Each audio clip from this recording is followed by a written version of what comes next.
Good evening, everyone. I'd like to call to order this session of the Takoma Park City Council. Will the clerk please call the roll? Mayor Stewart. Here. Councilmember Kovar. Councilmember Mail. Councilmember Qureshi. Councilmember Siemens. Present. Councilmember Smith. Councilmember Schultz. Here. Great. Welcome, everyone. Our agenda this evening is not changed. If you need copies of it, we have them over here at the table, as well as packets of each of the agenda items we will be discussing this evening. Tonight is October 25th. Next week, November 1st, is the last meeting of this sitting City Council. We will be voting on a resolution providing for appointments to the Takoma Park Youth Council. We have a single reading ordinance awarding a contract for a compensation study, second reading ordinance approving FY 2018 Budget Amendment 2, and another resolution providing for the appointments to committees. This will be the last official meeting of this City Council.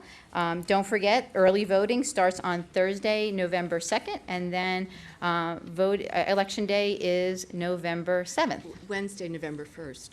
Oh, I skipped November 1st. Sorry. Yes, that is the very first day of early voting. All right. And then this weekend, or next Thursday, sorry. Next Thursday, we have the Youth Voter Forum. So folks, don't forget about that at 6:30 in the Azalea Room. Okay, those are all our agenda items. The first thing up is public comments on voting items. Our first item is the resolution expressing the sense of council regarding the Takoma Junction redevelopment concept plan. Before I take public comments on that, I just kind of wanted to set the stage for folks. I know many times when we have long public comments, people are not able to stay for the whole evening, so I want to say my thank yous now in case you have to leave. Thank you very much for coming this evening and expressing your opinions and listening patiently while other people express theirs. Just in terms of the process moving forward on the Takoma Junction, project, tonight, the council is scheduled to discuss and vote on a resolution giving direction on moving forward with the traffic studies. And I say studies because our partner NDC will be doing a study as well as the city of Takoma Park. So we'll be doing that in our resolution, as well as providing feedback on the concept plan that they presented to us a few weeks ago. I want to stress, as we've talked about before, that this is not an up-down vote on the concept plan. This is, as we move forward, feedback on what was presented, as well as the parameters to provide them with information to proceed with the traffic study, as I know many of us want to see. I'll reiterate something that I said last week that someone told me was very helpful, that the first time any of us saw the concept plan a few weeks ago was the first time any of us had seen it, whether it was members of the city council, residents, or the city staff. Throughout this process, we have tried to be very transparent and have a public process that includes the entire community. Sometimes that gets a bit messy and can be difficult. I think all of us, when we saw the concept plan, I'll use an I statement. I was a little surprised, and I think many of us were. It fell short of what we had anticipated to get from NDC. And so I want to, I know it's hard to unsee something once you see it. But I would tell you that we are not, again, voting up, down on the picture. This is really, what we're looking at will be entirely different when we go through this process. And we're going to make sure that happens through a transparent and open process. Those of us who are here, watching on TV, who have provided input, we're the ones who are all driving this process, and we're going to be the ones who decide how this project looks, functions, and feels. As we move forward, I know there are a lot of diverse opinions. I think we all know that. We've heard them. And we want to honor everyone who is here because why we're all here is the common theme. We're all here because we care about our community, and we want to see something in that lot that benefits our entire community. So we have very different opinions across the board about what that might look like, but we all come together with a common goal of making sure we have a wonderful, livable community. I'll save specific comments. I know my colleagues do have them as well on the resolution when we discuss that. And tonight, I just ask that when you come to the podium, we had a sign-in sheet. I will call your name. Please come to the podium, state your name, your address, and everyone gets 3 minutes this evening. So the first person we have is Pam Matson. And then if Carol Hooten and then, Carol Hooten, Karen Elridge want to line up behind that. Okay. Oops. Can you hear me? Yeah, good. Okay. Thank you for this time, and I wanted to start at the night. I'm glad to be first to give my sincere thanks and gratitude to the council and to Mayor Stewart. I feel like that this process has been an exceptional example of building consensus in a community. I, just for the record, would like to urge the council to support moving forward on the resolution for the development. I firmly am aware that the sketch we saw was a draft, and that this is now our time as a community to weigh in on how we'd like to use the space, which I'm very much looking forward to having an opportunity to have that no longer be a parking lot and to have it be the retail and other sources of community center for our community moving forward. So again, I just want to reiterate my thanks and gratitude to the council and to Mayor Stewart for them building the type of environment that allows everyone to express their opinions. Many of us have been supporting this process for a long time, and we're thrilled to see it continue to move forward in the process. Thank you. Thank you. Hi there. My name is Carol Houghton, sorry. and 101 Sheridan Avenue. And I would like to reiterate, I very much appreciate all the time and care that you spent listening to the diverse opinions of everybody in the community. And I just wanted to urge the City Council to keep trees in mind in the process of redeveloping Takoma Junction. My concerns are twofold: that the existing wooded area on the slope behind the parking lot be conserved, and that green space, including trees, be a significant part of the redevelopment plan. The wooded slope behind the lot includes large and fine specimens of white oak, chestnut oak, and beech, as well as smaller red maples, cherries, and black gum.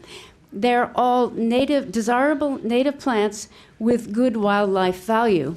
And these trees also play a crucial role in stormwater management, erosion control, and of course, climate mitigation. Any development of the parking lot will entail changes in sun exposure and hydrology and will significantly impact root systems. And most importantly, a retaining wall behind the proposed development will have to be constructed, and that will certainly have a significant impact on the slope and the vegetation on it.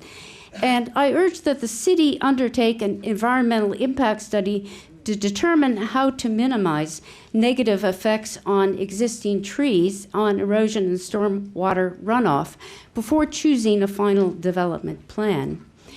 Although I don't think it is an explicit part of the proposed NCD development, putting in a path through the wooded slope has been proposed. And if either NDC or the city decides to do this, I urge that it be done with care in order to prevent off-path movement and damage to critical root zones.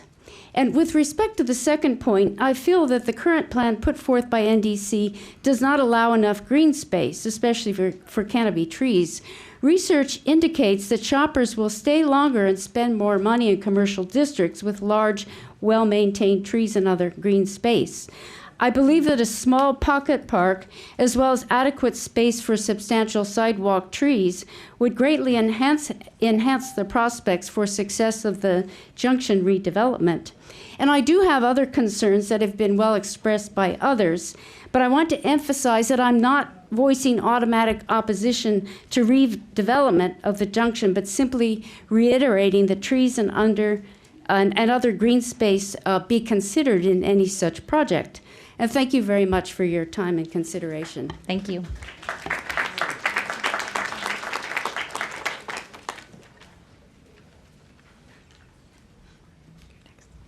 Hi, Karen Elrich from 8110 Roanoke Avenue.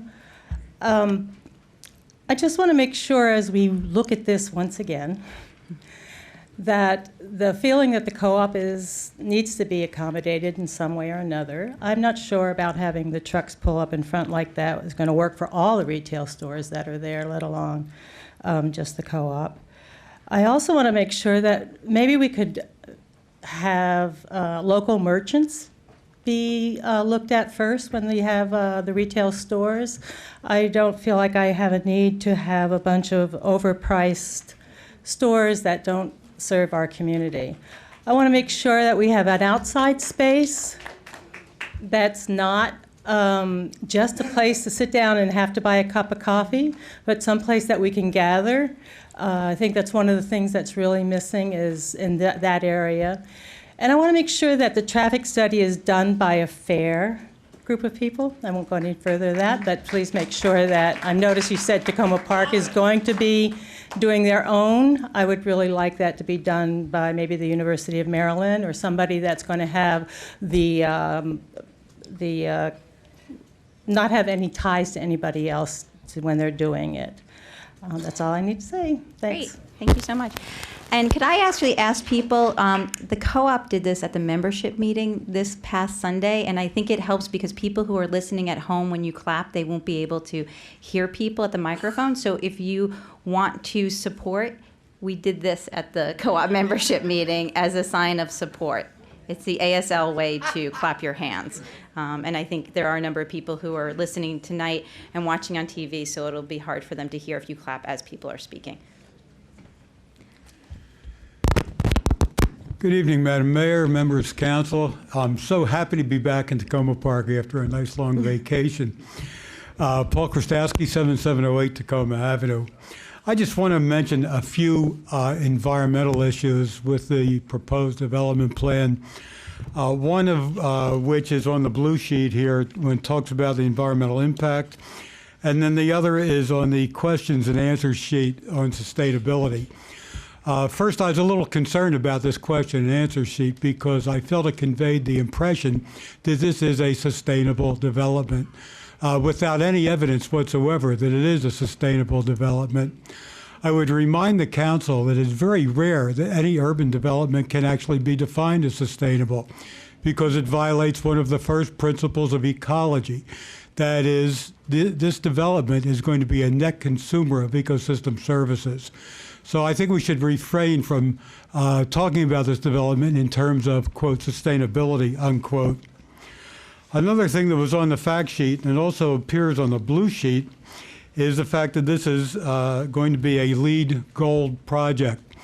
The Environment Committee had several meetings on this topic and debated it a lot. The Environment Committee decided that this project should really be a Platinum Plus LEED project rather than a Gold project. You might say, why? Gold sounds pretty good. It's the best you can do in the Olympics. And with LEED, gold was pretty good about 15 years ago. Gold is now kind of an entry-level environmental qualification for a building. Platinum is certainly much better, and the Committee on the Environment thought that this should be able to exceed platinum, given Takoma Park's commitment to the environment and to sustainability. I would certainly support that. Recognize that you can reach a LEED Gold level by only getting 55% of all the LEED requirements that are out there. We wouldn't want our kids to come home with a grade on a test of 55% and say, gee, Dad, look how good I did. You know, that just doesn't fly. Also recognize that LEED is focused mostly on the building and not on its construction. And this is another area in which I think we need to give a really strong look at the environment. For example, greenhouse gases that would be released during the construction, mitigation of other air pollutants, any construction dewatering. We're not too far from groundwater at that site. What would be done about that? So I support certainly Carol's call for an environmental assessment, like it to be a little bit bigger than trees. My last point is that the Phase 2 environmental assessment was also cited on this sheet that was done for the property, has some serious flaws in it. So people should not be sanguine about the state of contamination or lack thereof of that particular site. It could very well run into some issues. Thank you very much. Thank you. Next, we have Barbara Griffith. We have a sign-in sheet, actually. Do we have a, yeah, sorry. Okay, sorry. We have Barbara Griffith and then co-op. Rachel, Colleen, Martha, and the rest of you guys. Okay. Thank you. I'm Barbara Griffith, and I live at 108 Grant Avenue, and I've been here for 28 years.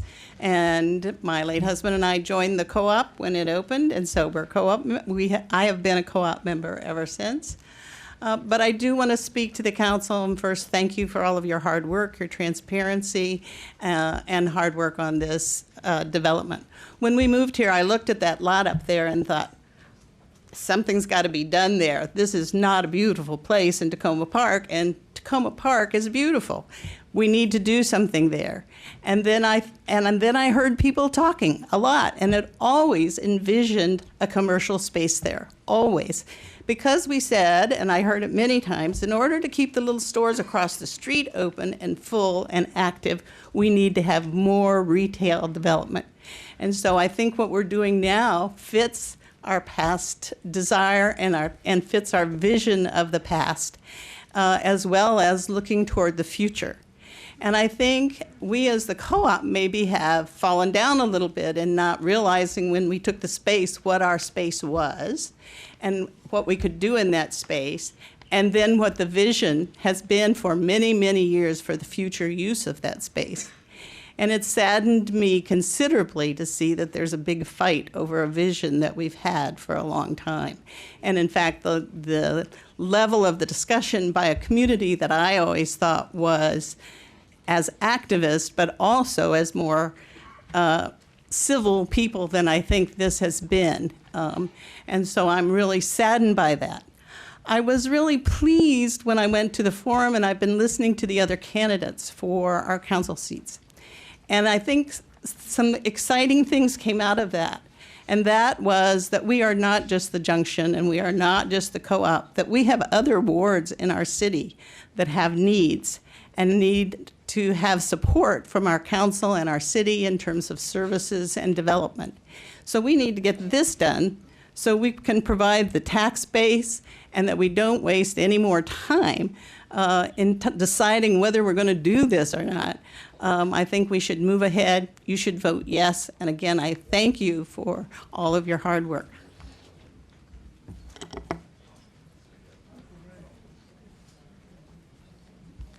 Good evening. I'm Rachel Hardwick, President of the Board for the Co-op. On behalf of the Co-op, let me say at the outset that we think the latest concept plan is too large, lacks adequate green space, and lacks adequate open space. We ask that the council send the concept plan back to the developer for redesign. If, however, the council intends to move forward tonight, then the Co-op asks that the council revise the resolution in 3 ways.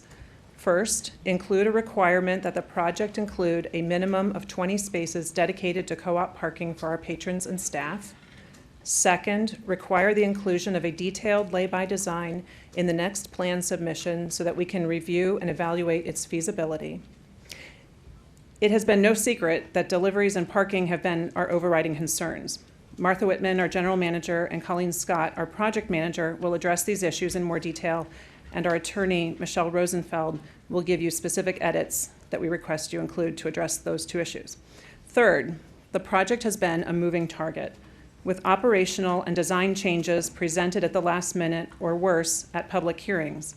So we also ask that the resolution require NDC make available for public review any traffic study and all future plans at least 30 days before submitting them for agency or city review. The only way the council can get meaningful community input is if we have time to review and thoughtfully evaluate any proposal. We look forward to working with the community and the council to get the project right. Thank you.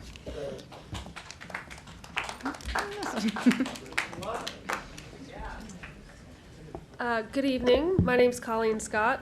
I've met most of you before. I was trained as an architect. I studied urban planning. I've been in and around Washington, D.C. doing development and construction management for 20 years. I also have family ties to Takoma Park that date back to 1950. So this development project is especially important to me. I am currently working as the project manager for the co-op's team. This project has been a moving target, which has made it difficult to comment with specificity. An overriding concern is the loss of commitment to local businesses.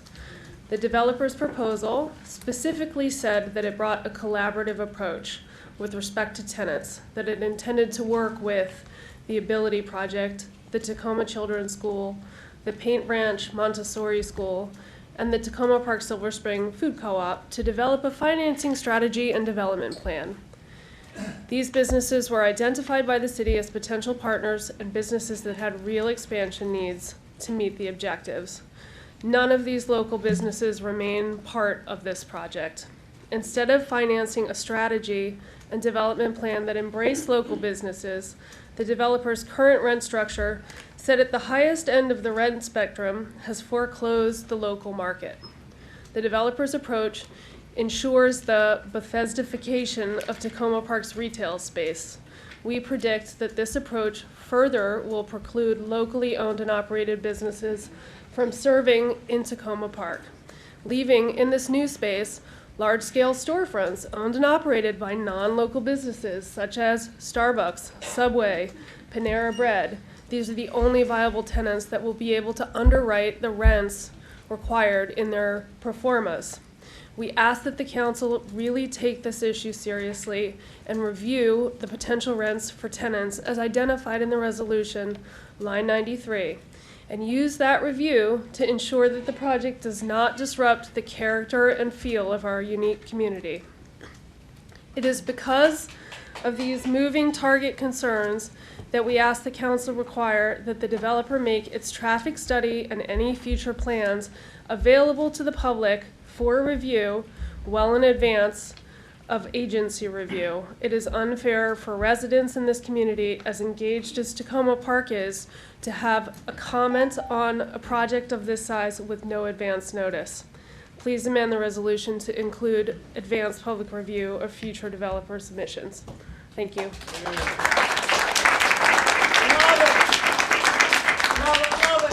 Hi, good evening. My name is Martha Whitman. I'm the interim general manager at the Takoma Park Silver Spring Co-op, and I want to explain the importance of parking in lay-by to the co-op. I know you're generally familiar with these issues, but some specific background might be helpful to you. We get deliveries between 5:30 to 2 p.m. Monday through Sunday, and either trash or recyclable materials are picked up every day except Sunday. During our delivery hours, it's common for delivery trucks to arrive at the same time. Our largest supplier takes up to an hour to unload. This includes unloading the products and bringing them into the store, handling all the paperwork, and verifying counts. When that's done, he usually has to take some time to redistribute his remaining load inside the truck before heading out for the next delivery. As of note, if the number of deliveries received daily between 5:30 and 2 p.m., last Thursday the number went to 20. The number is high because our commitment to our community to support local producers. It's hard work to handle multiple transactions. Most grocery retailers won't take them because of that. But since we exist to serve the community, it makes sense that we do. Today, we have not seen a real lay-by plan. It's difficult to respond to this concept because it depends on actual dimensions. We ask that the city require those dimensions in the next set of plans. Regardless of the dimensions, we share the concern of Takoma Park Fire Chief Tom Musgrove, who spoke at the July 20th, 2016 council meeting.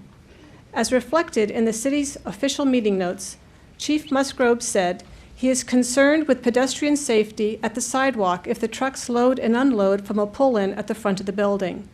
The firehouse is constantly blocked while trying to exit. With tractor trailers, the fire trucks will not be able to exit. Finally, on a related point, we can't relocate deliveries to our lots on Sycamore and Columbia Avenues, as the city has suggested as an option. We strive to be a good long-term neighbor. The early hours and noise make these lots poor choices for the quality of life for the people who live in those homes, and we cannot support this option. We also ask that the city ensure that we have 20 dedicated spaces. This number is based on industry standards, which call for a range of 22 to 39 spaces. Too little parking is very real and significant problem for a grocery store. In our perfect world, we would want 39 spaces, but are trying to acknowledge site constraints. Please ensure this minimum number in this resolution. Thank you for your time.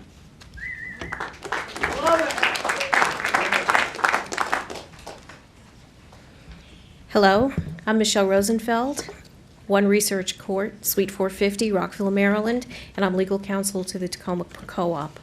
I have two sets of comments that I'd like to present to you tonight, and you should have a handout that identifies some red line changes to your proposed resolution. It was handed out earlier tonight. The first two address specific design issues, and the first one would add to the resolution a requirement that a lay-by sized for use by 18-wheel delivery trucks would be included in the draft site plan and preliminary plan. And the other is that it would also specifically require that any draft site plan or preliminary plan include a minimum of 20 parking spaces. The next comments go to two new whereas clauses that I recommend that the council add, and they go to both the traffic study as well as any future plans that are submitted.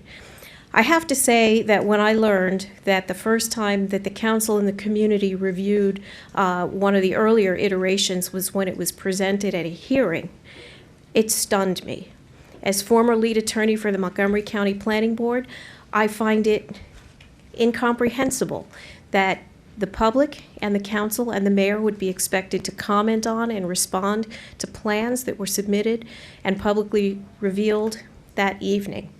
Certainly in any typical development review process, those plans are posted in advance, they're online, people are notified that they're available, and you have a chance to review and study them before you comment. The same would be true for any kind of traffic study. The city controls this process.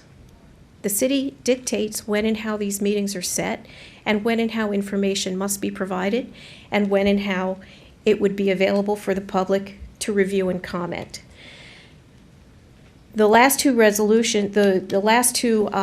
paragraphs that we propose be included then would require that NDC provide a traffic study and any of its upcoming plans available, make them available to the public for review and comment no less than 30 days before those plans or that traffic study is submitted to any agency for review and comment. Thank you. Thank you. And I'd just like to clarify that they were shown here, but then there was a scheduled work session after that, after the concept plan was put up on the website. And then there were 3 other meetings after that the public could comment at. Okay. So thank you very much for pointing that out. But we made sure that there was plenty of time for people to comment. Thank you. All right, next, Mr. Richard O'Keefe, David Navaria, Robert Anderson.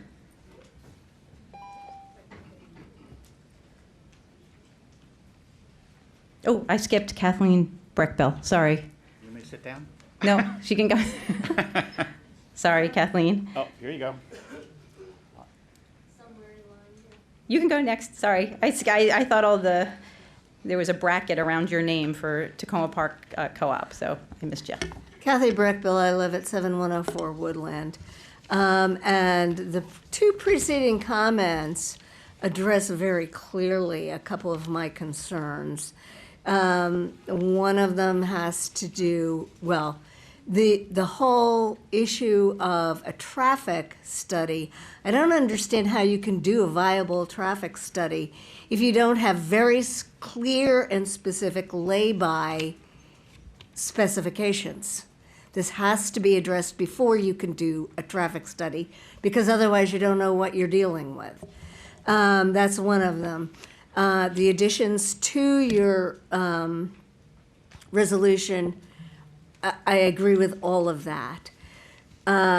But I'm very concerned also because It seems to me that this group was chosen, NDC, over other people who applied for this because of the size that they showed in the first place. The size of their project is now more than 50% greater than our cutoff when we chose that group.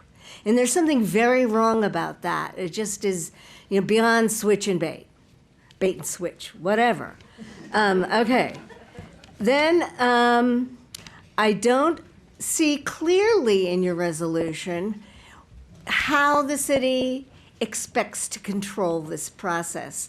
I've worked on contracts for all of my working life, and every contract I ever worked on had very specific points where, at this point, you meet this set of requirements, and if not, we start over at your expense.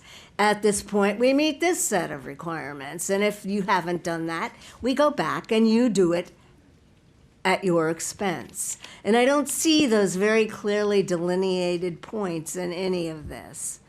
I'm also very concerned in general because this is the last meeting of this council for all intents and purposes. The council will be, by half at least, all new people. And no matter how cleverly and carefully they have followed all of this, how open your procedure has been, they have not been at your closed meetings, nor have they been part of the deliberations. And I really think it's unfair to the next council to make a decision tonight when you could wait. So I'm very concerned about the timing of saying yay or nay to this resolution, and I hope you say no.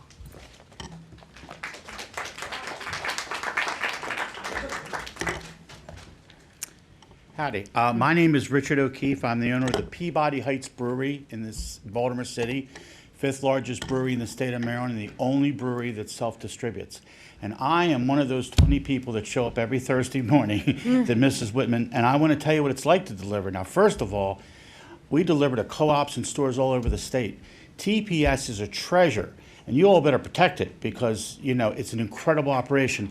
Now, what Ms. Whitman said is correct. They support small businesses in the Maryland and in the area.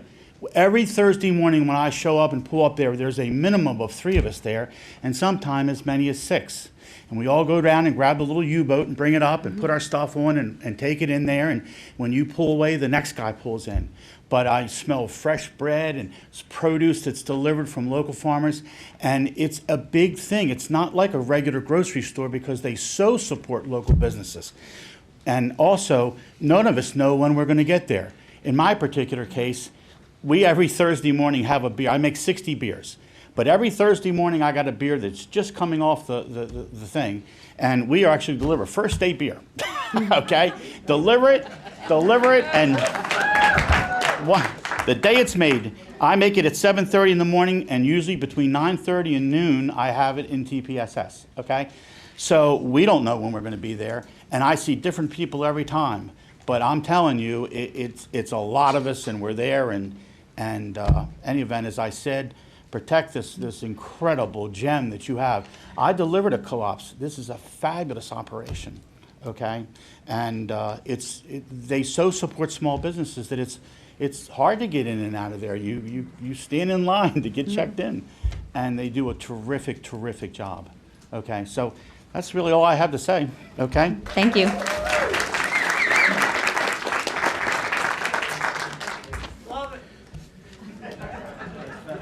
Hi, David Navari from Ward 3. We all bring our unique perspectives when we're reviewing or commenting on these kind of matters or participating. I bring the perspective of a management consultant. That's what I've done for 25 years. Worked in federal government consulting, where we led a lot of stakeholder type processes like these. So for the last week or two, I've been obsessing on the process. So I went back and reviewed. We had the Takoma Park Task Force 2011. There was a report that came out of that the next year. Then there was an RFP with a wide variety of requirements in 2014. Then we had the meeting at the community center where we got to meet all the different developers, and that was very interesting. And then NDC put forward a proposal that had some beautiful pictures, and they were selected. And then after that, there was the fire station where we went and put little stickers on all the different pictures, and again, more stakeholder input, a thoughtful process. Then there was a summary report from that.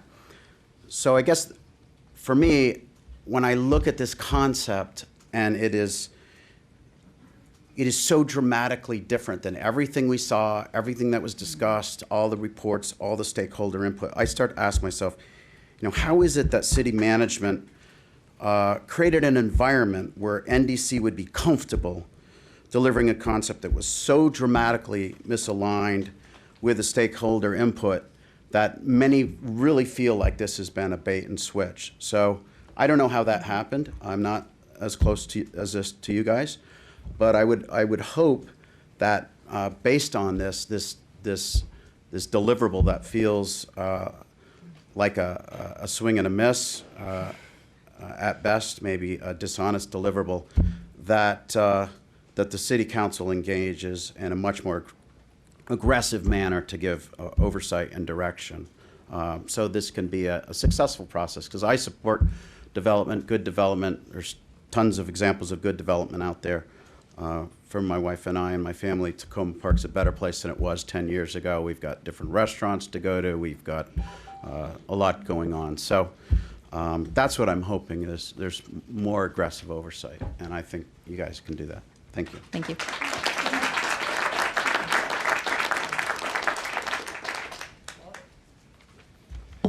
Good evening, Robert Anderson, Vice President of the Co-op. We live on Woodland Avenue. I'd like to talk a little bit about process this evening.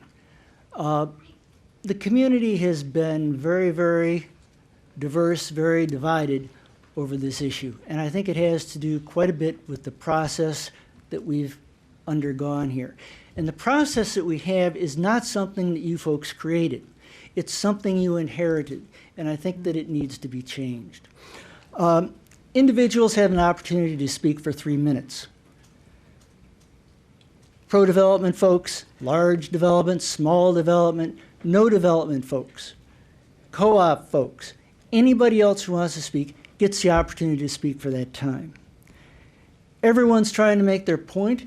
Everybody's trying to co-opt what somebody has said before them and what somebody is going to say after them. They're not listening.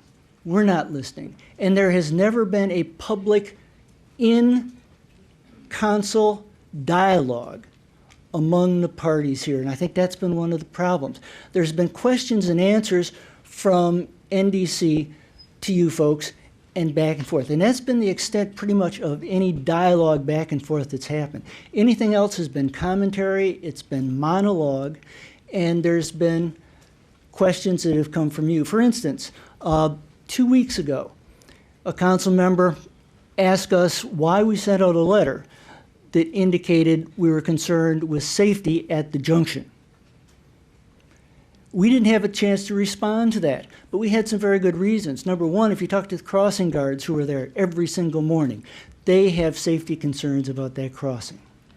You heard someone else this evening talk about Tom Musgrove in July of 2016. Say that he had concerns about safety at the junction, particularly with the introduction of trucks. We could have made that clear. We could have had a dialogue. We could have let you know that we weren't talking extemporaneously. But that didn't happen. And that's not your fault. I don't believe it is, and I'm not blaming anyone. But what I'm saying is it's a part of a process that you inherited, and I wish that there had been more opportunity. I don't know where we go from here with this particular issue, but less than an acre of land has divided this community, and I certainly hope that we're able to get around that, get beyond that in this issue. Thank you very much. Christine Simpson, Bruce Krasansky, and sorry if I'm pronouncing your names wrong, Jeff Trunzo, and Laura Barkley.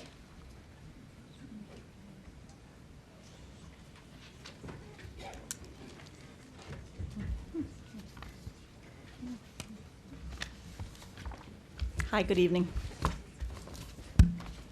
My name's Christine Simpson. I live at 7300 Cedar Avenue in Ward 1. Like many people who've spoken tonight, I'm very concerned about the concept plan that was submitted by NDC on September 27th. I think it's too big, it's too close to the street, there's no sensible plan for trash pickup or deliveries, and it's not beautiful. I've heard many of you raising concerns, similar concerns in public discussions recently, and yet this resolution, I think, contains little of the force of those comments that I have heard.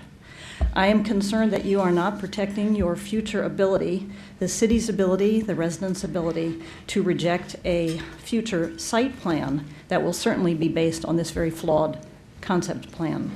You are putting the burden on a future city council, I think, to reject a very possibly unattractive site plan.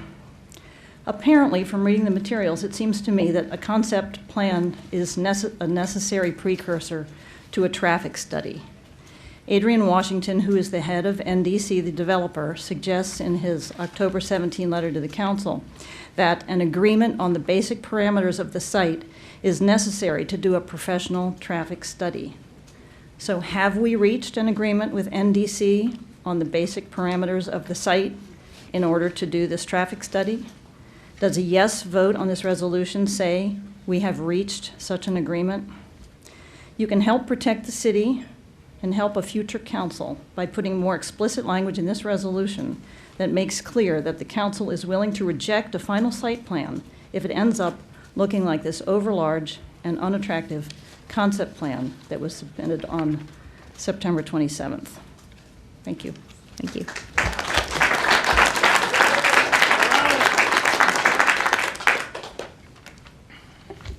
Hi, my name is Bruce Kozarski, and I live at 7321 Willow Avenue in Takoma Park. I'm here to urge you to follow the Hippocratic Oath on the Takoma Junction project. First, do no harm. And I am concerned that the resolution before you will do harm when it comes to a Takoma Park community anchor, that being the TPSS co-op. From a retail standpoint, there's no more valuable asset a community can have than a source of fresh, healthy food. And the co-op fulfills this function for Takoma Park. In fact, all across America, other cities would give their eye teeth to have the co-op or a similar grocery option. Both Baltimore and Washington, D.C. are spending millions of dollars to try to attract them. Takoma Park already has this asset without having to provide any incentives or tax breaks. And as you know, the co-op pays the city $22,000 a year. Plus, the co-op supports our local economy. It keeps consumers' food dollars and creates jobs right here in Takoma Park. Without it, this money would be spent elsewhere and ultimately flow into the coffers of corporations like Ahold Delhaize, Safeway, SuperValue, Walmart, and Amazon. You don't have to shop at the co-op or even like it to recognize its value to our community, but it will be squeezed and possibly gone if this project gets built without major changes. And nothing this development brings in could possibly outweigh that loss. I do appreciate and certainly agree with the resolution's language about providing, quote, reasonable accommodation to the co-op, and it's a great sentiment. But it has as much real-world impact as another famous phrase, with all deliberate speed. And a lay-by, at least as designed so far, I don't think necessarily fits the definition of reasonable accommodation. So I urge you to require NDC to go back and submit a new development plan that fully addresses the co-op's delivery needs. Be clear and specific and give it the teeth to make this stick. I believe we can have a development that includes the co-op, allows the co-op to thrive, and meets our community's values and needs. But the resolution as currently written, I don't think will provide that. Please craft a new resolution that achieves this goal and does no harm. Thank you.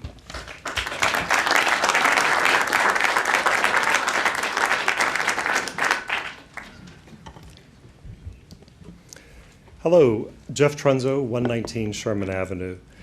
I think everyone knows that I'm a fierce supporter of the redevelopment, and I'm a strong supporter of the co-op as well.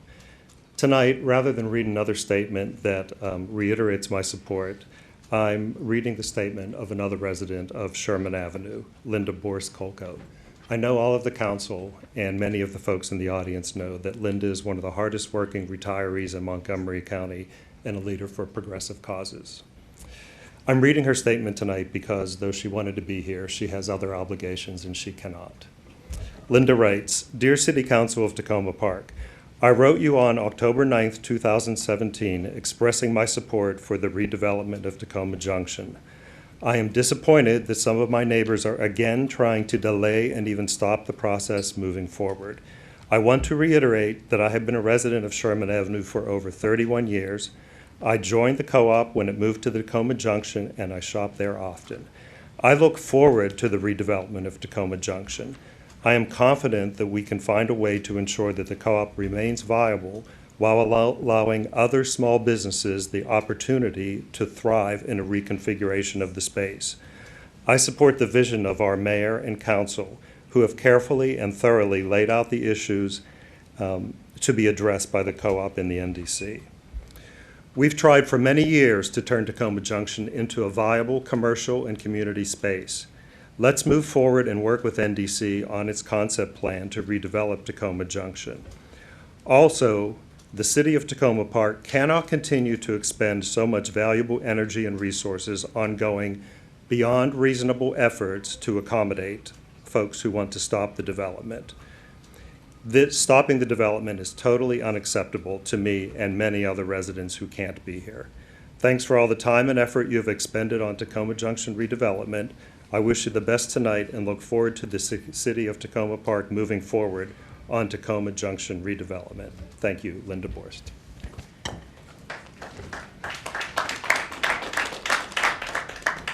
Hi, Laura Barclay, and I'm reading a prepared statement from the Board of Directors of the Old Takoma Business Association this evening. The Old Takoma Business Association continues to support development at the Takoma Junction that maintains and builds upon the unique historic assets of the area, increases the economic viability of the businesses, both existing and new, and is sustainable for long-term growth of the neighborhood and its businesses. Development at the junction will activate an underutilized space, bridge a gap in the commercial district, and provide the additional density of businesses that will contribute to the success of all businesses. New commercial space will provide additional opportunities to meet the unsatisfied retail demand that exists in our community, as supported by the Old Takoma Business Association's recent Takoma retail market analysis.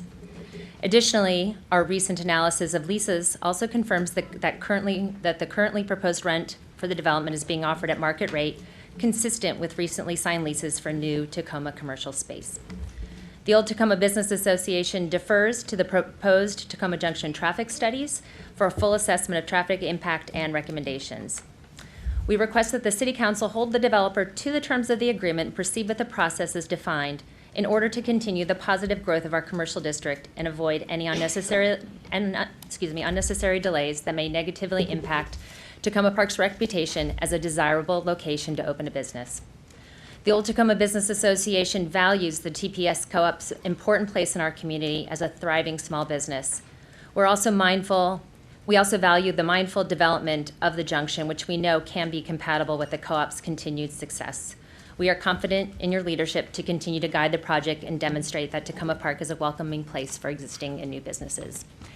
And I have a minute. I wanted to reiterate a point that Councilmember Schultz made, perhaps 1 a.m. in the morning a couple weeks ago, so I'm not sure if everybody heard it. But I know there's been concern about the massing of the building. I thought you made a great point, Councilmember Schultz, saying, take a look at 7,000 Carroll Avenue to 7,006 Carroll Avenue, which is the corner, say, from Trattoria Delina, Italian restaurant, to Middle East cuisine, and pop it in where the new development is proposed here at the junction.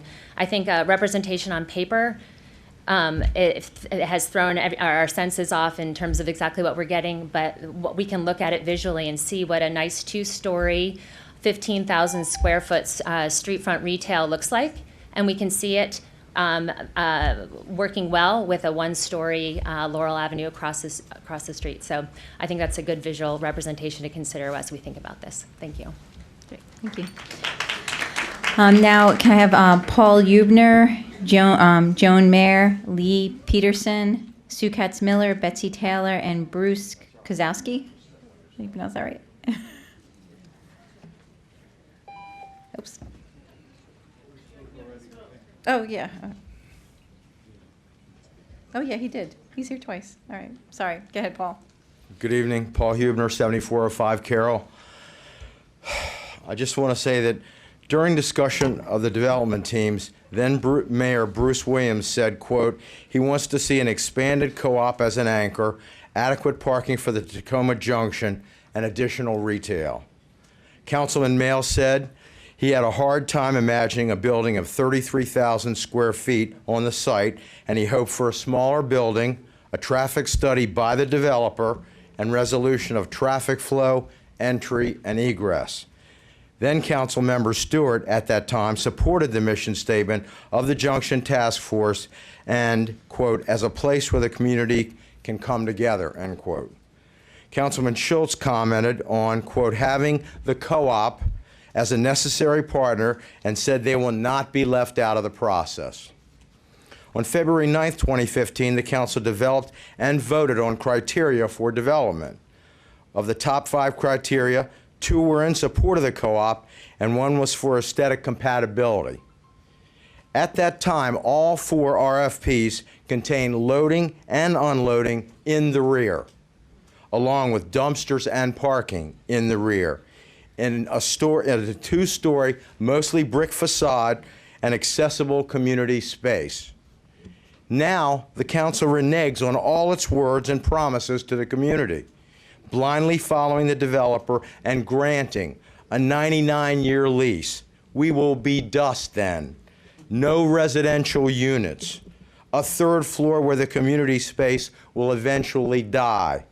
No community parking and a decrease to 72 spaces that the business people are saying, well, we can get an amendment or a variance. A sprawling monstrosity. Traffic gridlock, if they are successful. That's the best we hope for, is traffic gridlock. No co-op expansion and unaffordable rents. A strangling lay-by. Essentially a huge tax giveaway where NDC pays some $20,000 a year after lowballing an offer to buy the property initially. Finally, I want to remind you that many of these items are required in the development agreement, Resolution 2015-19, a resolution with the co-op that they have a LOI, inclusion of public parking, constant guidance on design, and community space, not a bench on the roof.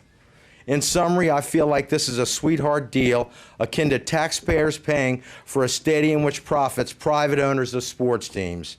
I encourage you not to rush to a solution that no one wants and exercise the provisions of the development agreement and require the developer to resubmit documents that are in full accordance of the co-op number 4, community space, Thank you, Mr. Huber. appropriate aesthetics, Mr. Huber, thank you. public parking as originally Thank planned. you, Mr. Huber. Thank you.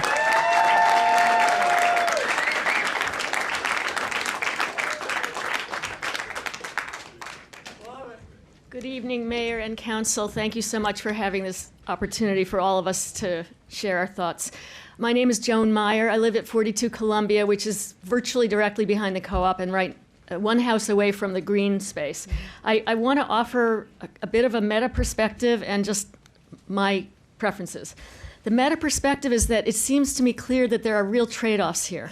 There are trade-offs between Takoma Park getting a lot more income in terms of taxes with which the city council and the city can do more, and softening the development so that the neighborhood is more comfortable, or at least many members of the neighborhood are more comfortable with the shape that it takes and the impact that the development has on us. There are clearly trade-offs. If you go the route NDC is proposing, you'll make a lot more money and you'll be able to do things with that. If you listen to some of the complaints about that, you will make less money. You'll be able to do less with that. One of the things I would like to ask for is, to the extent possible, for the council to be transparent about how it sees those trade-offs and which way, it's not an all or nothing. I'm not here to say no development. I'm not here to say all development. I'm here to say, can we have a development that's modest, that tries to really balance the goals of the neighborhood and the task force from years ago with the need to have some additional commerce and some more stimulus in the area and to generate some more income, but not go all the way either way. So transparency in those trade-offs, I think, would be helpful, and I'd like to stop hearing from people who say one thing's unacceptable, another thing's unacceptable. Let's talk about trade-offs and balance and compromise. The other things I wanted to say are, I was sort of surprised to hear the Business Association say that the rents that are being requested by NDC are in keeping with the new tenants in TP. Because what I want to say is when I moved into Takoma Park 18 years ago, pregnant with my child, one of the things I loved about it was that it was kind of a sleepy town. I mean, it had some fun things, which I also loved, that I could walk to. And I understand people who want to see more fun things that we can walk to. I understand that, although it's not my top priority. But what I don't want to see is us to become a smaller version of Bethesda. And I think we're halfway there now, frankly. I don't want to offend anyone here, but I think Republic and Busboys and the new Shishi coffee place are all very Bethesda. They're relatively expensive, not Busboys. I don't love eating at Republic, and I'm not too into the new coffee place. And I think a lot of the lower income members of our community are not going to be patronizing those places. So I hope when you look at the kinds of tenants and what we want this development to be, that you try to not follow that path that we've followed so far with our most recent tenants, and think about local businesses and different models. That's about all I guess I can say. Fountain and community space, too. Thank you. Yeah, Mr. Peterson.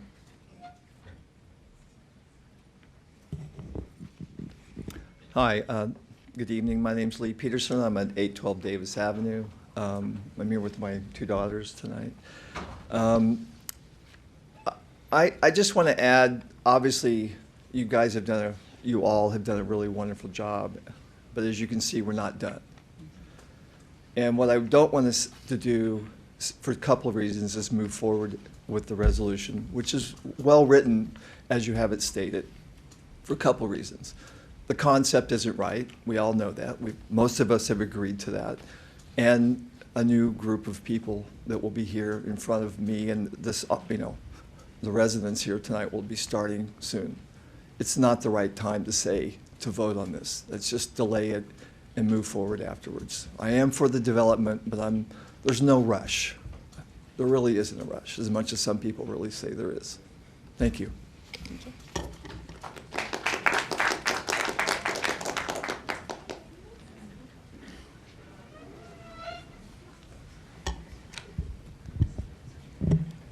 Hi, Sue Katz-Miller, Ward 3. Thank you for hearing your constituents and for creating an important list of issues with the current concept plan. I've taken the liberty of drafting a resolution in response. Whereas the City Council has done great work to identify and include in their resolution at least 10 ways in which the current concept plan falls short, and whereas the Council has identified at least 10 ways in which the plan needs to change in order to meet the stated goals of the Council, and whereas the developer has signaled in their October 17 letter that they do not have plans to reduce the footprint unless we want them to drop the purchase of the adjacent lot, and whereas said letter also states that their original proposal filled the entire flat portion of the site, and yet I am looking at that proposal which had open space, as did the co-op's various proposals. And whereas the task force recommended expanded community use, including a pavilion, playground, garden space, and/or a park, and yet the developer signaled in their letter that the hillside woods would be adequate. And whereas a rental price of $45 per square foot is well above current junction rents and would accelerate gentrification and drive out local businesses, and whereas the task force recommended independent non-chain business, but the predominantly local and regional language does not preclude a Starbucks, and whereas the community is concerned about the impact on traffic of an underground garage egressing to an additional traffic light, and about the safety of a lay-by, and whereas this resolution is ambiguous about whether the development will be 53,000 square feet or 34,000 or less, and whereas the developer has shown either a lack of ability or desire to listen to the residents or council as the plan has grown with each iteration, and whereas this resolution does not require any of these issues to be resolved before spending money on further studies and designs, And whereas the city has never done a referendum on whether the majority of residents want development to entirely fill this public land, now therefore be it resolved that we require a new plan to determine whether the developer is willing or able to respond to all of council's concerns before moving ahead, and be it further resolved that our representatives vote no on this resolution. Thank you, and I would ask all who agree that you should vote no to stand now.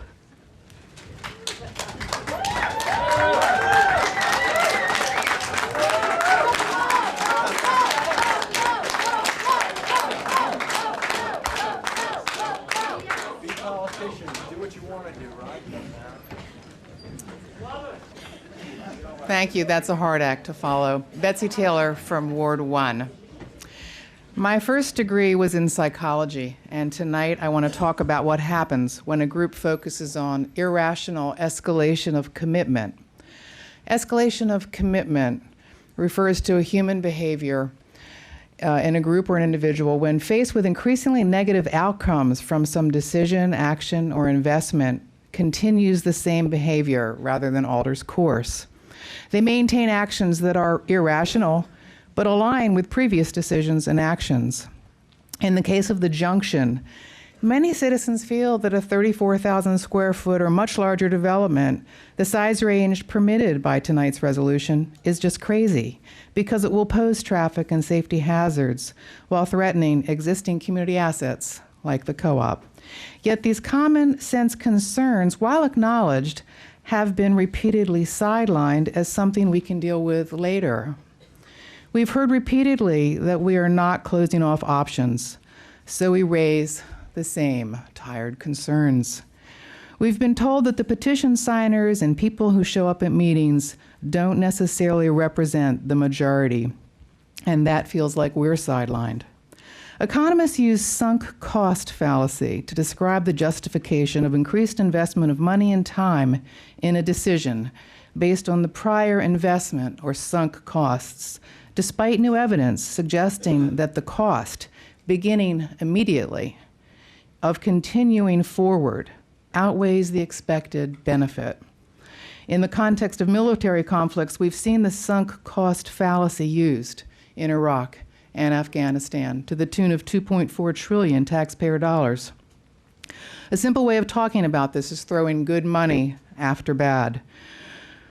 We don't need a traffic study to know that the much talked about changing of light switches is going to fix gridlock. We know that a lay-by is going to cause problems. This is common sense, but we're told to put aside the obvious to keep the process moving forward. Fear is rising. Tensions are escalating. Fears for some that after all this time, the development might not move forward. Fears for others that our walkable grocery store will ultimately shut down not because of market forces like online food deliveries, but because of the failure of our political process. The mayor and council members may fear failure after so much time and effort. Others fear a broken community. This is why I believe we should stop, not proceed with this resolution, and instead resolve the core issues of scale, a community gathering place, and protection of the co-op. If we blindly move forward, what can we expect when we come back with a preliminary site plan? Thank we you, Ms. owe it to Taylor. the community, not you. to kick the can down the road. Thank you.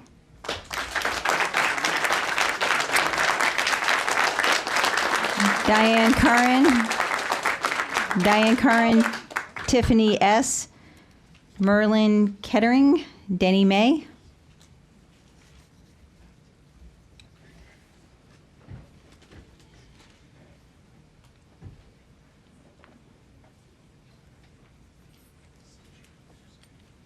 Is Diane here? Oh, yeah, cool. Sorry, Diane, sorry. Oh, okay.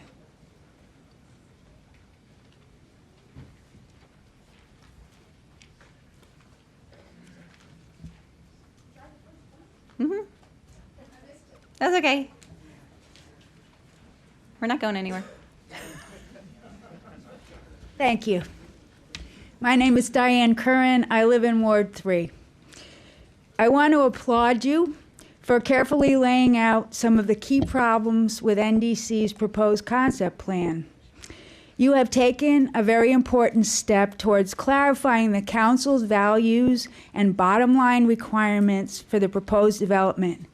Now, I want to urge you to finish the job and take it to its logical conclusion by requiring a new concept plan before you authorize NDC and the city staff to go forward with expenditures on this concept. Tonight is really an important night.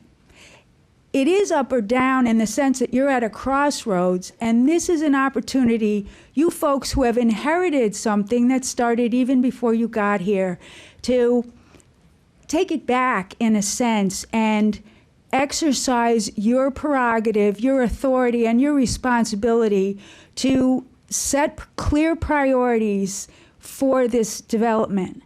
And I have three aspects I want to talk to you about.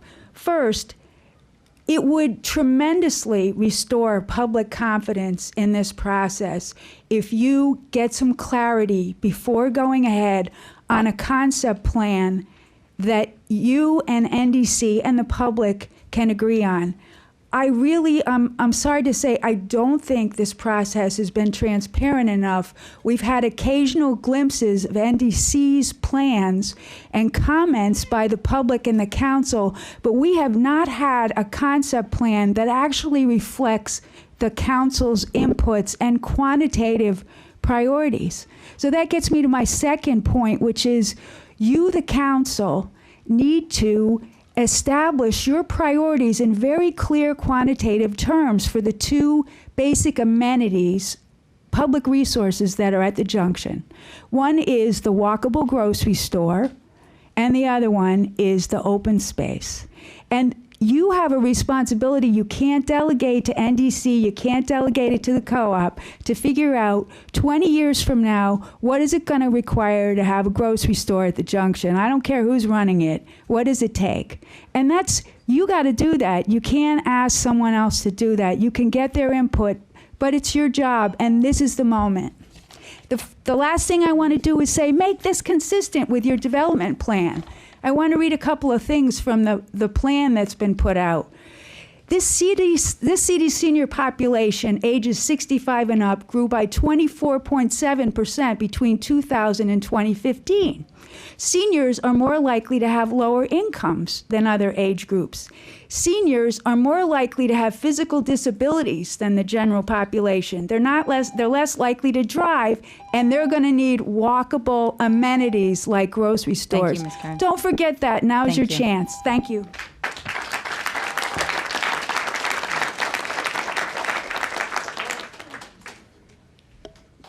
Hi, I'm Licia Merriman, and I want to thank everyone for letting me go soon because I have a babysitter and single parenting tonight, and she has a cold. My heart was racing a little bit ago, and I just want to say a lot of you know me. We're neighbors, and we've done many activist things together. But comparing what is going on to Iraq or Iran seems like escalation to me. And I just want to say, council members, you've listened so graciously to so many people in this community. And I'm actually here because a friend of mine couldn't make it last week. Her dog died right as the city council. So she asked me to read it. Her name is Sarah. My name is Sarah Sieverding. I am the mom of 2 young children. I live a block away from the co-op on Carroll Avenue. We have lived in the junction for 8 years and have been members of the co-op for as long. I am here tonight, I am embodying her, because I am concerned that many voices in support of the development of the junction are not being heard. Many households with young families such as mine are excited and wholeheartedly support the development project. I have personally spoken to 20-plus families who wish to support the development project, but who have not been able to attend meetings given the timing. These families, like mine, see the development project as a great advantage for our community. Businesses in the junction would benefit from the newly designed space, and the project would transform an underutilized space into an attractive area where the community could come together. Many families also support the co-op and want the co-op to remain, but not at the cost of redevelopment.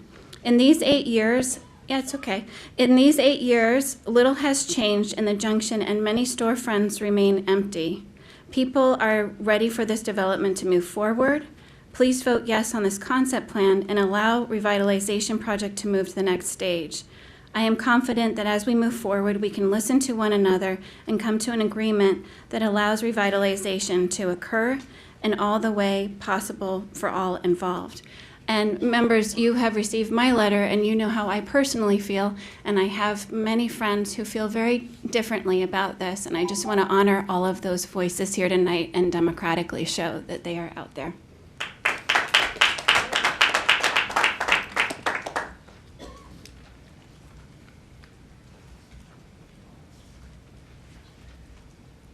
Hi, my name is Tiffany. I'm a cashier at the co-op.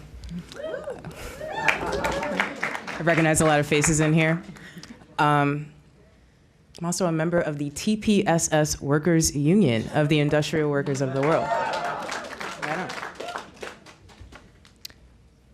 So you've already heard a lot of the reasons to vote no on this. I don't like begging council members to do anything. That's just not my style. But here's what I'll say. You already know that it's going to be dangerous for workers to get deliveries. Dangerous. It'll be dangerous for pedestrians. Dangerous. Okay? This is going to affect our actual lives, and then it becomes a union issue. But what I want to mention is, where is this going? What happens when Bethesdification occurs? Does it get undone? Have you ever seen, one Starbucks turn into 0 Starbucks? No, it becomes 10 or 20 or 100, right? What is the process here for undoing this? Okay? You have this thing that nobody likes and nobody wants, and you're gonna put it through because that's how it happens, right? Money. But it's not what anybody wants. It doesn't have the green space that people like, right? It's gonna severely impact what happens in the co-op, what happens in the community, and how do you undo it? You can't. This is how it begins. This doesn't end, right? It starts with one thing, it becomes another thing, and before you know it, I have to move out. I already got gentrified out of DC. Where am I gonna go? Frederick? Like, well, seriously. And this is something that impacts lives in a way that the money question tends to obscure. Because see, now we're thinking about development and expansion, development and expansion. That will always be there. That won't end. That need to expand further and make more and more money, that's always gonna be there. I have a need to survive. I have a need to be able to afford to live. I have a need for the community that I've been living in for a few years now. I live on Greenwood in Erie, to live up to the progressive label. It's not enough to say it, you gotta show it. It's not enough to claim to be progressive, pay your workers well. It's not enough to claim to be a green space if you're gonna mow over everything with these hideous, like balsa wood, disgusting buildings that keep getting put up everywhere. Pardon my candor here. I don't know, I'm tired, it's been a long day. But you guys, don't do this. Change it. Like, what are you doing?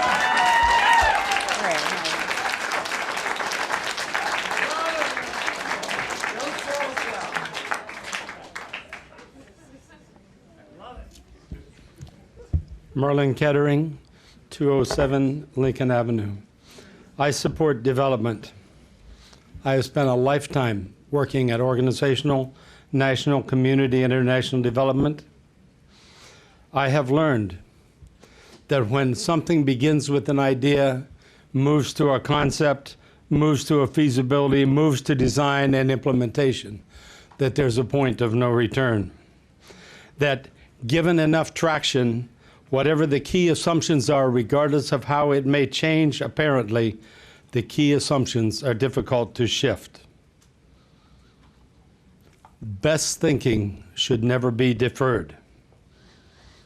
This has the aspects of transparent and open process, but sometimes discernment process is not so evident. What appears to be a traffic study really deals with larger spatial aspects of this town and the movement within it. The need for balanced space use has been mentioned by several people who've come here. A traffic study based on key assumptions, as they are in the concept paper now, are likely to be contested, continue to be weakening the vitality, the local identity, and the community in its uniqueness that has so much nurtured what Takoma Park is.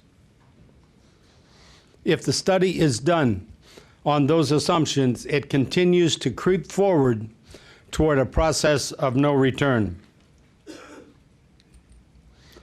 Assumptions are difficult to shift once they've gained traction and gone too far. Insufficient attention to some of the concerns that have been raised here tonight, including the nature and significance of the co-op, need to be addressed. A yes vote at this time lets those present assumptions continue to gain traction. I say, please, a caution. Best thinking should never be deferred. I hope it has not been yet.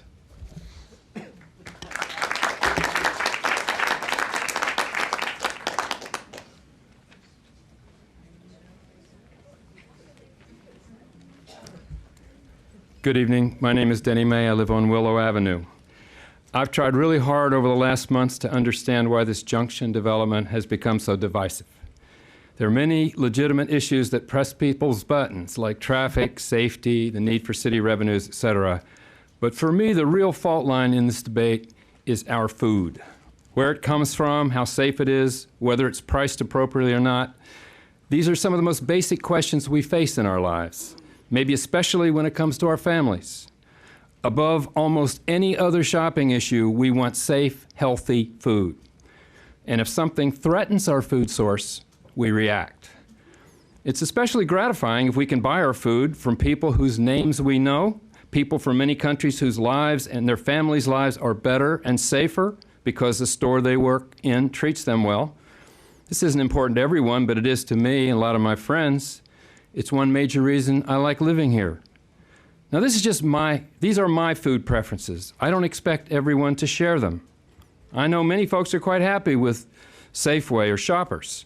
Others have no problem driving to Silver Spring and buying their food from the richest man on the planet.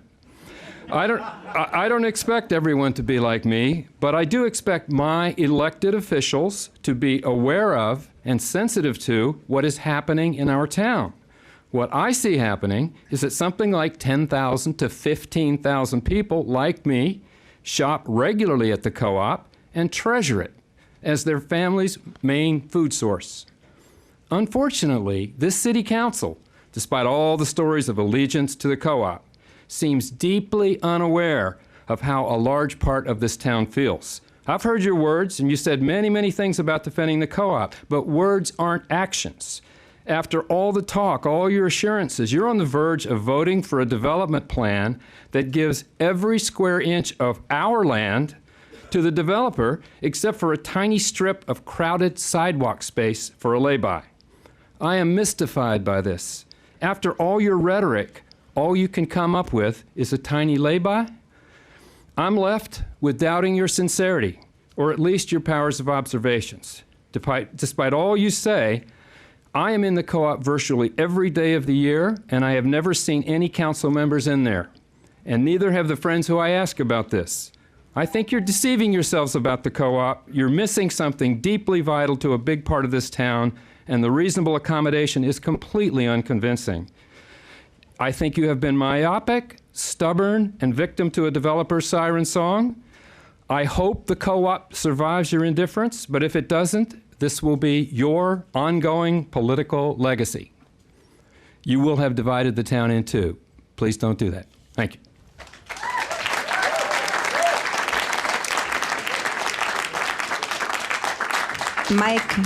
Mike Royst, Robert Gu, Elizabeth Hoyt, Lorraine Pearsall.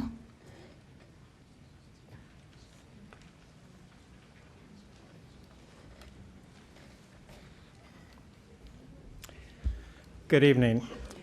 My name is Mike Royst. My family and I live on Park Avenue in Takoma Park.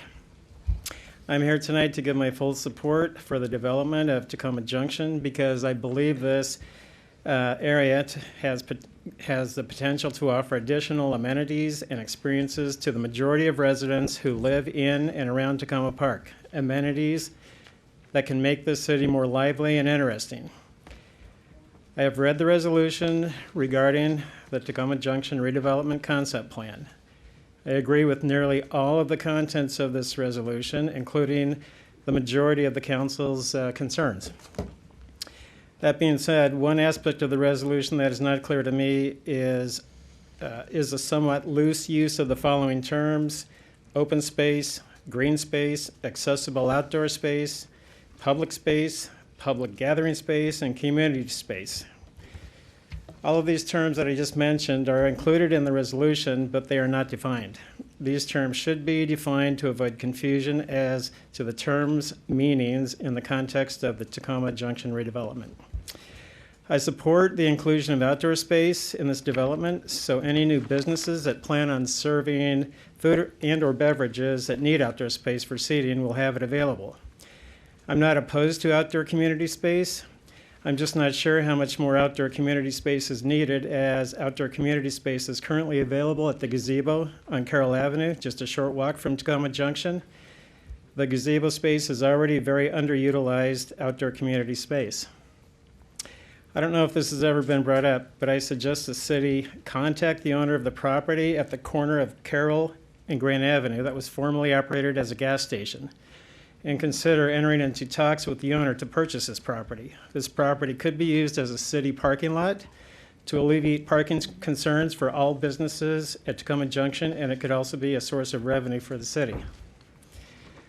2 weeks ago, someone who spoke against the development stated, "You're in the driver's seat."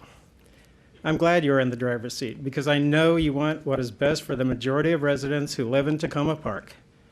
I therefore urge each of you to vote in favor of the resolution in front of you tonight to allow this development process to move forward.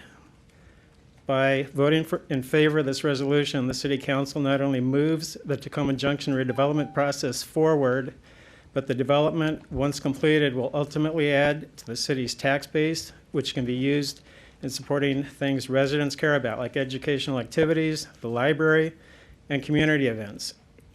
I look forward to participating in future meetings regarding Takoma Junction as this development takes shape. Thank you all very much for all your time and effort. Thank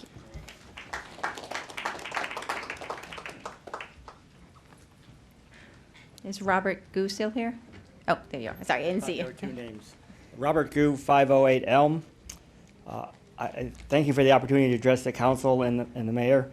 I work for a federal environmental agency on green development practices and smart growth, and I feel that the development NDC has proposed does not represent the best example of a sustainable development. Takoma Park can do better.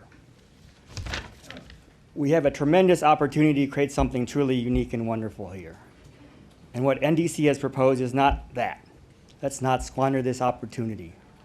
I believe this space will be developed, and I generally think infill is a good idea, and I think we need to do something better with this space. However, I feel that the process that has happened thus far hasn't worked well. The dissent in the community is illustrative of that fact. I feel that the community is being railroaded forward without the establishment of general consensus about what the community wants as a development. And with that in context, I believe that traffic study is premature. We don't have agreement on a concept. And I, for one, don't want my tax dollars spent on a traffic study before I agree on the concept. The development as proposed lacks a lot of sustainable elements. LEED Gold is a very low bar, in my opinion. Platinum is better, but LEED typically doesn't address the site factors. That's why sustainable sites under the Green Building Certification Institute was created to create a sustainable site. What we're getting is a monolithic building.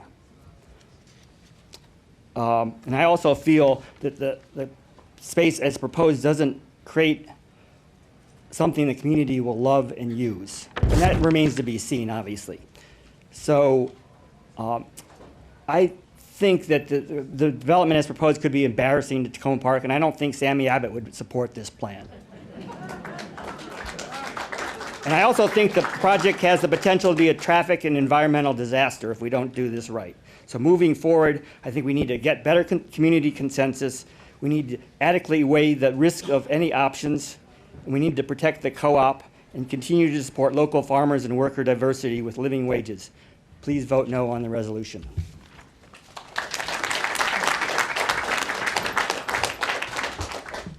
Hello, I'm Elizabeth Hoyt. I live on Elm Avenue at the corner of Poplar Avenue. And first I want to say it's my first meeting, and it's really cool hearing all these opinions. I really enjoy it. So first, I support development of the junction. I would like to see businesses or other development in that area. I'd like to see some sort of development instead of the current unused space. I live 2 blocks from there. I'm not concerned about increased traffic as long as there's parking spaces incorporated, and that is included in the current development model. I support a 2 to 3 level building. I do not think that is too high or unpleasant for pedestrians. Number 2, I support the co-op continuing its business in its current location, of course. Something I don't understand is that the co-op is renting the space, are they not? I don't understand why we would support a special status for the business. As a renter, it is not permanent there. They may move, and they should not determine construction requirements for the development next door. There's no reason why they should determine their own rental rate as well. Finally, I do not understand why the co-op would receive or merit reserved parking spaces in the new development. To me, maybe I'm not a developer or involved in construction projects, but this to me, as just a resident, looks like an inappropriate use of city relationships, whether they be relationships with city officials or relationships with residents. I do enjoy the co-op, though, I have to say. I use it, and I would like it to stay. So I'm not saying I'm anti-co-op, but I don't understand all of this arguing.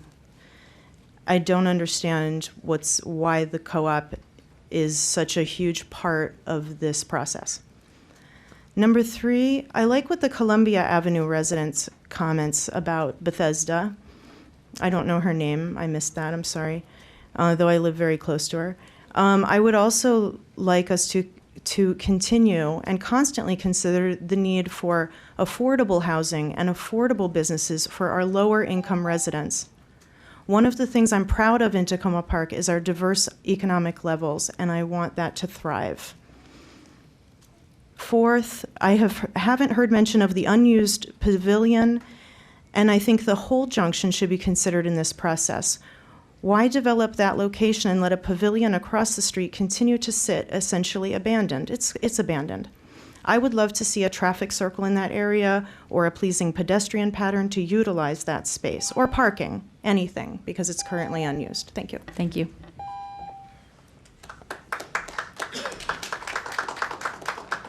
Next, I have Lorraine Pearsall, Carter Doherty, Neil Cohen, Nadine Block.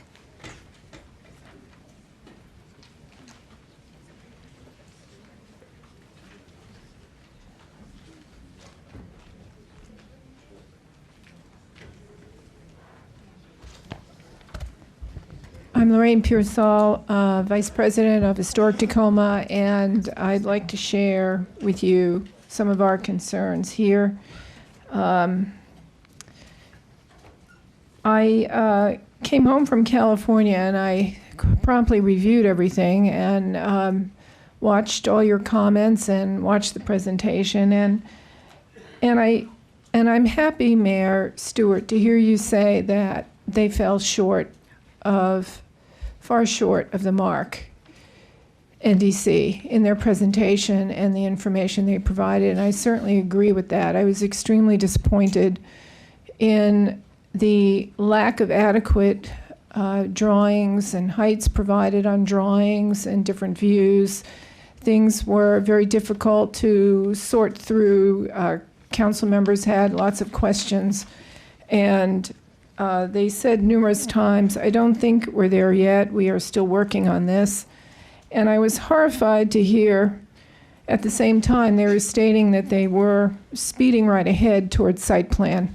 And it was really clear when I started looking at everything that they're not ready for site plan. And so I'm here to really say to you, do not approve this concept plan in any way. It is far from ready. And please do request a new concept plan in advance of the site plan. You're going to need it because there's a heck of a lot of work that needs to happen. This new plan should show real progress in solving the major remaining problems, and they're huge problems. The spaces just don't work. They make no sense. Where are the dumpsters stored, and how are they easily accessed? And how can we be looking at a plan showing seating right next to a lay-by?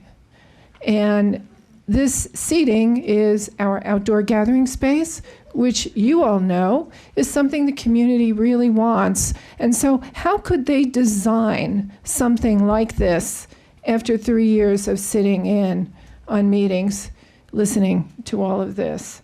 And so there's a lot of work that needs to be done. You need a new concept plan. Please do not allow a third story. NDC always proposed a second story, which in itself, due to its expansion along the street, will feel very monumental. This building will feel monumental at 2 stories. And 2 stories at least is much more respectful of our very low-scale historic buildings right across the way and our small buildings. It will not be as overwhelming at that height. 3 stories becomes a problem, and it's not something NDC ever before wanted. Parking. Thank you, Ms. Pearsall. Is that it? Your time's Okay. up. Thanks.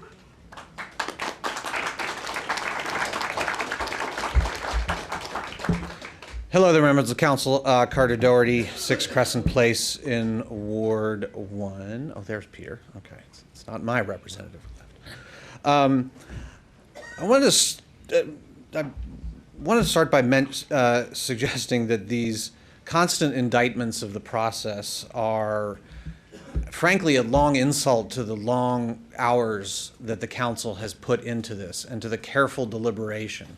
The fact that we can collar you on a street corner, that we can run into you in the co-op or anywhere else in town and talk about this, speaks to the fact that we have had an intensive dialogue about this. You have shown the patience of job in this process, and I admire you for it, and simultaneously, I am glad I am not you. The notion of this having been railroaded is particularly ridiculous. The truest indictment would be if the council can't get this over the finish line, if it abandons the process after careful deliberation.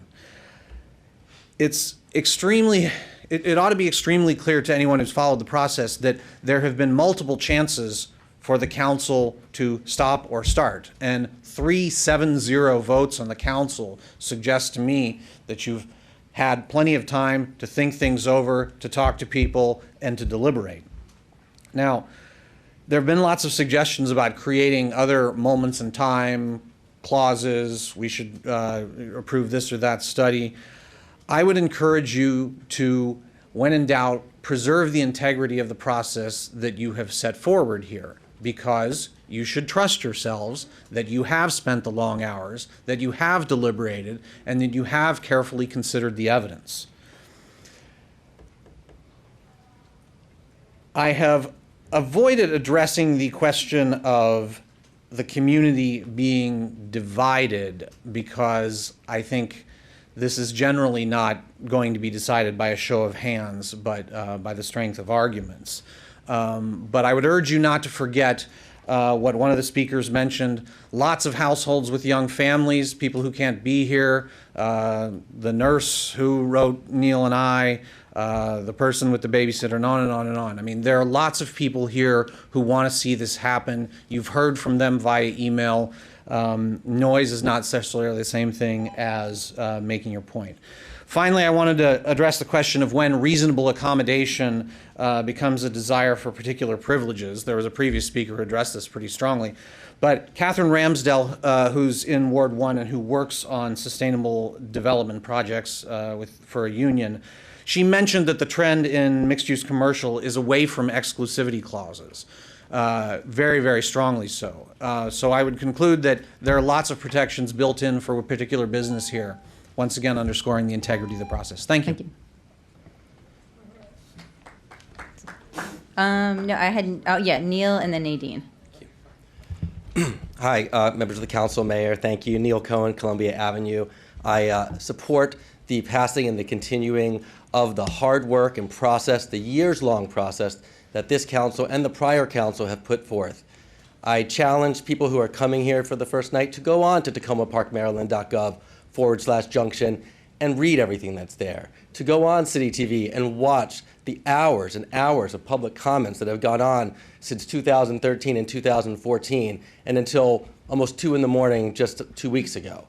To suggest that somehow the process has been cooked or flawed or that the council is selling out is a real insult to the council people who are sitting up here who are basically volunteers. They get paid almost nothing, and they come and they listen tirelessly. They may not agree with each of us, but you cannot accuse them of being inaccessible and not listening and hearing a viewpoint. And so I, like Carter, I'm in awe of what you've done. I couldn't do it. You have an incredible amount of patience. So let me move on to the points. But it is a little galling to hear that somehow it's going too fast and the process was cooked. It's just impossible. This is the hard conversation the community is having. We don't need to stop it and have another conversation. We've been having that conversation for 4 years. And it's been a hard conversation, and these council people have not always agreed and have hammered out different points on different resolutions. And that the resolution that's put forth tonight is not a free pass to the developer. Professionally, I'm sure many of us have written first drafts that we're not proud of, that we don't think were great. Some people have said like I'm in bed with the developer, which I find laughable, but I think the developer messed up. I don't think it's a great plan. I'm not going to get up here and say, woohoo, that was a great plan. It's not. But they are entitled, given the amount of investment that we've all put in and they put in, to have another shot at it and to move forward with an actual site plan. They have been listening to everyone. They come, they listen, and yeah, they swung and they missed. I think there needs to be more community space, but I think the B.Y. Morrison abandoned park is a perfect example that no one really wants to sit at Takoma Junction with all those cars going by. So it's a bit of a false argument. Any building is anti-environmental, I've heard. I hear, no big dig. What I really hear is, save our impermeable parking lot. It's so great and sustainable. Let's not replace it with a LEED Gold or a LEED Platinum building. Let's build more parking spaces for the co-op. These are not environmental arguments. Smart growth is an urban planning theory that concentrates growth in compact, walkable urban developments, and that's what we're doing here. We're supporting the walkability and the sustainability of this city. The protests that are going on, 32% of Takoma Park households earn less than minimum annual income to be able to afford a rent-stabilized apartment in this city. Almost half earn less than is required to afford purchasing a home in this city. That's where the protest should be, not out here about a small development on an empty parking lot. Thank you.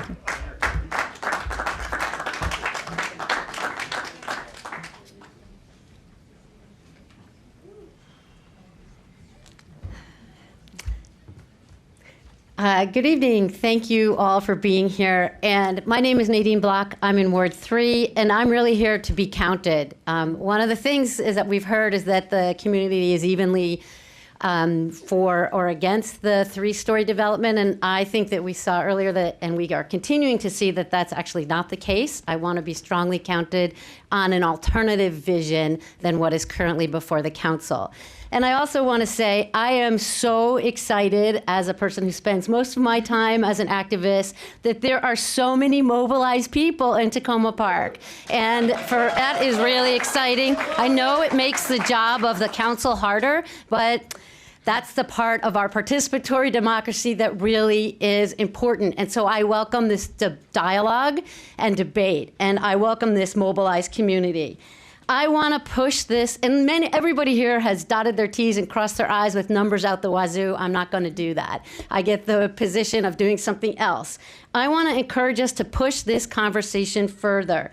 I want to talk about starting with the task force recommendations, but then actually living up to our dream, our self-representation as a community that has progressive values, that honors differences in class and race and gender.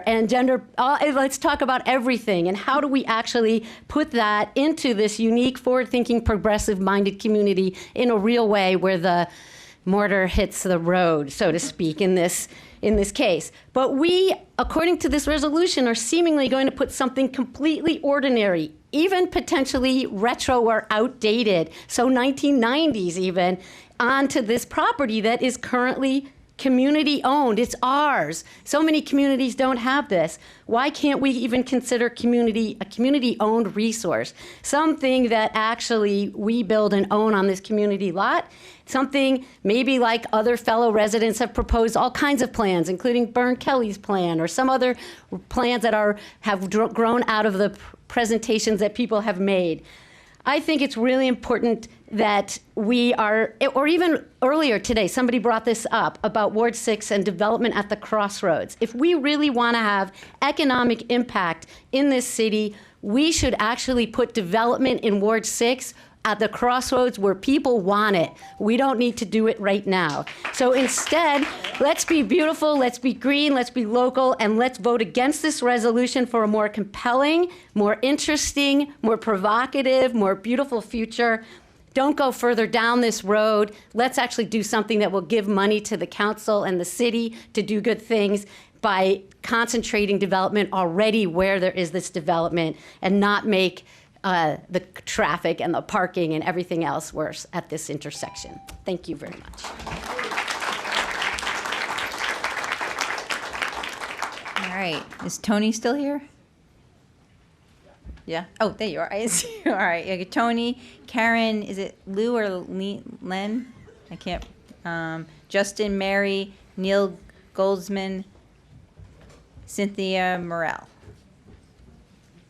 Go ahead. Right? Yep. Good evening, Madam Mayor, members of the City Council.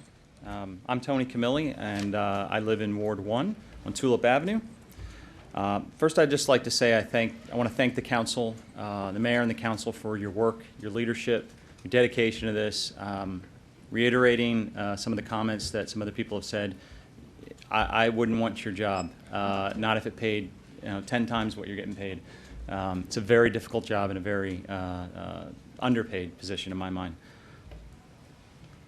I have to say something, in response. I think earlier someone invected the conversation as this is comparable to some sort of military endeavor, or there's other things. It's associating it with something like that, and I take offense to that personally as someone who served in the military. So this is about a development of a piece of land in a small city. And let's not make it more than it is.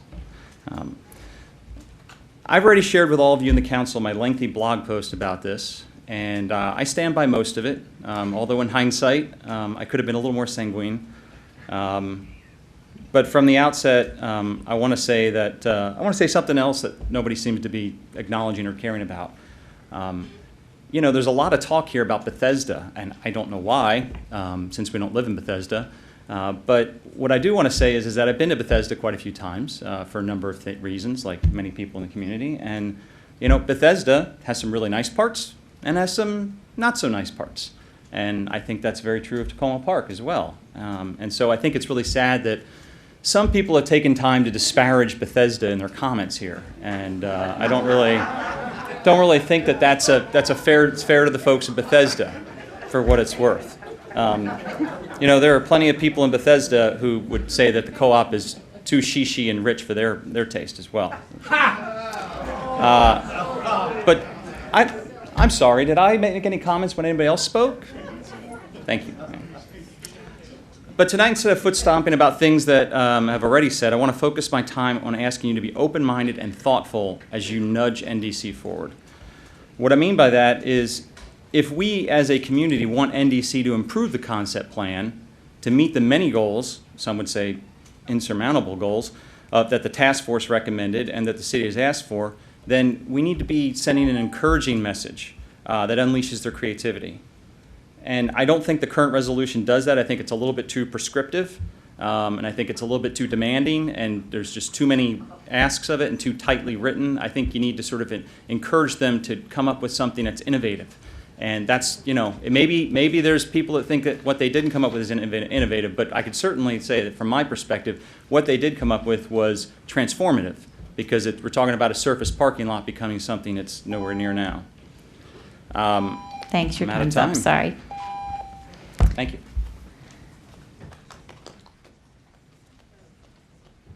Hello, Karen Liu, Ward 2, and I think it's fair to say one of the fewer young professionals in the room. I just want to make 4 quick points. The first 2 have to do with the letter from NDC dated October 17th. So the first is they wrote, quote, "We are open to providing more community space in the main development site," end quote, and they offered a few suggestions how to do that. And then they said, quote, "As we continue to point out, this is a very small site and it can accommodate only so much non-revenue generating space before it becomes economically unfeasible," end quote. Now, I want to say I don't fault NDC for saying this. Of course, they need the project to be economically feasible.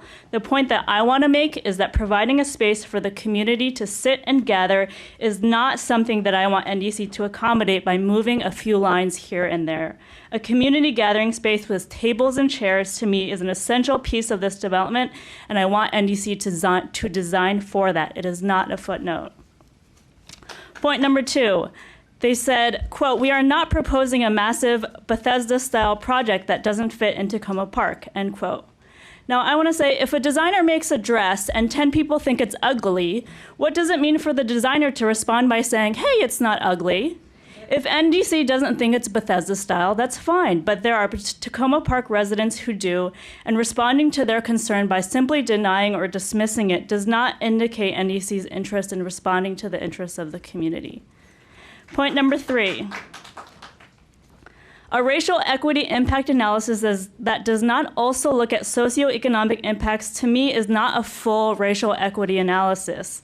There seems to be pretty strong evidence that this development is leaning towards supporting a certain class of people. And point number 4, long live the co-op.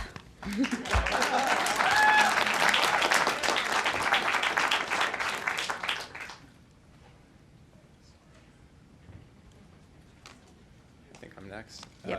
My name is Justin Mary, and I live in Ward 2 with my wife and toddler. I moved here about 3 years ago. I'm here today to voice my support for the proposed development. I believe it will provide tremendous value to a wide-ranging group of people within Takoma Park.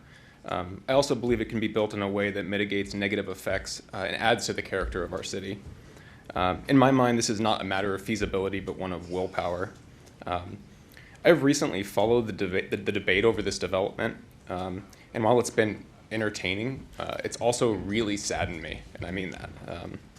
I honestly believe that we have a unique opportunity to come together as reasonable people for the common goal of improving our community. And by reasonable, I don't mean the facade of reason.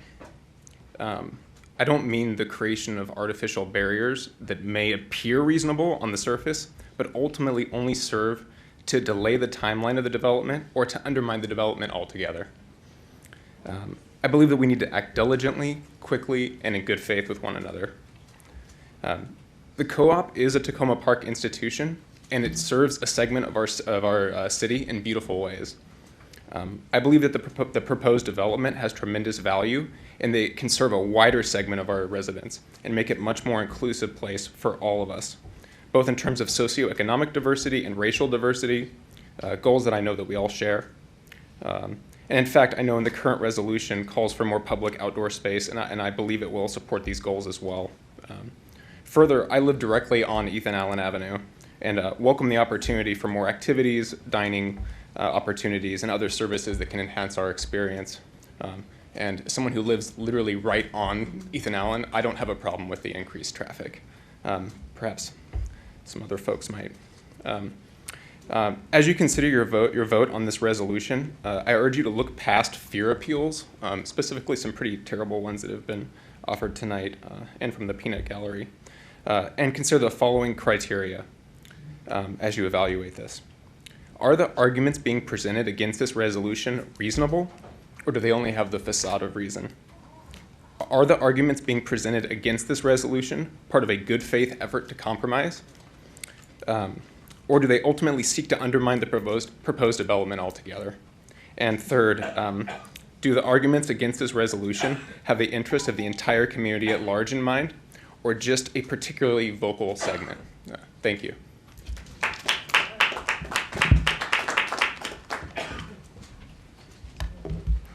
Hi, I'm Neil Goldsman, and I live at 7101 Poplar Avenue, and I've been a Takoma Park resident for about 28 years. Okay, so development is okay, but we need sensible development. 34,000 square feet is just irrational. Should not be 3 stories, and should be in scale with the neighborhoods, in front from Carroll Avenue, and also behind, where Columbia is, and Sycamore, etc. Also, protect the co-op. It's a unique treasure. I'm there almost every day. I'm greeted by incredibly great people. It's one of the things that makes Takoma Park great. Also, protect local businesses. Make sure this plan protects local businesses. If rents are too high, that's just not going to happen. I'm a small business owner. Small business is hard. It's really hard to get a small business going.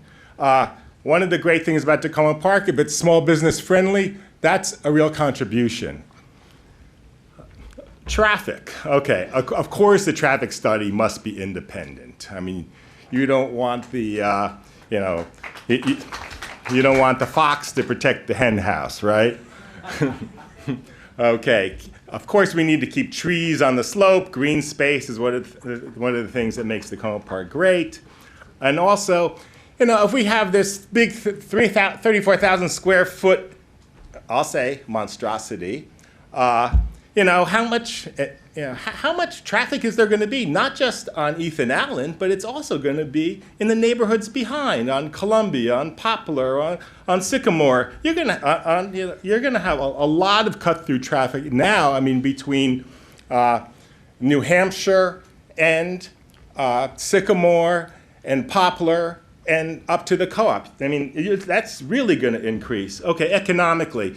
Okay, this sounds like a great windfall for Takoma, but you never know. We may have, suddenly, oh, this is an eyesore. We don't want to go to Takoma Park. Therefore, tax revenues really can decrease, not increase. Okay, also, let me just say, I'm one of the last ones to talk. I don't know when's the last. I've been here for, I guess, since 7 o'clock, 2.5 hours. You're definitely not the last. and thank you. And thank you for your patience throughout this. Okay, so I'm glad I'm not one of the last, and I don't envy your role, but thank you for doing it. I've seen almost all of the people, and Sue Katz-Miller asked people to stand up. Yes, most people are against this thing. Let's agree with what your community is saying. Ensure right-sized development. Development is okay, but we need right-sized development. And we're a special community. Let's do something special. Silver Spring has a fountain. We need something great there. Let's do it. Thank you. All right, may I have Cynthia Morell, Mark Sherman, Kay, and it begins with a D, but the pen ran out. Sorry. Okay, oh, there, okay, you're up. Cynthia. Yes, my name is Cynthia Mariel. I moved to Takoma Park in 1986. I have been a renter for the majority of my time in the city. I'm now a homeowner. Thanks to Takoma Park's commitment to affordable housing and the right of tenants to organize and purchase their rental units when the landlord sells the rental building. In particular, former City Council member Mark Elrich went to bat for 22 renters in the building where I live, and as a result, a broad range of racial, ethnic, people from diverse backgrounds, including many immigrants, became first-time homeowners.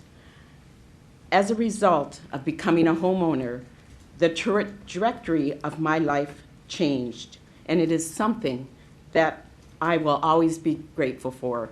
because without the support of the city, I would not be a homeowner in Takoma Park. However, my heart, my knowingness is understanding the role and the experience of the renter. I live in Ward 2, 2 blocks from the Takoma Junction. I have many concerns about the development that others have expressed as well. Increased traffic, size of the proposed development, the lay-by and viability of the co-op, green space, and many more issues. However, the concerns about which I'm going to speak tonight are not the ones that I previously named. I'm going to address the issues of class, race, and fair representation for all of Takoma Park, not only in the outcome of this development, but in the process. Class. Renters make up approximately 47% of Takoma Park's population. I ask you, I ask us, has due diligence been done to ensure that the renters' voices are sought out and heard at a 47 level effort of input? It is not as easy to reach renters, but it is the onus is on us to do so. Renters pay property taxes. Race. To the credit that this city has adopted a racial equity resolution earlier this year, and as a result, each vote the council takes must include a racial equity impact statement. On the blue sheet passed out tonight on page 2, there it is stated, the race equity impact assessment for tonight's vote. And it reads, the property is located in Ward 3, where 61%, and on. That racial equity statement has not been appropriately applied. I do not live in Ward 3. This development affects all of Takoma Park. Thank you. You need to practice what you preach. Thank you.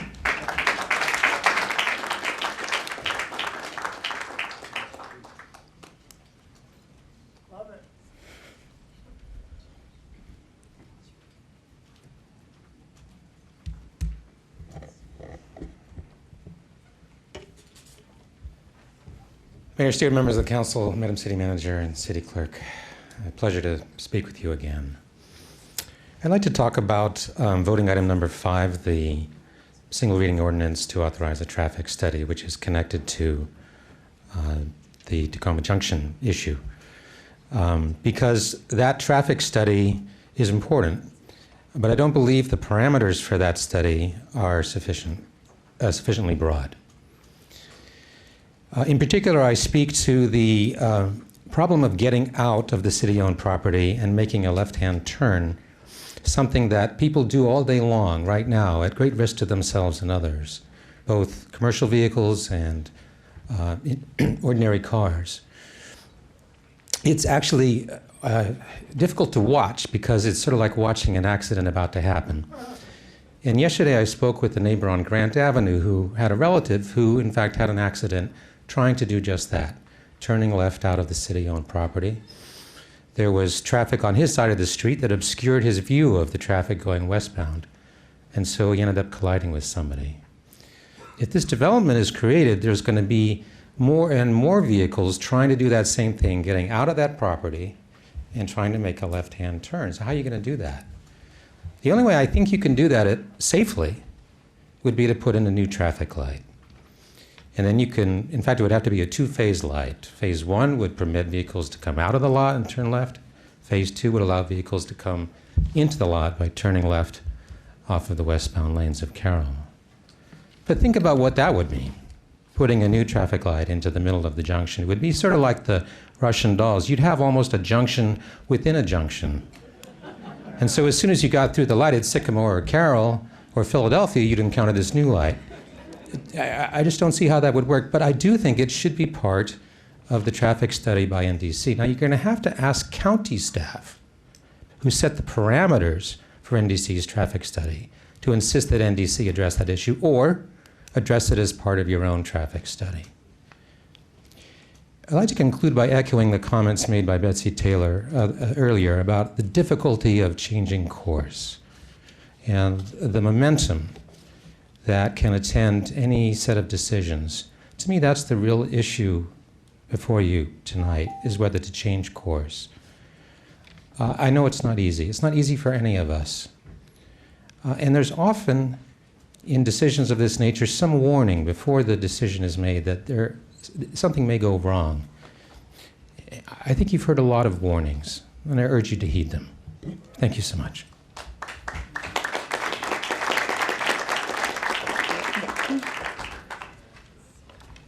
Good evening, everybody.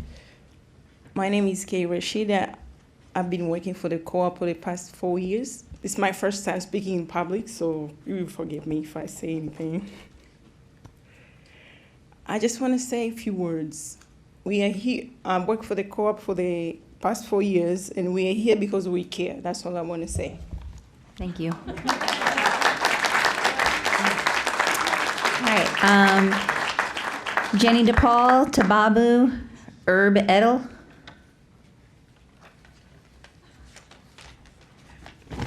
Hi, Jenny DePaul, Ward 3. I also, like so many people here, I want to thank you all for all the work you did on the concept plan. It's clear to see, looking at the resolution, how hard you've worked to reflect all of the community feedback and your own. And you have to do it in this public manner, so I appreciate how challenging that is. I feel like many of the things that we've brought up have been addressed as different sorts of modifications in your resolution. And I'm personally a little bit clearer on whether the footprint, that the footprint might remain more dynamic than I thought it was set. I'm not really clear on the purpose of this concept plan. There seems to still be quite a lot of debate about whether it's laying the groundwork for a sort of commitment to a future design, or if it's just something to get you to a traffic study and various traffic studies. In which case, it just seems like the volume of the back and forth with NDC is going to go up once you have once the site plan starts to develop. I just wanted to say from my own personal experience that I have brought thousands of projects from development concept to green light and to completion. And they're not real estate projects, they're films and television programs. And I just want to say that every single time that you're communicating with your third-party producer, developer, contractor, you are educating them about your brand. And Takoma Park is a unique brand, and people come here for unique experiences, like music and the farmer's market, you know it all. So I just want to say that you guys are the client, and it's a huge responsibility, and it's sometimes hugely frustrating because there may still be gaps between your vision and what the people who you've commissioned to do the work are doing, and how that's going to affect your brand for the long term. And I just feel like some other people here that you have to communicate very unambiguously about what you want. And the better and more planned out your pre-production is, which is where you are now, the less time you're going to spend in edit. So I just think it is justifiable to say, whoa, we need to rethink this, because there are so many contradictory and inconsistent things in these very detailed feedback comments that you've put in your resolution. Thank you.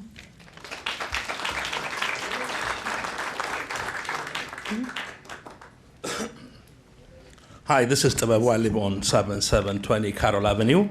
I'm here for two purposes. First and foremost, I want to declare my love and then share my blues. My love, first and foremost, to you, because you're not paid. I know you personally.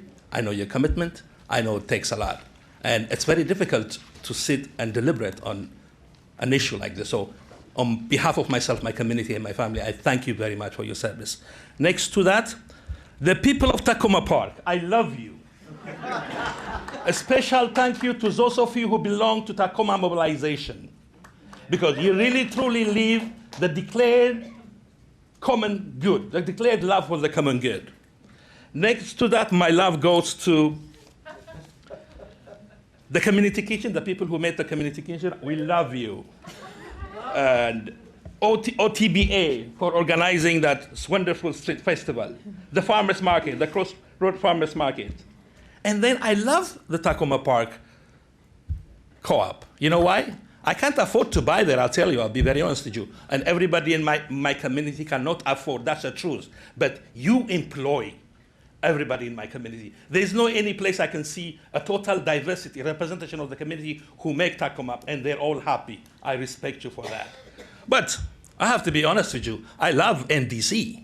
I don't know how many of you know what NDC is. Have you been to their office? They're on Georgia Avenue. Have you talked to them? They're small neighborhood development corporations. Some of you talk about them like developer that's gonna be affiliated with Donald Trump. You are misrepresenting the developers. So please, weigh your wording, weigh your exaggeration carefully, because it has consequences. Next to that, Pat, I love you. You declare your love to me, everybody. And to those of you who've come here, who have advocated for Blazed Coffee, as much as you're advocating for the co-op, I love you. Because I too live in Takoma Park. I too have a dream. Okay, now my blues. Again, I'll say this again and again. Those of you who say no rush, no development, think twice. You're stepping on my dream. It has been 6 years. My son was 11 when I dreamt of having a little piece of my dream. Now he's 18, he's going out of my house without seeing my dream come true. So when you say no rush, think carefully. Okay? And then when you say community, by the way, quickly, the Takoma Park, you're not a total representation of the Takoma Park, I have to be honest with you, because advocacy is a privilege, and many of our people don't have the privileges you do enjoy. Let me tell you the demography. White folks in Takoma Park, 49%. Black people, 35%. Where are they? So when you say community, do not be very selfish. Think of those who can't afford to come here. Think of the apartment dwellers, the 47% people. Thank you, Mr. Thank you. Thank you. Love it, love it, love it. Let's see. I had Herb Etel. Is he still here? Nope. Okay. Jordy, and then Kitty Tucker, and Lars. Did Jordy? Yeah, there he is. Okay. Is Kitty still here? Oh, there you are. Okay. Jordy's first, and then you, Kitty.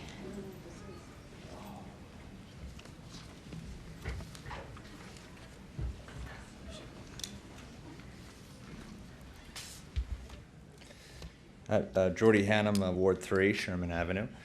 Let me say at the outset that I do support and look forward to the development of Takoma Junction. And I'm confident that we will find a way to ensure that the co-op remains viable while also allowing other small businesses to thrive in a new reconfiguration of the space. And that confidence comes from living here. I've lived here for 10 years, and I'm raising my family here. I love Takoma Park. And one of the things that I've enjoyed over this time is that Takoma can both adapt and stay true to its roots. We are not Bethesda. We won't be, and I'm surprised by the kind of lack of faith in us. I know certainly by the debate tonight we are not, and this is really about creating a more walkable, livable community. There's been talk here about development. I know there was opposition to development in the past 10 years, to Olive Lounge, to kind of being a bar, and if you go there, there's nothing more Takoma Park than Olive. Republic being a chain. Republic is run by someone who's local, and his family has lived on Sherman for decades. Takoma Park Beverage Company is now run by someone who lives on Sherman Avenue, who's a local teacher.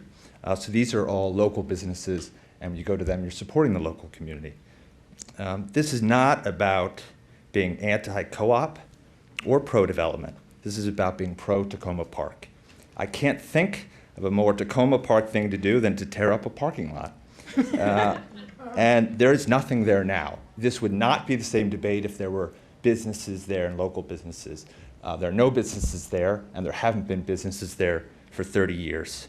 This is about creating what Jane Jacobs famously and other community planners emphasize, a more walkable, livable community that will benefit a range of individuals and businesses. This is really the antithesis of what Bethesda you see there. This is, again, about a more walkable, livable community. I thank the council and the mayor for the time you've expended on this. I hope the city of Takoma Park can move forward on the junction redevelopment.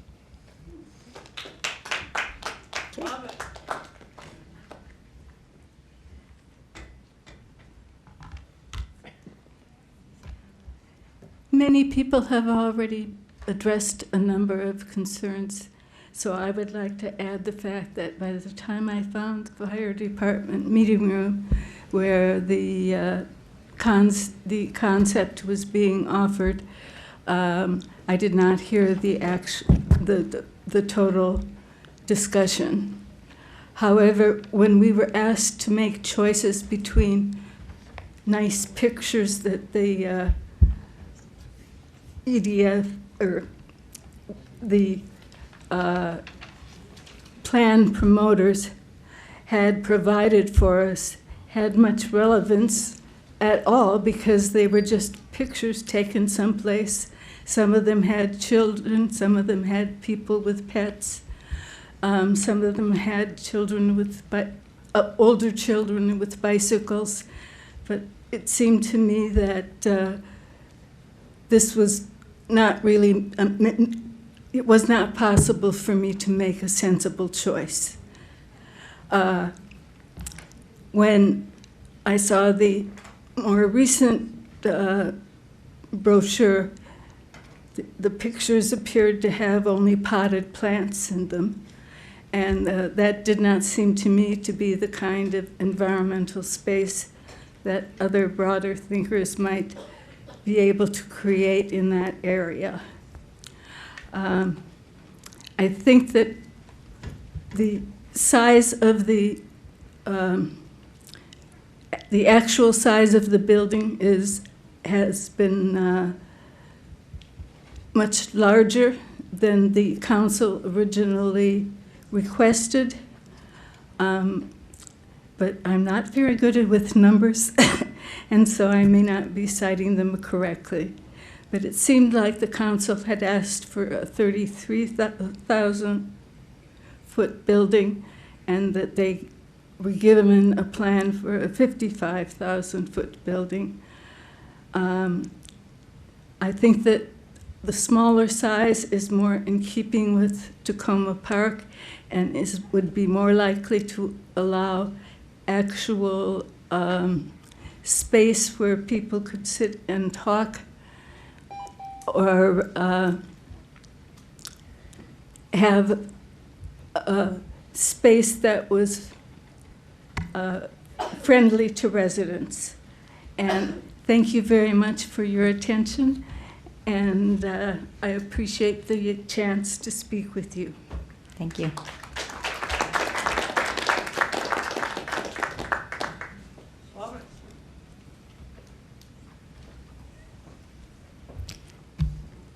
Hi, my name is Lars Olson. Appreciate the council. I am a 17-year homeowner on Hancock Avenue, just a scant 3 blocks from the junction, that has been awaiting some reinvigoration, at least all of those 17 years. Simply put, I support the redevelopment. Perhaps it's a swing and a miss, at least in its first pictures. Lots of other pictures to come. As Jenny said, there's lots of chances to continue to grow the plan in a proper neighborhood Takoma Park way. So,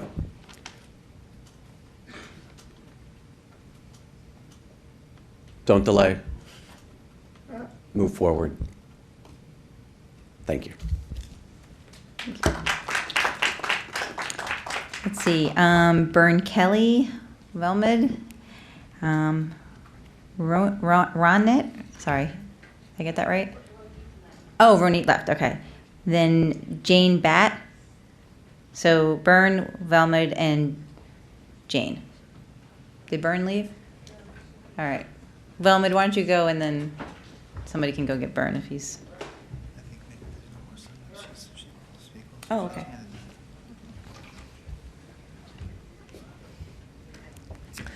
Good evening. Welmoed Laanstra, Ward 1. Used to be a different ward. I'm keeping it short. I have a bit of a toothache issue. But I wanted to make sure that I came tonight, as I have, with many of you in this room, have been watching and working on this particular development. So in addition to thanking all of you for paying attention to listservs, all the development plans, all the different people, I also want to thank everyone in this room who has been instrumental in making this process move forward the way it has. You know, granted, we don't always see eye to eye on certain implementations of these particular plans. Now,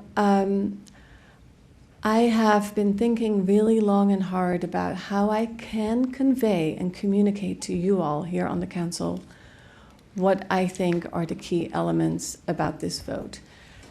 And I think I'm coming up short. So I want to concur with what Jenny said, that editing and processes can take a long time, and I think you want to get out of the blocks the right way.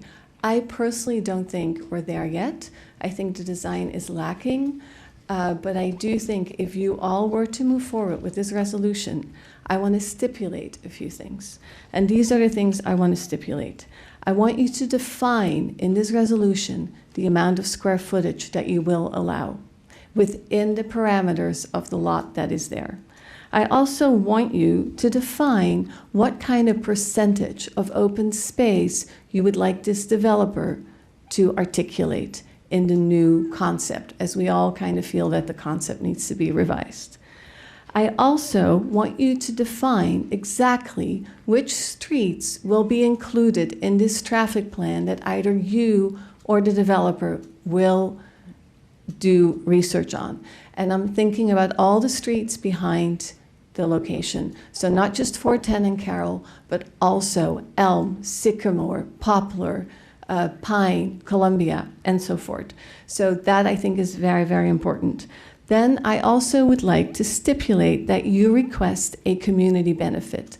In general, and this is what I used to do, when you ask for public art, you stipulate between 0.5 to sometimes up to 2% of the overall budget. It doesn't always have to be public art. It can be another community benefit. You know, sometimes cheap public art is not worth the effort. And then I also want you to think about this, and I've hammered on this quite a few times, a master plan, not just for fill-in, but for future development. And I also want to say that the burden is not just on the developer, Mr. Washington and his company, it's also on the city to help support him in the new articulation of the building. Mr. Kelly, can I ask you to hold on, because we have someone in the back room who's been waiting and has a child too. Sean, do you want to come? I just realized your name is like way down on the list.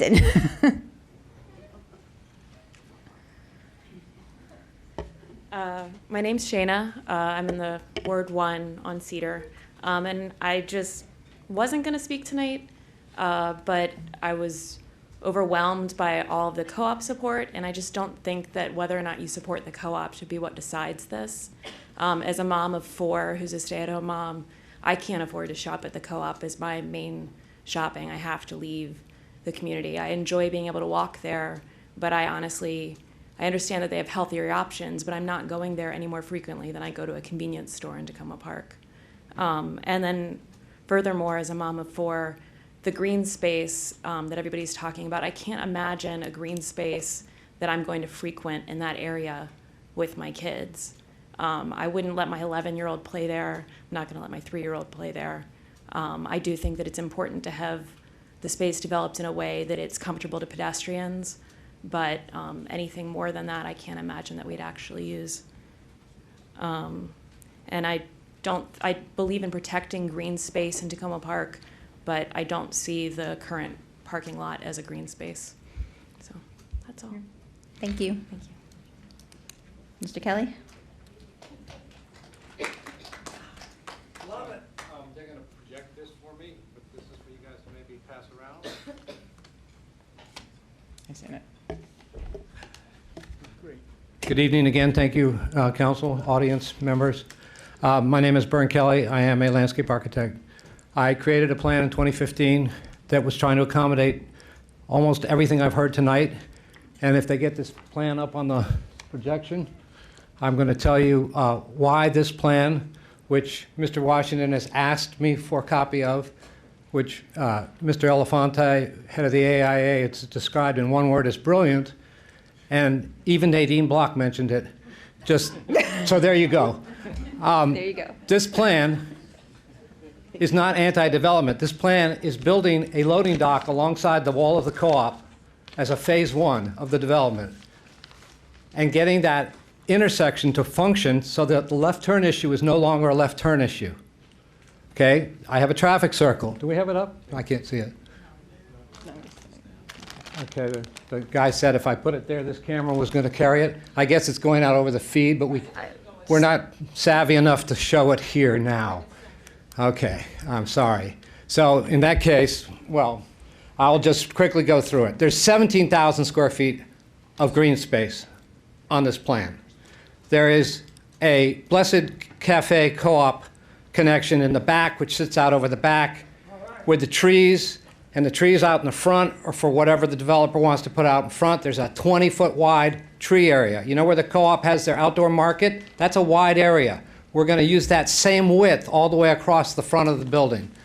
The pavilion gets moved into the traffic circle for the traffic guards, and people crossing, if it's rain or it's dangerous, can rest a minute under shelter. Make that shelter a shelter. Move it to the middle of the traffic circle and run the crossroads through it. The bus stop is on the outside. To the traffic circle and the loading dock function like this. You all seen it happen at the fire station. There's a transponder. All the lights go red. The truck's back into the thing.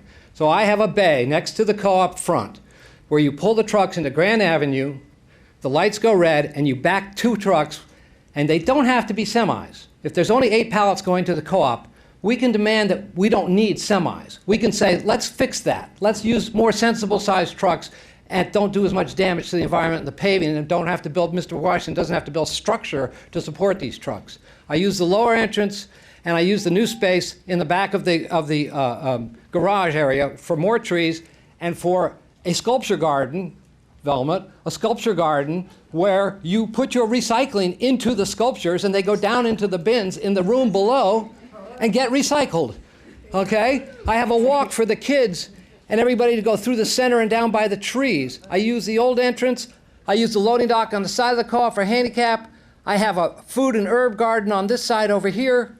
I have less tenants, so there's less employees needing employee parking, and I use the fire station parking for extra parking. Thank you, Mr. Kelly. Thank you. And I urge you not to vote for anything less than Mr. this. Kelly, Give Mr. please. Washington time. Jane Batt, Rachel Anderson, Greg Smith, and Colleen Cordis.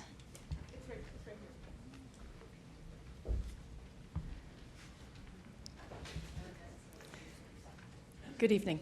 My name is Jane Batt, and I've been shopping at the co-op for 36 years. I bought one of those coupons before it opened up, a little investment in the future co-op. And I've been working there for 6 years. And of course, the co-op is a unique place to work. 40-some employees from 20-plus countries. You walk in the morning before the customers arrive, there's already 4 or 5 languages being spoken among the staff. And then the customers arrive, and the customers are truly global as well as local. It's true that organic produce costs more, but it's not all organic, and there are excellent sales that change every 2 weeks. Mm-hmm. The co-op is an example of how extremely diverse people extremely diverse in every way, age, background, upbringing, languages, can work together closely to serve a community. And not only their local community, but actually the world. Because the people who work there Skype to Tibet, their families in Tibet, ship supplements to their families in Tanzania, are in communication with large sub-communities in the area. Fair trade as well as local products are featured there and valued and appreciated. This small business has great value and significance. It is an example of a way that an extremely diverse world can work together, function, live, and move forward. Thank you. Thank you.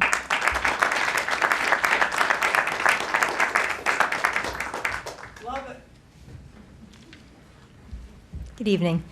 My name is Rachel Anderson. I live on Goody Avenue. This is my first city council meeting. I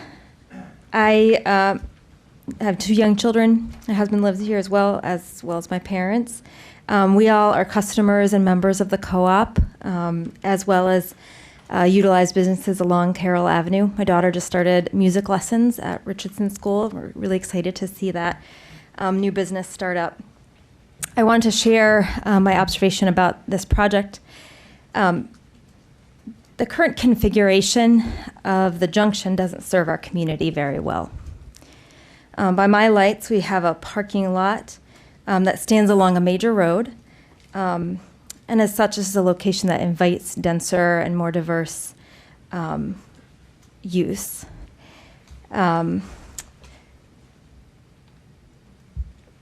And I don't see a problem with the inviting new businesses, a larger building there. It's not being used right now.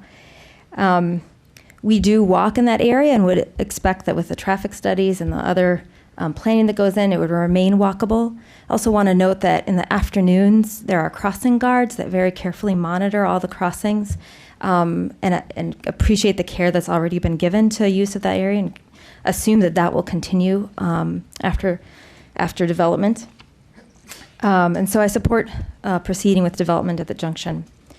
Want to note a couple of things. There's been conversation about open space there, and I'm not sure I totally understand that. I mean, so that's an area right along kind of a major road, like another commenter noted. It's not a place where I would really go to seek out open space. The city does an excellent job of preserving and maintaining parks and open space that I know our family really values and other people do. And so I would understand this is a development that would enable the city to, continue to raise revenue and continue to invest in the many spaces and also in others, especially thinking around Langley Crossing where continued attention is needed. So I think the city has been an excellent steward of our open space and our kind of community services generally, and would expect that you'd continue to do that. Thank you. Thank you very much. Greg? You're up. Good evening, Mayor and Council. I appreciate all the time and energy you've put into this project. I wouldn't take your job for $1 million. I know that you're taking time away from your family and your community lives and from your businesses. It was about a year ago that I first testified about this project.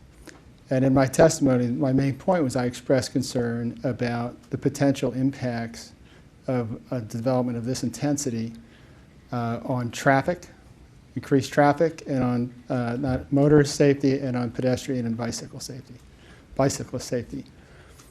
It's been a year, and I expressed concern when the project was at about 35,000 square feet, and now it's been increased by about more than 50%. If anything, by some metrics, the impacts would be worse, and yet we still don't have a traffic study. Now, I know you can't do it. I understand studies. I understand analyses. I understand modeling. I've fought major infrastructure projects like the Intercounty Connector and multiple incinerators. Usually the folks who are raising concerns about the potential impacts are right. If anything, we understate, our concerns are understated in the end. It's just, I don't understand how a year later we have a concept plan that by many accounts doesn't comport with the standards, the goals, and the values that were laid out by the task force and by the council a while back. And to the extent that it doesn't, then the council should send NDC back to the drawing board to come up with a concept plan that does comport. Or the council and the staff should explain which of those goals and values and standards it's willing to neglect or simply delete from memory, and why. I mean, those are the choices. And I'm not saying this to point a finger, but there's been a lot of talk about a 4-year process. And if the 4-year process has gotten us to the point where we're abandoning the original values and goals, but we're told because of sunk costs, including time and energy, that we need to figure out a way to go forward, the sunk cost argument just doesn't work. It's used to forward all kinds of projects, and at some point, it works up to a point, but then no farther. And I would hope that the council would go back to this, because the concerns have been raised, including my concerns. And either you think that those concerns are invalid, or you can show that there's a way that they'll be addressed, realistically. The concerns have been raised by the co-op. Either you think that they're invalid, or you think that they're being put forward by people who aren't serious and knowledgeable. Thank you, Mr. Smith. Thank you. I just want to say, Tababo's not here, but Tababo, I love you too. Thank you. Colleen Cordes, where'd you? Oh, there you are. Colleen Cordes, Ward 1. I just find this all so moving, because this really is what democracy looks like. Yep. And everybody, you know, from all the different opinions, I really hope that everybody here, the gentleman in the front row here, who I know we probably see the issue differently, our developer who's worked so hard, Mr. Washington, folks from the co-op who I appreciate all that they've done, and the council who's listened so patiently. You know, this is really what Takoma Park is all about, and we all do have this kind of special dream. I would love to associate myself with Nadine Block. I think she's right that, you know, this is public land. This is a really rare opportunity for a special community to do something special. We don't have that yet. It's possible it won't be something that Mr. Washington's company would be interested in doing, what we could do here. But for instance, we all have dreams. I wonder about affordable housing there for, you know, 4 to 6 refugee families there, or some other really kind of modest, affordable housing there with green space in front of it. Probably totally unrealistic, but I feel like we never spent the time to do the dreaming. We went right into an ordinary development process. If you kind of take a pause now, nobody here wants that to stay a parking lot. I think we probably all agree to that. But I think we kind of need to start over again and allow ourselves together, all you wonderful people on the council who are here and the wonderful people who are coming, our mayor, our city manager, our city clerk, you've all done a great job. Why don't we start over and really do the dreaming this time? Thank you. Great. Those are all the people who have signed up. Is there anyone else who would like to speak to the resolution expressing the sense of the council regarding the Takoma Junction redevelopment concept plan? Okay. Just state your name, please. Yikes, maybe I am the last one. My name's Jessica Landman, and I live in Ward 1.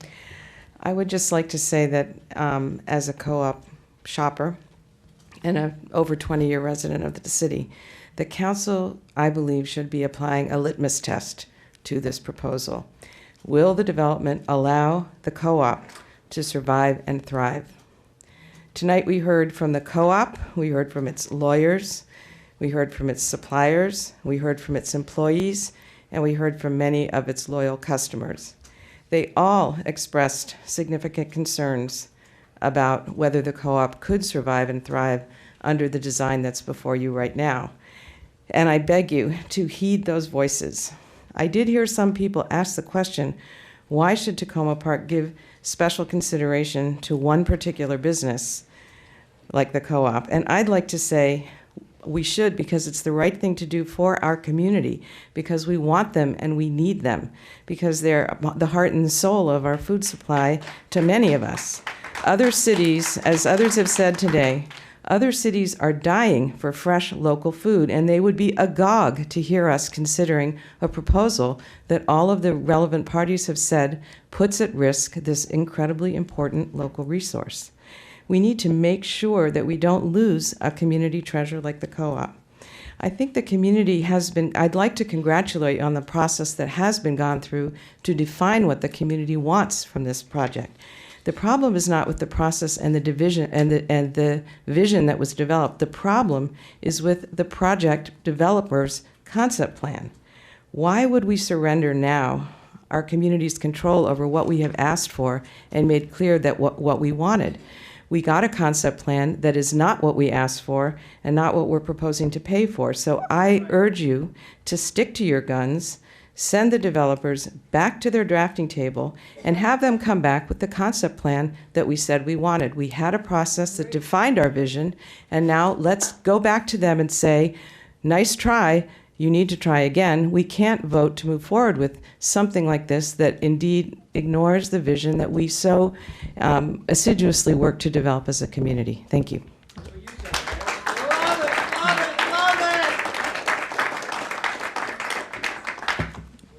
Sally, do you want to? Sorry.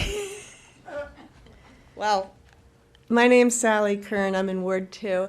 And I didn't want to be the last person because I wanted to make a rather minor point.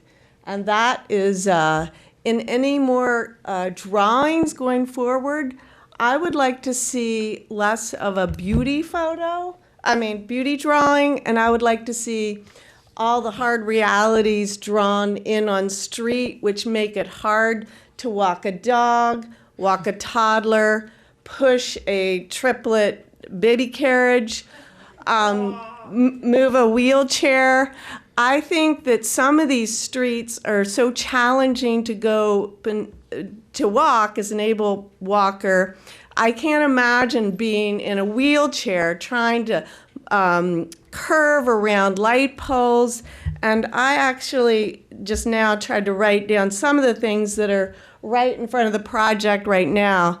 There's a very, very long bike share rack. I'm not good at estimating how long that is. There are trash cans. There's, I would like to see compost cans at any new development. There's landfill. There's a giant traffic light pole which suspends over Carroll. There's, and there would probably have to be more. There are crosswalk poles that have the light signs. They're light poles, the old-fashioned light poles. They put the wreaths on and everything. There are the ramps for the wheelchair. There's a bus stop. There's bus seats. There's a big electrical box. There's a giant sign with a map of Takoma Park. There's lots of other signage. There's a wee little library. And so I know that, I had help, but I circulated the petition to get those crossing guards there many, many years ago because I walked my sons to school for many years. No longer, but I would like to say, even with 2 crossing guards, I walk my dog through there all the time, and I cannot tell you how many times people disregard the red light. They go through the red light. They almost hit the crossing guard. I can't tell you how many times, with and without the crossing guards, my children were almost hit as they tried to cross the street. Anyway, so when you put in whatever you do with the lay-by or whatever parking situation for the co-op trucks, I want to make sure that they're safe in terms of people with the wheelchairs, the dogs, the kids, the walkers, the people at possible cafe tables. And I would like to see you have the expanse beyond that and really show that in the diagram so it's not really false public space, it's actually filled up with stuff. Great.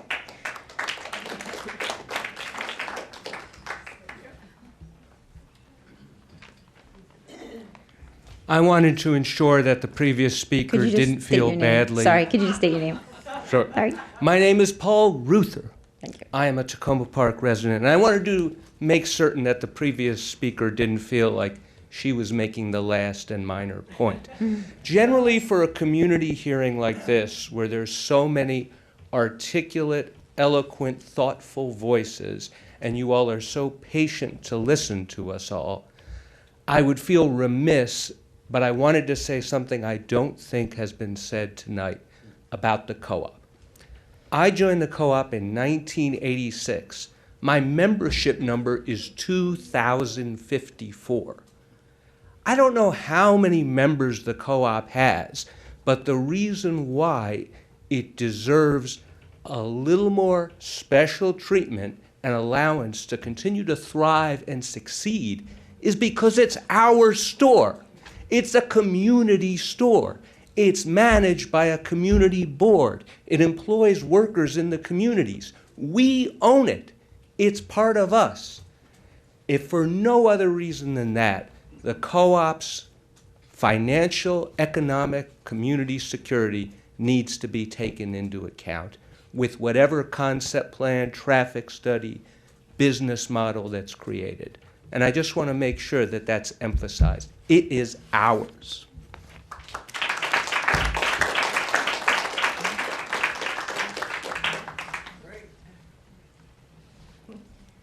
Hi, Karen Lovejoy, and I'm a Takoma Park resident. And I just want to sum up by reiterating or making very clear that I didn't hear anybody here say they don't want development. What we're asking is that the council look at concerns that you have stated. It's not just us. We concur. You have identified serious problems or issues, questions with this plan. So we're saying, stand your guns, don't ignore your wise observations as to the flaws in this plan, and don't move forward until they are reasonably corrected. Thank you.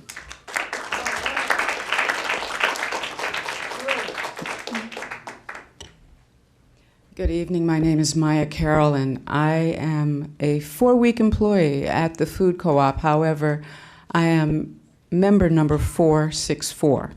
As a 38-year vegetarian and vegan, as a mother who raised her children here, as a daughter whose mother owned a home in the historic district here, as someone who personally was able to use those resources at the co-op to help my father-in-law detox off of 7 medications and transform his life from a bedridden arthritic to walking 2 miles in Sligo Creek every day.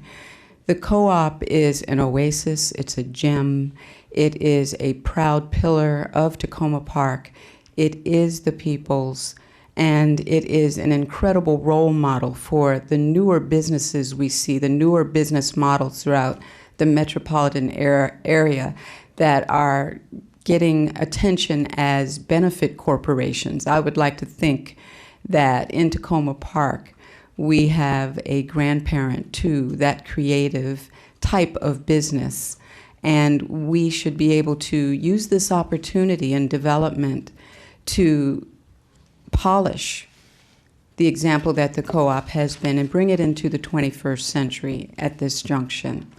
I thank you for your time and all of the voices. I thank you for being here this evening. I'm also interested in learning the considerations that are being made based on the Equality and Equity Initiative, when it comes to the development of this space. Thank you. Thank you.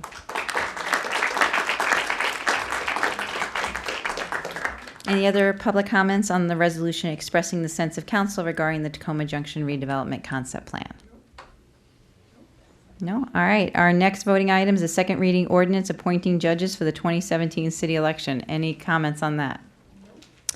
Next is the second reading ordinance amending the Safe Grow Act to add neonicotinoids to the list of restricted cosmetic lawn care pesticides. Any public comments on that? No. Next, we have a first reading ordinance approving the FY 2018 budget amendment number 2. Next, we have a single reading ordinance authorizing a contract to augment the traffic study for the Takoma Junction redevelopment project. No. And then we have a come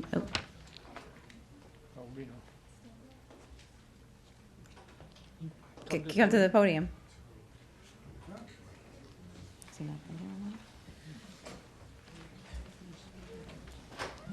We're gonna get yelled at.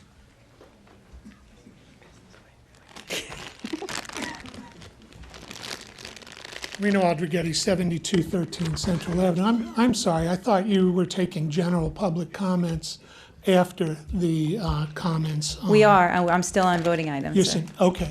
So just sit right there. I'm almost there. This is the last thing, last voting item. Okay. I do have a comment on the traffic study. Okay, go. Hi, my name is Casey Kostick. I'm a resident of Ward 3, and I just wanted to make a brief comment related to the traffic study. I'm very happy to see that the council is putting funds towards supplementing the NDC and SHA studies. And I just wanted to comment regarding pedestrian safety. I think it's really important that the traffic study includes pedestrian safety. I also want to suggest that you look beyond pedestrian safety and look at pedestrian connectivity between the two sides of the junction. Right now we have a situation where pedestrians go to a business on one side of the street, maybe the music school, or they pick up their dry cleaning, and they have to wait a long time to get to the other side of the street. And they know that. And if they know that, they aren't as likely to want to go to the other side of the street. And so I think for the vibrancy of the center as a whole, we want the pedestrians to be able to go back and forth in an easy way. And I think there are several ways you could do that. Some intersections have striping throughout the entire intersection. There could be a reconfiguration of the intersection as a whole, but I think that's something that should be looked at. I also want to comment regarding the racial equity initiative space on this agenda item, and I wanted to add that I don't notice anything mentioned in this traffic study regarding public transportation. And I'm not sure if that's something that belongs in this study or is something that the SHA study or the NDC study would address specifically, but statistically, people of color are more likely to use public transportation than white people. And I think that it is important to consider public transportation when you're looking at that in the traffic study, particularly as it relates to bus stops and the connectivity so that people can cross back and forth and access bus stops on both sides. So thank you. Thank you. All right, any other comments regarding the traffic study? Yeah. Yes, this is Cynthia Marielle again from Ward 2. I too want to reinforce the importance of racial equity in the traffic study. I'm a public transport rider. I do not have a vehicle. I bicycle and I walk. I'm oftentimes the only white person on the buses at the junction. The exception would be if people are catching buses to go to the Takoma Metro at the start of the workday and at the return of the workday. I ride the F4 that passes through that intersection. I ride the 16, the 12, etc. As the previous speaker noted, those buses carry people of color to work and on their errands. And if traffic increases at that junction and it's already jammed, those people are the ones who are going to be most vulnerable to being late for work and losing their jobs. And many of those workers who are coming into the junction, to get off at the junction, are co-op workers who at the co-op is probably the largest number of workers and the highest concentration of people of color working in a business in Takoma Park. And so when we look at the racial equity issue here around the junction development, it's not only people living in Takoma Park across all wards, which is very critical, and people are coming from a variety of wards through that section, but it is also people from adjacent to Takoma Park who, because of work needs, are using public transport. And it's really critical that these considerations be taken into account. And the traffic guards, many of whom are people of color, that they are carefully interviewed, thoroughly interviewed, and their words are highly valued because they spend their life keeping our lives safe. And bicyclists also need to be considered seriously in this traffic study. Okay. Any other public comments on the single reading ordinance authorizing a contract to augment traffic study for the development project? Go ahead, Mr. Sherman.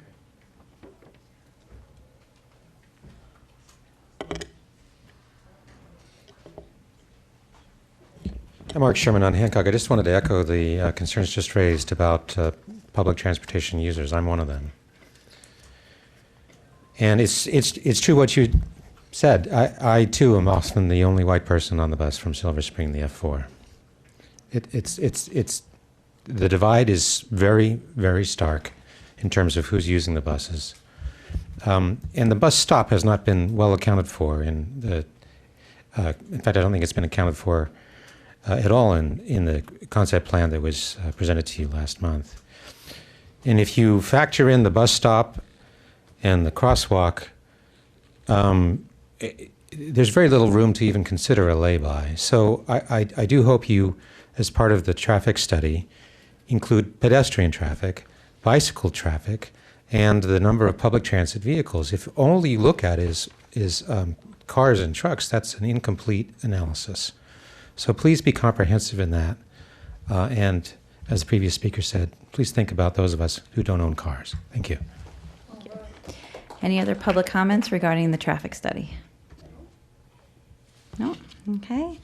We also have a consent agenda tonight that has contract for Capital FlexiPave, a contract for a backhoe, and resolution providing appointments to the Board of Elections, excuse me. Any public comment on those items? No. Now we have general public comments.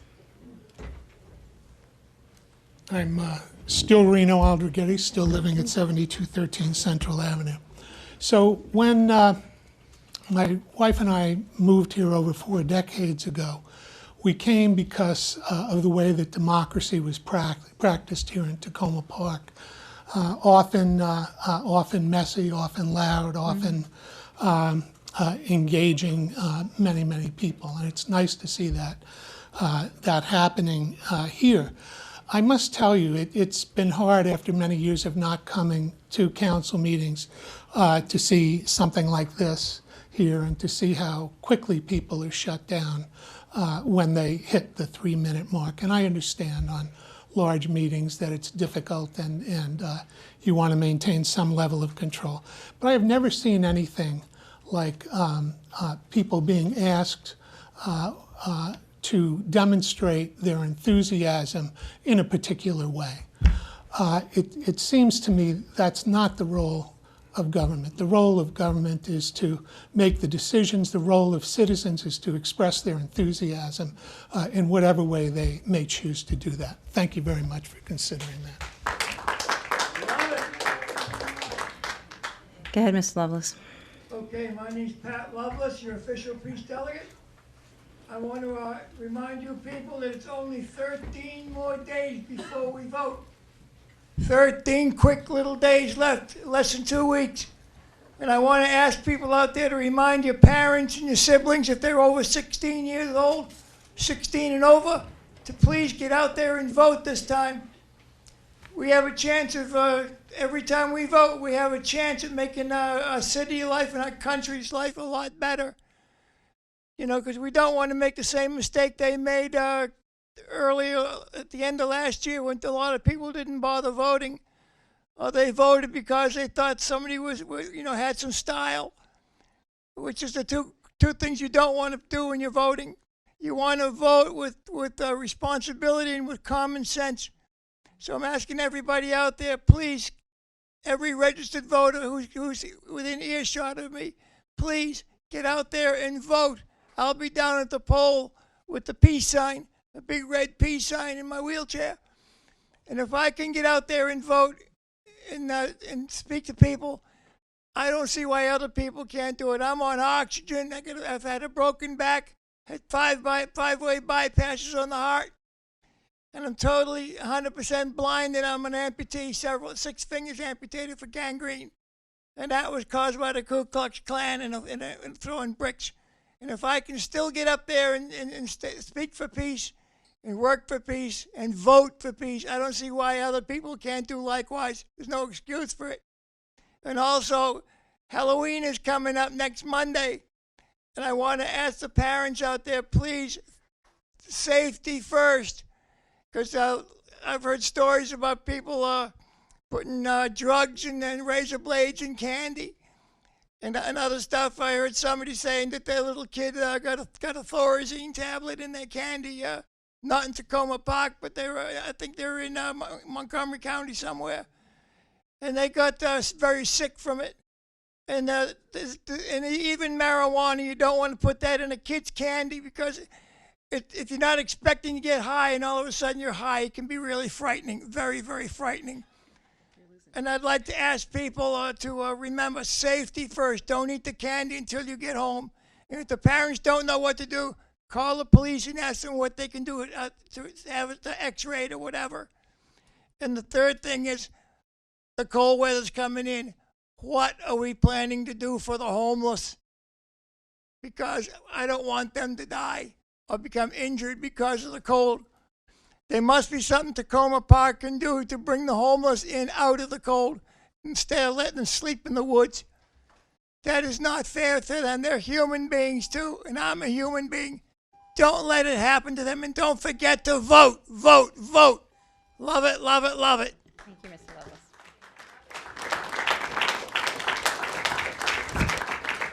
Any other general comments tonight? I hope so.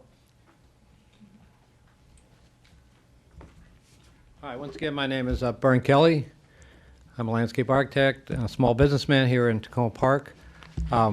I've asked council in the past, and I haven't heard any updates about commercial parking for people who own businesses here in town to have a permit to use some of the single-sided loaded streets in certain neighborhoods for a permit which local businesses could have to keep vehicles on those areas over the weekend, basically, because there's a rule that says if we don't move certain things in 24 hours or 72 hours, we get punished for having our business here. And another thing I'd like to address is Mayor Kate Stewart, last time when the meeting opened, you said something about your son brings you a draft, and if the draft isn't changed, you tell him to go back to the drawing board and improve the draft. You guys are about to make a very important decision tonight about whether or not we live up to your standard, Miss Mayor, and go back to the draft and revise it. Some of you are leaving this job. Some of new people are coming in. Some of you have been here forever. You know me well. My intentions are always for the best of the city. And I think Mr. Washington and the Neighborhood Development Corporation is a great partner. And they started out good, but their last iteration isn't good enough. And it's not that big a deal to give Adrian Washington and Bern Kelly a little time to improve the plan. Thank you very much. Thank you. Any other public comments? Is that it? All right. What the heck do we do next? Council comments. Lost track of things. Mr. Siemens. Thank you, Mayor, and thank you, everyone, for coming tonight. And that goes for all the people that aren't here. It didn't last. We're only 3 hours in, and we're up to the second item. I'm really excited tonight. And Mr. Lovelace mentioned the subject, and that is homeless problem. As some of you know who watch the council meetings, that I've been working with a group of people trying to address homelessness in Takoma Park. I announced, I think it was last week, that, or maybe the week before, that the nonprofit organization that we're working with, Frontline Community Services, which is a local Takoma Park nonprofit, had rented a house as a potential provide transitional housing for homeless residents of Takoma Park. I've had people come to me and express concern about a woman who has been homeless here in the city for over a year. I know that she spent last winter in the cold. And I'm pleased to tell everybody that we've made a little bit of progress in that tonight she is sleeping in a house. I'd say it's a little bit of progress because many people who live on the street are hesitant to accept help or hesitant to live inside, where they often in some of the shelters they don't feel safe and secure. So let's all, if we're religious, pray. If we're not, at least hope for her to find this a comfortable living arrangement so that she can then move into the next phase where we have, we'll be providing some counseling and job training and other opportunities that maybe will help her to reach a level of self-sufficiency that we all enjoy. Thank you. Okay, thank you. Councilmember Kresge. Thanks, Mayor. You know, by my count tonight, 3 different people said they're the only white people on the bus, so I think they should. I don't know if you're riding different buses, but I mean, it's those little humorous moments that make you laugh when you sit up here for 3 hours listening to folks talk. So I appreciate that, and I appreciate your comments. You know, I want to thank everybody for coming, and every time you all show up, I want to thank you, but then 3 hours later, like 3/4 of you are gone. So I appreciate for those of you who have stayed here. I will express my views more specifically when we discuss the agenda item regarding the resolution that's up for vote tonight. I have stated this before, and I will continue to state it again. Whether you see me at the co-op or not, or whether you see me getting my hair cut at Scissor and Comb or Roland's Barber Shop, it doesn't matter that I don't frequent those locations to attribute that to whether I support or not support an entity. All I ask is that you take me at my word. And I think I've been very forthcoming in that respect. I don't think, and I think it's been talked about a lot this evening, that there's some choice between the co-op and the development. I don't see it that way, and my friends of the co-op may respectfully disagree. I believe we have a process in place that's been transparent for the 2 years that I've sat up here. And frankly, and I've mentioned this to a few residents that I spoke to, I believe that this development has the opportunity to serve as a model for progressive communities that have very specific values and needs to develop in a sound, safe, and green way. We have a tough road ahead of us, and I think that we will get through it together, and we're going to fight each other about it, and we're going to argue, and I won't be sitting up here, which will be great.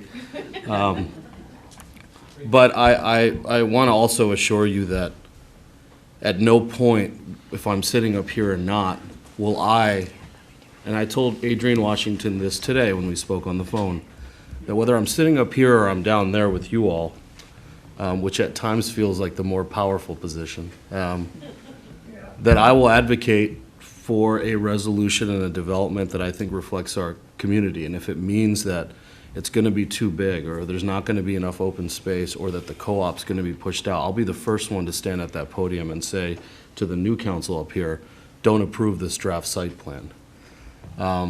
So I just want to convey that to you.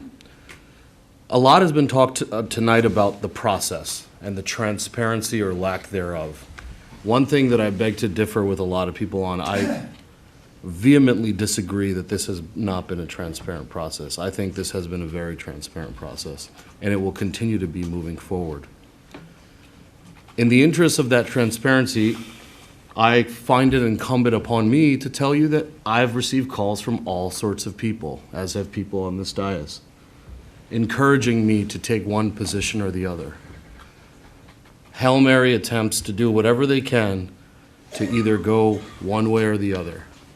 And my obligation is to, and I think the obligation of the people up here, is to what is in the best interest of the community and to what people have said countless times tonight, not only for those of you who are here tonight, but those who aren't here. One of those calls I received, and I was shocked to receive it, was from the Comptroller of Maryland. And I appreciated hearing from him. He hasn't called me in the 2 years I've been on council, so I had to take the call.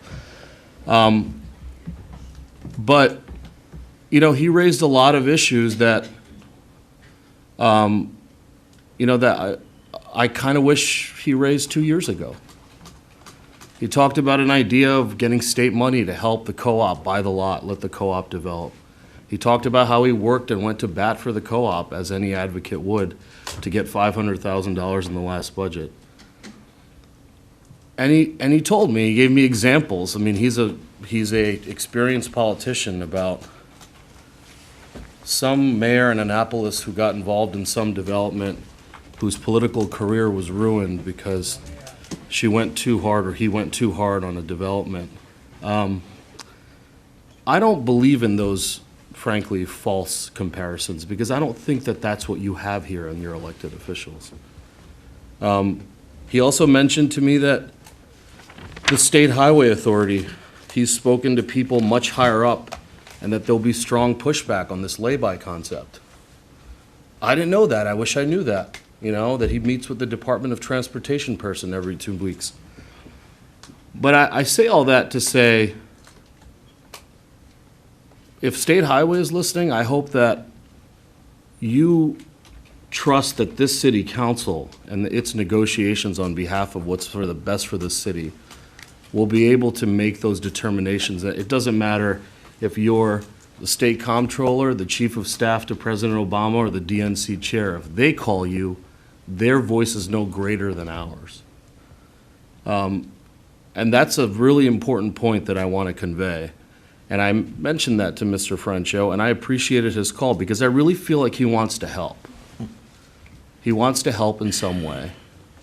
But listen, if you want to help with State Highway and you meet with them every 2 weeks, I've been screaming up here for the last 6 months about traffic signals in the junction that haven't been synchronized.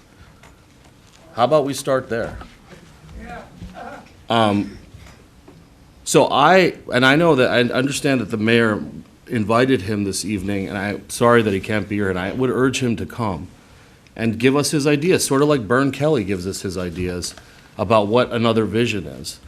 But I will say that I would be remiss if I did not articulate that I have an obligation as a council member and as somebody who's in a contractual relationship with NDC to engage in a good faith process. And I'm not going to kill the deal just because there might be something better out there. I want to see this through. And if it continues to disappoint, as some of you have described it, then like I said, I'd be the first one up here to advocate for that. I will remind people I'm not running for anything. I don't really care if this impacts any political future of mine. I'm fine where I am. I have no personal benefit out of this, but I believe that your city and your city staff has put in a process that I think if we continue these negotiations and we continue these fights and this advocacy of these awesome new stickers that say no big dig, I think tonight's resolution reflects the advocacy that you all have applied these last few weeks, and will continue to, and I think we'll have hard questions for Mr. Washington and his colleagues, as I have today when I spoke to him on the phone. But I just wanted to put that out there, that we get lots of calls from lots of people. And it would be just easy for me to say, well, yeah, sure, whatever you want. But I think I don't want people to lose sight of the fact of how seriously we take our role and how important we believe that the outcome here needs to be for the best of everyone in the city, not everyone in the auditorium. Thanks. Councilmember Kovar? Would you mind? I get a drink and someone else goes first? Okay, great. Councilmember Mail. He lost his turn, he can't go now. That's it. A couple of things. Mr. Lovelace mentioned Halloween candy concerns, and I just wanted to point out that the last documented case of a child being harmed by tainted candy was 1974. So kids are safe. It's still fattening and bad for you, but there are alternatives, and have a good night next week when they go out and celebrate. On the same subject of youth, we had a wonderful debate organized by and for 16, 17-year-olds on Sunday night for the Ward 2 candidates, and it was wonderful to see the 16 and 17-year-olds, women in this case, they're all young women, stump the candidates a couple times, where the candidates turned back to the teenagers and asked, well, what do you think we should do? I wanted to talk a little bit more about the Ward 2 race and say that there have been a disturbing number of stolen yard signs for all the candidates in different parts of the ward, where signs or a whole set of signs disappear. I know that many people have reported those losses to the police. It's a theft of property just like any other. And I think the thing that I've tried to focus on doing is making sure that the people can connect to the candidates and get the signs replaced as quickly as possible. But it speaks to a bad spirit of a competitive season in our local small city that I'm sure is associated with just a very few individuals and probably some random things as well, like teenagers, having fun with pieces of paper and other things. But I just wanted to mention it because it's been maybe more frequent than in the past. And I'll save my comments on the junction for later, but I just wanted to associate myself with a quote from President Abraham Lincoln that was read by soon-to-be former Senator Jeff Flake on the floor of the Senate yesterday. And it reminds me a little bit of some parts of the conversation and some of the things that I've heard about the debate about the junction. And the quote is, "We are not enemies but friends. We must not be enemies. Though passion may have strained, it must not break our bonds of affection." So I will leave you with that until our next discussion. Thank you. Councilmember Schultz. I am, other than to say thank you for coming tonight. We've set a new record in my time on the city council. I think we had 59 speakers tonight on the junction, not counting all the other things. And everybody is so kind to compliment our patience, and I feel sorry for you guys too, because you had to sit here as well in order to get your turn. So democracy can be well, I could use a swear word, but it can be a really difficult kind of a thing. And I think we're managing to cope up here. So don't feel bad for us, and I won't feel bad for you. This is just how it is. And I'll reserve my comments about the junction resolution later, till later. A couple things. I attended the candidates forum, even though I didn't need to be there. And one of the reasons I attended the candidates forum was because it was such a delightful feeling of knowing that I didn't have to be there for the first time in a long time. And so I could actually listen to what the candidates were saying rather than sitting there thinking, what am I going to say and how am I going to say it? And I was really impressed. There was a comment made here tonight about anxiety over how this council is going to go through a transition and there's going to be new people up here who aren't as knowledgeable about this project. Don't worry about that. The people that are running for office and for these council seats, I think all of them without exception look like really capable people. We got 2 people running in Ward 6. We got 3 people running in Ward 2 and 2 people running in Ward 5. I wish there were more competition, but that's for a different discussion. So I'm excited. When you spend 8 years at the city council struggling over so many issues and learning about so many things that you didn't even know you ever wanted to know, and you become expert on so many things. When I step down, the one thing I want is the feeling that the person who replaces me is going to be able to carry the load and to do a good job. I hate to think about, handing it off to somebody that won't do a good job. And I was pleased I felt rewarded in knowing that whoever wins, in my ward at least, is very capable of doing a good job. The other thing I wanted to say, there's an experience that I chose to have this past week after all this time on the city council. I signed up for a police ride-along. I'm going to recommend it. If you want to have a different kind of entertainment, I spent about 6 hours from around 8 p.m. till close to 2:30 in the morning with a couple different officers in their vehicles. I can't tell you any exciting stories because it wasn't anything like you see on TV. It wasn't a lot of drama or anything like that, even though secretly you kind of hope, gee, maybe somebody will rob a bank. But seriously, sitting in the front seat of a car, talking to the officers, you begin to realize what an incredibly difficult job it is.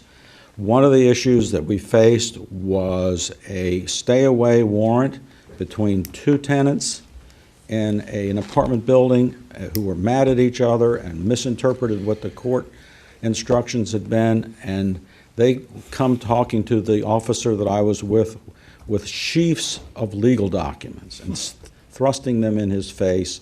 And I said to him, gosh, you have to be able to read all these legal documents? And he says, oh, you better believe it, because these are really complicated situations. And they're riding in these vehicles with the computer, with the radio, the two-way radio going, and then also using their cell phones to commute, the city-issued cell phone to communicate with others.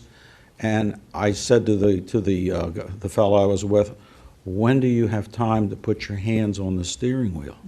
And they managed to do all this because they're so highly regulated in everything they do, and they have to have so much knowledge and exercise so much judgment.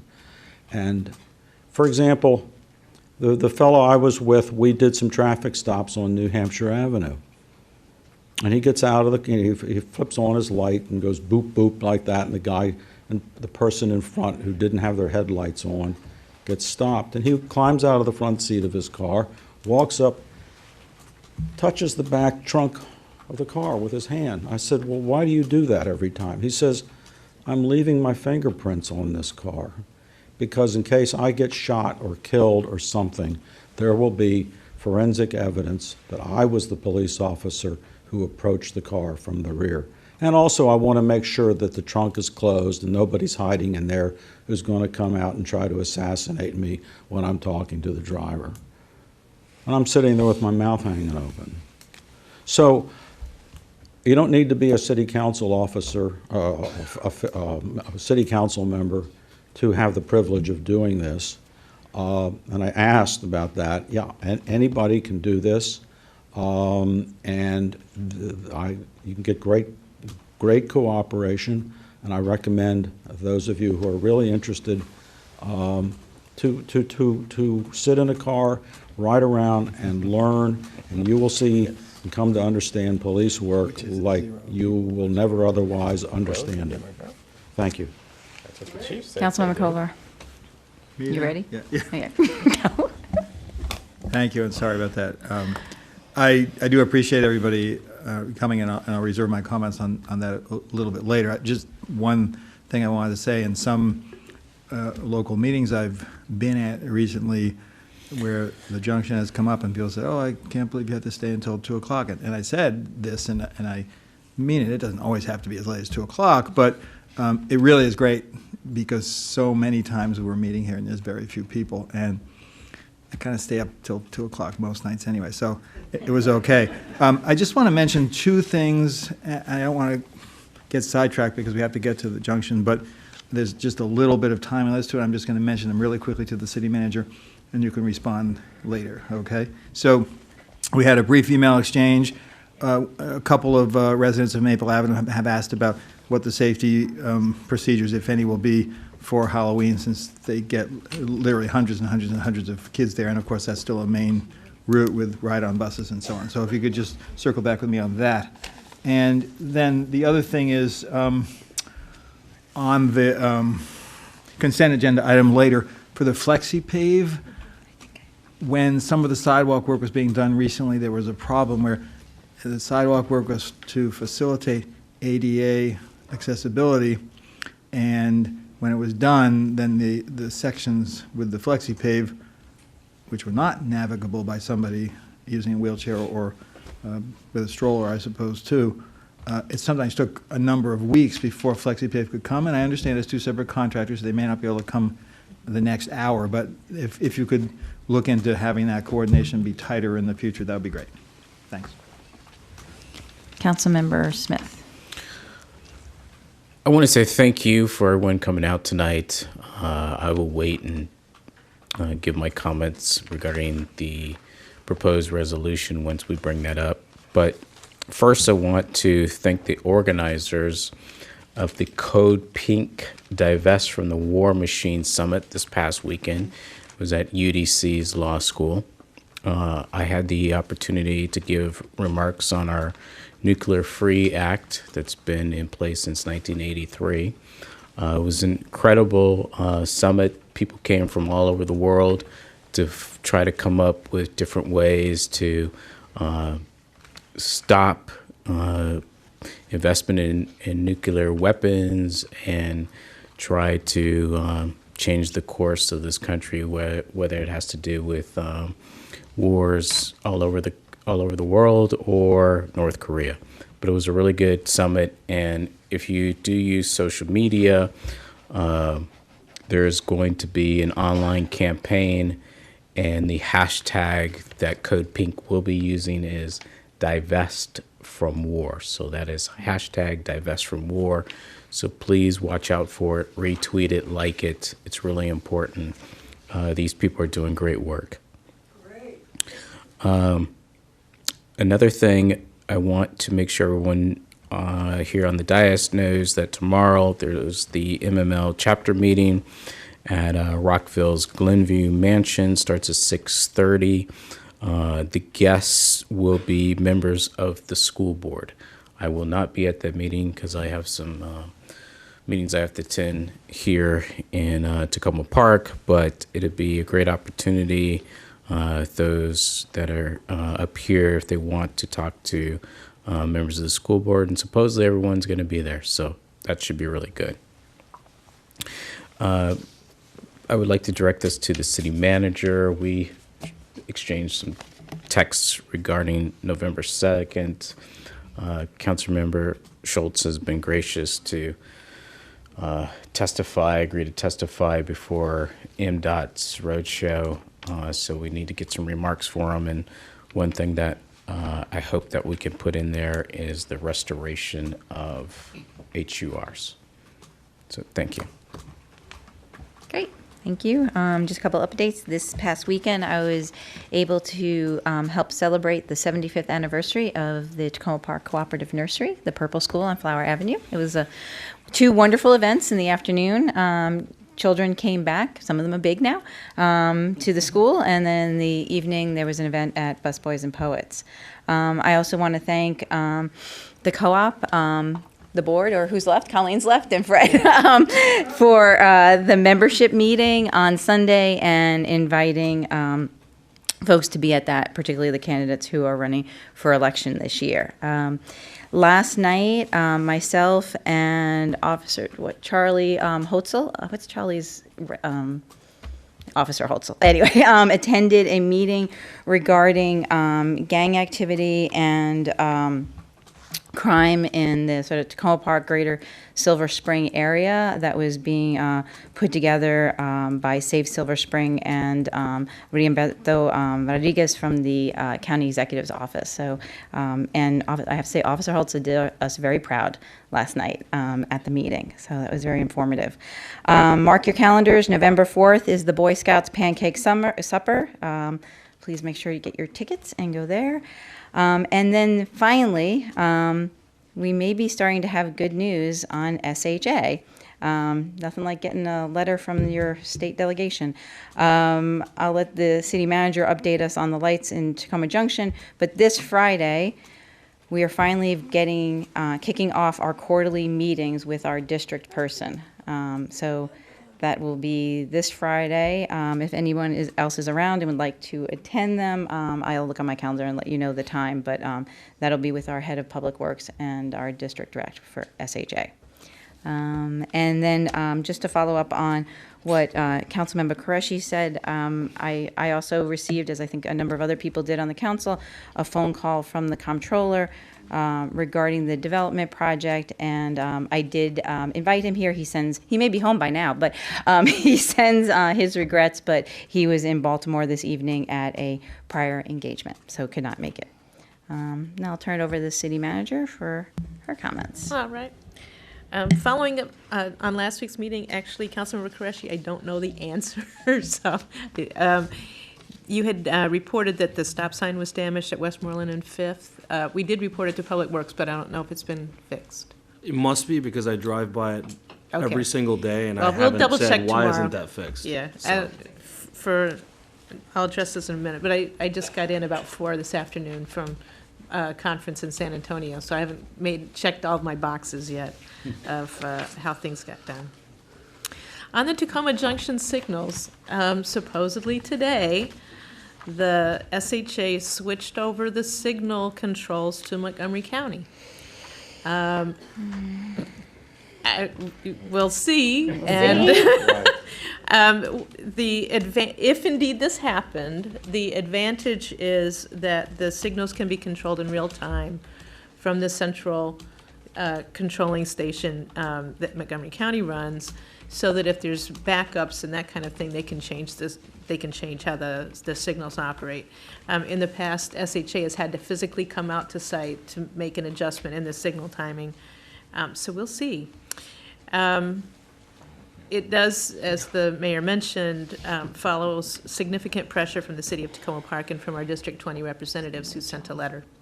So we appreciate a lot of hard work pushing that. And if that didn't happen, I'll let you know. They were working in Old Town on the signals there, so. Right, they were supposed to do 2 different things today, so we'll see. I did put for council members, WSSC sent me a notice today that they're to do some permanent restoration work in front of homes that had received sanitary sewer lateral renewals. And so I have the addresses in my document here. I did hear from Daryl Braithwaite that a couple of them may need to be delayed while there's some work with Washington Gas going on. So I don't know exactly which ones those might affect, and we'll let you know. Tomorrow, still tomorrow, right? Yeah. So tomorrow, Lights On After School is taking place. The After School Alliance organization has decided to come out to Takoma Park, join us for a Lights On After School event. Community Center participants will be taking part in a cooking demonstration hosted by Tiny Chefs Incorporated. And our Rec Center participants will be taking part in pumpkin painting. Both programs will take place from 4 to 6 p.m. and council members are welcome to come by and take advantage of that. This is to help promote and show the need for after-school programs. We do a good job here, but it's nice on a nationwide basis to recognize that need. Monster Bash is this Saturday. We gather at the city's lot in Tacoma Junction, beginning at 1. We have a costume contest and parade beginning about 2:15. The awards ceremony is scheduled for 2:45. We did have a concern raised by the Takoma Park Seventh-day Adventist Church that this might conflict with some of their activities. I think this was because they saw some notices about rolling street closures. Their activities will be over by the time it gets to them, but we will be coordinating with them so that they're comfortable and understand how the process goes. Jason Damweber and I were in San Antonio at the International City County Management Association Conference. I left a little bit early so I could be here today. Jason continued today, and then he's taking a couple days off. The theme of the conference, I mean, it was an excellent conference, which is nice. It was building bridges, serving our whole community. There were excellent keynote speeches by Rabia Sadiq, Richard Florida, and Ana Maria Chavez, and really very moving speeches calling people to stand up for what they know their responsibilities and what they need to do. There were work sessions on working with police departments in today's environment. There was an interesting program I went to, Councilmember Siemens, about serving the homeless, and I think it's very similar to the kinds of activities that you've been involved with. And then there were many programs on equity and inclusion and how that gets built into city management. The next year, the conference will be in Baltimore, and so we're a little bit nervous because we're the hosting chapter and have a lot of work to do. That's all that I have tonight. Terrific. Any question? Go ahead, Councilman Siemens. Yes, on the way here, and that was some time ago, I noticed that the tests we're doing outside with the lights on the crosswalks were not working. Okay. Just make a note of that. I will. Okay. Any other questions to the city manager? All right. We're going to take like a 10-minute break, 8-minute break. Come back at 11:10, and we'll move into our voting session. Love it, love it, love it.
back.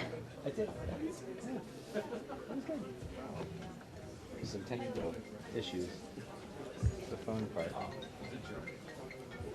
It was funny, the recording actually had a couple of glitches in it, so it kept repeating the same thing. So Peter Cova would say, I just want to add a little bit more about it. I just want to add a little bit more about it. I just want to add a little bit more about it on the recording online. All right, everyone, we're going to get started again. On Monday.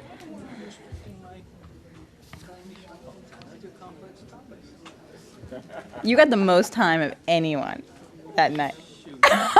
You did. You did too. As Trunzo, he and I were texting each other. Go check. So you're saying I'm an effective debater, I guess. Thank you. You just don't pause. All right, our first voting item is the resolution expressing the sense of the council regarding the Takoma Junction redevelopment concept plan. I know we have some changes that council members would like to make to this. I thought, though, first what we would do is if council members want to speak generally to the resolution and have some general comments, and then we will move the resolution and then take amendments. Okay?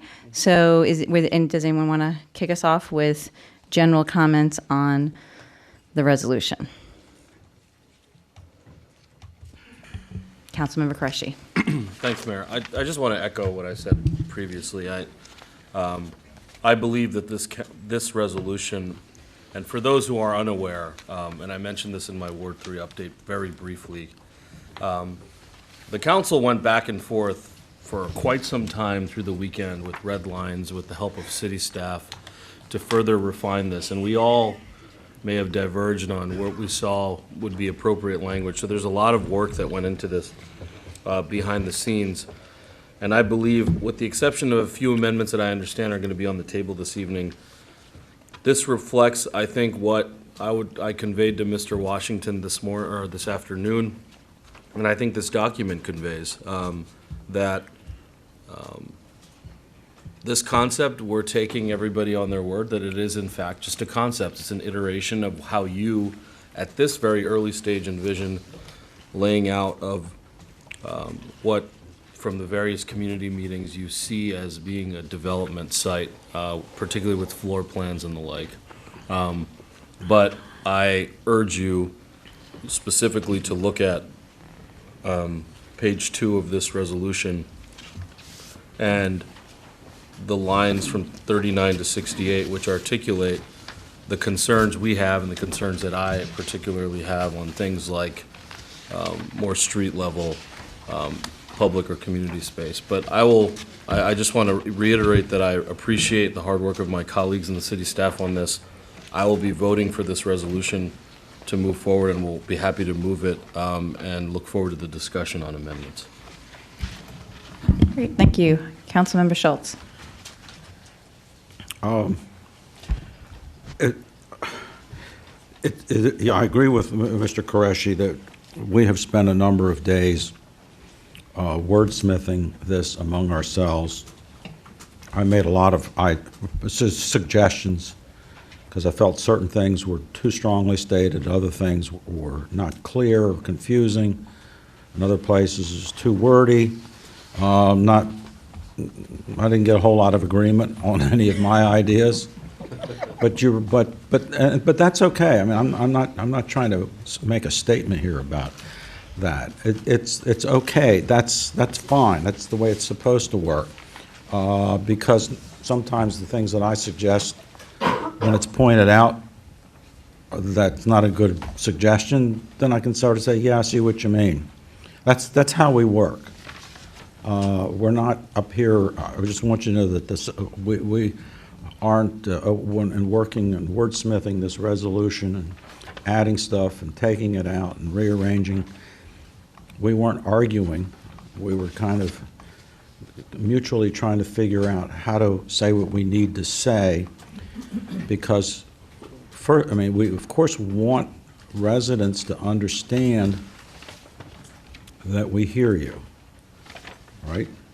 But second of all, we have an obligation to be very clear to our development partner, NDC, of what it is we absolutely need to have from them. And as been ably pointed out by some of the speakers here tonight.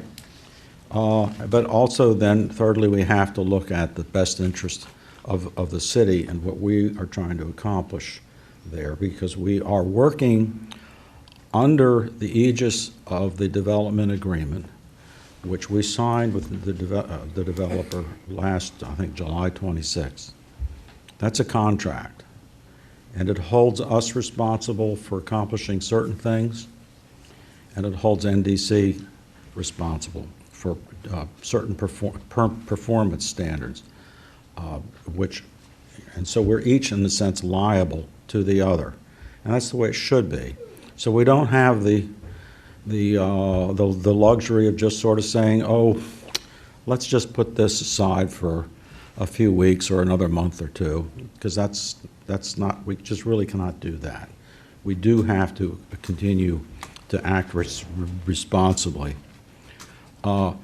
Listening to the comments that were made here tonight, the truth is, of course, a lot of the stuff I heard was nothing new. I've heard it before from some of the same people saying this. But I agreed with an awful lot of what was said here tonight. There was some stuff that some people said that just didn't make any sense to me at all. Hey, that's all right, okay? I'm not always that coherent. But frankly, I understand the anxiety of so many folks who feel like we're going down the wrong path, we are operating under the wrong assumptions, that we're going so far that we're not going to be able to accomplish our objectives, that we're giving too much leeway to the developer and all that. And I don't believe that. I believe that we have control over this situation, that I believe we're working with a good developer who has the capacity to figure out how to overcome all the deficiencies that were in the concept plan that they presented to us, 3 weeks ago.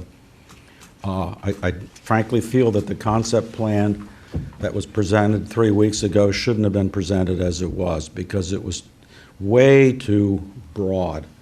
And all of us, including the folks up here, are anxious to sort of say, well, yeah, but this is a nice, illustration with, done by kind of somebody with skills as an artist, but it's too vague. It doesn't show this, and this, and this, and many of the things that you've pointed out. And I think we've addressed those things. That you might use different text and be harsher and stronger than we are, but I think we've covered the waterfront in terms of what we think the concept plan needs to prove to us as we go forward.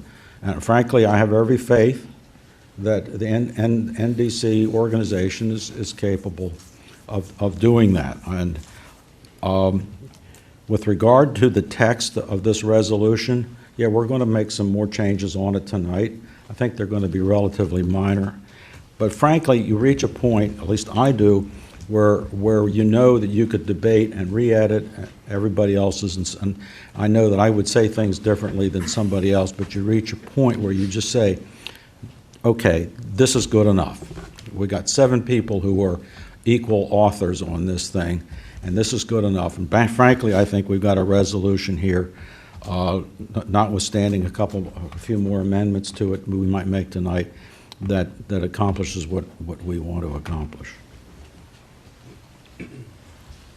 Thank you. Councilmember Mail. Thank you. Yeah, I wanted to respond to some of the comments from earlier tonight, as well as my overall views on the process that we're in and the place we are with the document.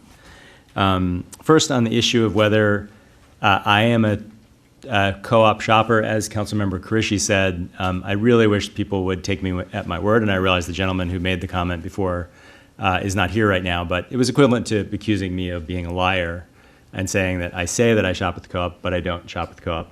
I give the co-op full license to release my entire history of purchases under membership number 4822. I think that's my number, for my entire life here.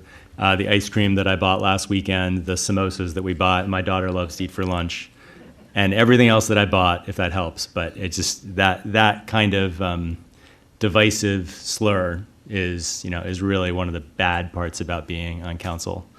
And I also associate myself with Councilmember Krishy's comments that even if I weren't a co-op shopper, my job as a council member is to represent the ward and the city and listen to everybody and think about every point of view. That's the nature of this job, and you spend countless hours trying to figure out how to do that, weighing email, weighing side meetings, which happen way more often than my children would like, and all the other ways that you get feedback, as well as just physically being in places like the Junction. I really want to encourage NDC and the co-op to continue to meet, and I don't know if that is still happening, but I really think it should be happening. If it's something that needs facilitation or mediation, I hope that that's something that we can work out, and if the city can play a role in that or needs to play a role in that, let us know, let the city know, let the city council know. I think on lots of the issues that we heard about tonight, it represents what should be a really dynamic set of discussions about some of the small questions in terms of adjustments. The number of parking spaces that the co-op wants seems to me is something that the co-op and NDC should both be talking about and then bringing to us. Well, this is where we are, this is where we aren't. We've come up with a price, we haven't come up with a price, the number of spaces too high, too low.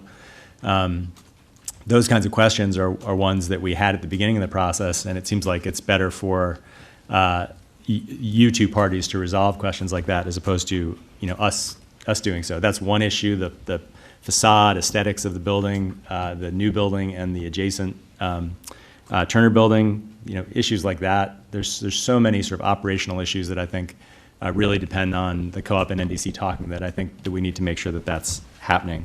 So I wanted to encourage both of you to try to do more of it. The comment about Bethesda-ification, if I could say that, if I said that correctly, it's just another name that's thrown around. First, I'm perfectly happy to go to Bethesda. Second, we will never be like Bethesda because we have a housing policy that limits the price of rents, and we have 50% of our community, 47% of our community, that lives in apartments, and the vast majority of those people live in rent-controlled apartments or apartment buildings that are owned by affordable housing providers. And Bethesda will never have that. They'll have 2% or 5% or 10%, and we will never be Bethesda because of our housing policies and 15 other things. This development in a tiny parcel of city land does not make us like Bethesda. It has nothing to do with, sort of defining us by some rich community on the other side of the county. And I just really, really feel strongly that that's not, whether we develop a parking lot that we too often call open space, which is ridiculous, because if I want open space, I go to the Shoppers parking lot. It's a much better area of open space. I just think that's the wrong way to characterize this process, and it's the wrong way to think about this very small lot in the middle of the city. The other issue that came up is and Councilmember Krishy may have mentioned this too, you got everything out first, man. Mm-hmm. The divisiveness, we're dividing the city in two. And if we just stopped, the division would happen. That's completely wrong. If we just stop, what it means is that one side gets the status quo, which apparently some people are happy with, but a whole bunch of other people aren't. We've maybe brought out a division in the community about what it is that people think should happen on this one parcel, but the council didn't create this division. People have a vision, and it came out, it was really the Junction, the people that created the Junction Task Force, the itch that got scratched by the creation of that task force, the development of that task force's recommendations that identified that there were some really different perspectives on what should happen at the Junction and what people wanted to see, not just on the city-owned parcel, but in the whole space of the Junction. Those different perspectives on what people wanted to see at the Junction have been there for decades, but certainly since that process got started in 2012. The council is now trying to fulfill the obligation to follow up on that process and try to figure out if we can build something that serves a diversity of the interests and perspectives that have been raised in that process over, I mean, just this phase of the process. As former Mayor Williams would say, it's been going on for decades and decades. But to serve some of those interests. And I think we can do that with this process, which we still have a long ways to go in. But if we just stop, it doesn't mean that all the people who send me emails, the list of, I think it was 17 Ward 2 residents that sent a shared letter supporting development, supporting moving forward, all those people will feel just as put out by the process if we just stop.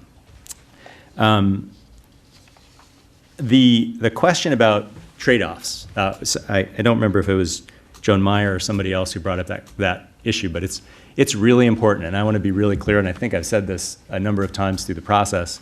There is no solution that's going to make traffic go away at the junction. That can't be the standard for the project that we're pursuing with NDC. If you want traffic to go away at the junction, or you don't want traffic to get worse, talk to George Leventhal and Mark Elrich about what they're going to do about 100,000 people who want to move to Montgomery County in the next 20 years, because traffic is going to get, just by definition, that much worse, just because population is growing, DC is creating jobs, hopefully we're creating jobs, this region is creating jobs. I mean, traffic just gets worse. Even if we redesign the whole junction and it moved better, traffic moved better, cars will fill that space to change the process, right? It's the Red Queen constantly running to stay in place. So the standard for traffic can't be it becomes perfect. We have to think about what it looks like to have a set of new services that are a plus, and then the effects on traffic, and having those trade-offs be as narrow as possible, the negatives be as small as possible, the wins be as great as possible. That's on one issue, that's on traffic, but the same thing applies to pedestrian access, the kind of retail services we have, the use of commercial space. There's a whole set of trade-offs, and some people will like them, some people will agree with them, some people won't agree with them. The same kind of question existed when we decided whether we were going to bring the fire station back, or in the council's relentless advocacy to bring an ambulance unit and a hook and ladder truck back to the site. Those things create huge amounts of traffic. You miss an entire light cycle waiting for the fire truck to back into the station. But I think most people agree that, well, we have a fire station, that's a really good thing, and we want to have that safety benefit. But there's trade-offs there. The same thing is true with when the co-op moved into the site with 18-wheelers that use up a large part of the parking space, that do a wide turn through the intersection. Those were trade-offs, right? And we went through that conversation before. I see that we're in that same space now. We're trying to figure out how to maximize the beneficial outcomes from the process. One of the public comments that I heard earlier that I hadn't thought about in this way before, but I want to suggest it as potentially an amendment to the resolution, but it's for the future council, which is that we do have all these terms about public space, open space, gathering space. NDC in the charrette process, the sticky dot process, showed a lot of sort of public spaces and gathering spaces. And I think that a future council would be well placed to have a discussion, a work session, where we really focus on what is it that the community means and wants, what have we put in writing before associated with all those different terms, to have NDC present and maybe others as well, I don't know. Thinking about what are the different kinds of space that we want in this space. I've said this to constituents in Ward 2. I think there are some trade-offs. So if there are a lot of fantastic private spaces where people really do gather, and I think when I saw the Union Market concept, that was a version of that. It's a private space where there's a lot of shared gathering space, eating space, sitting space. How does a lot more of that create a trade-off with the need for maybe a little bit less truly public, open, never locked, public space? And I don't know the answer to that question, but I think there's a couple of different categories where they could all work out.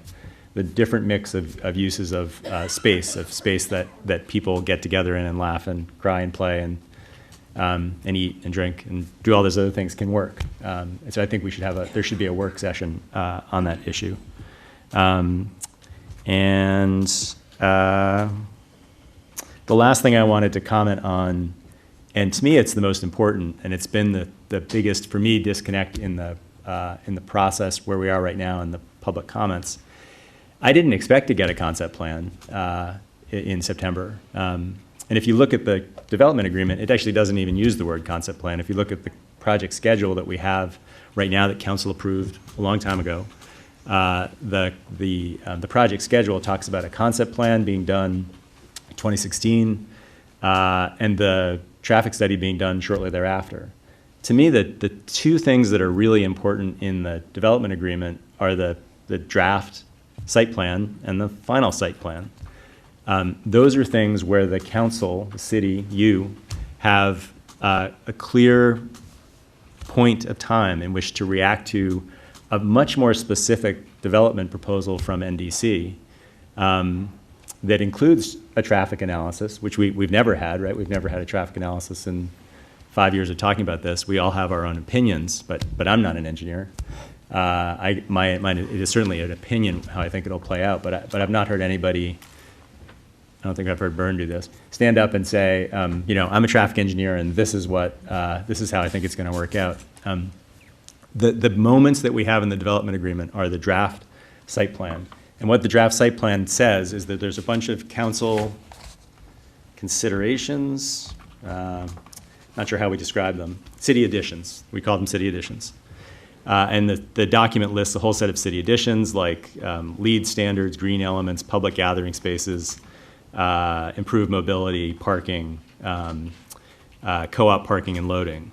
Those are all criteria, all considerations that at the stage of a draft development plan, the council can look at and say, we don't think you've put your best effort into providing those things in the draft.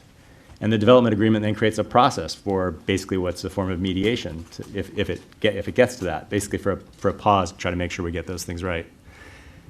And it also provides space for the agreement to be voided, essentially, at that point, if we really can't find resolution. And then again, at the stage of the final site plan, the project has gone that much further along. It does, all those same triggers pop up again.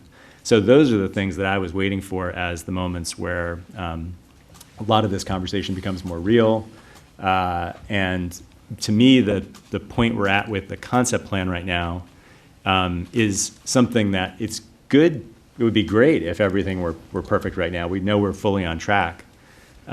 It's good that we're having this kind of check-in because I think it allows us to help make sure that when we get to the draft site plan, the draft site plan is that much more likely to have met all those criteria in the development agreement and that the community has.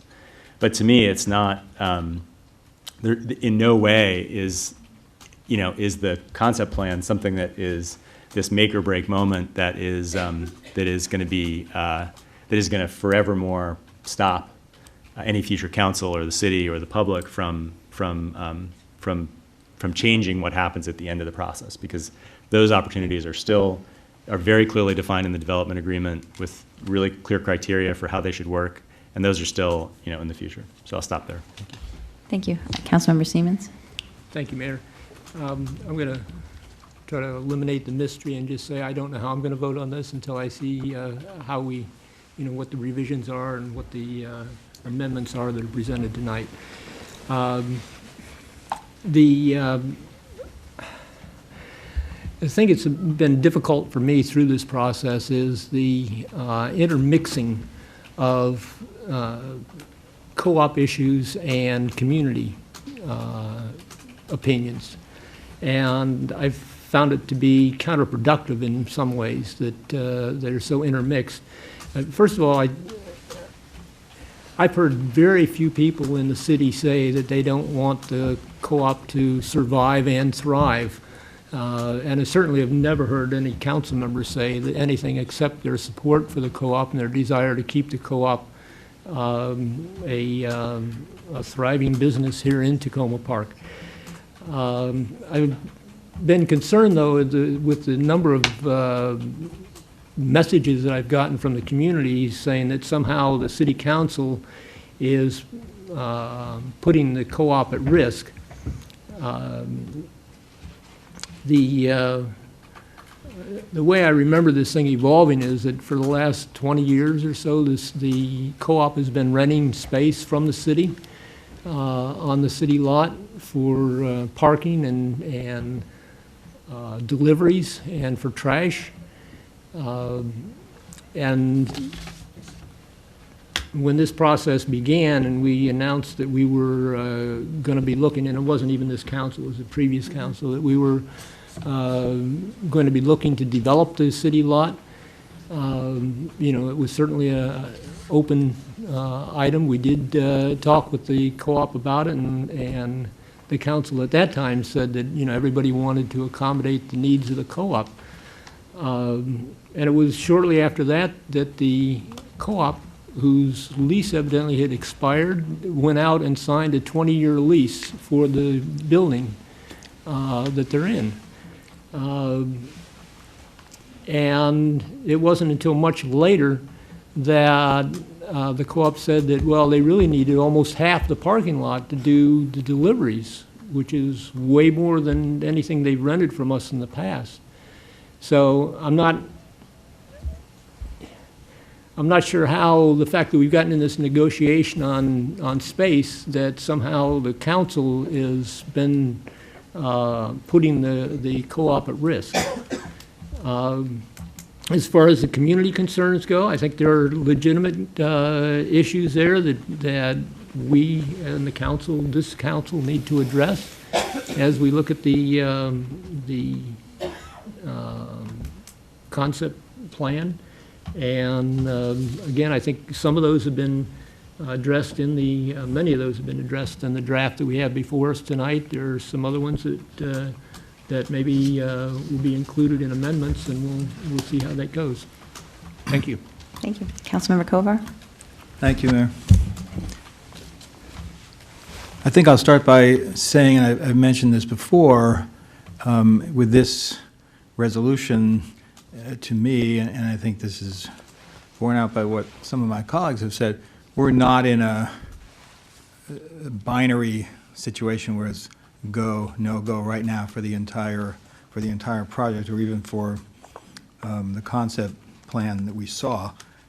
This is a point at which, process-wise, as Councilmember Mail laid out at some length, which was helpful, this feeds into the traffic study time period, and I think there's a wide range of views. When I listened to all the comments tonight, and again, I really did think that was helpful to hear from all those, and you know, I paid attention to all of them. I paid particular attention to Ward 1 as the way things go, and you know, some people didn't say which ward they were from, but it looked like there were around 15 people from Ward 1 who said, well, they wanted the development on balance, they didn't like this and would like to not have us approve the resolution, and about 12 who said they wanted a development and thought this was far enough along to do it. But in those, whatever that is, up to 27 or almost 30 people, it wasn't as if they were literally people on either side. I think there are a lot of nuances within that, and I probably oversimplified it by even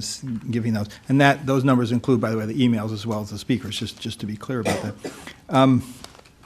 So I don't think we're at the point where we have to either do it or not do it.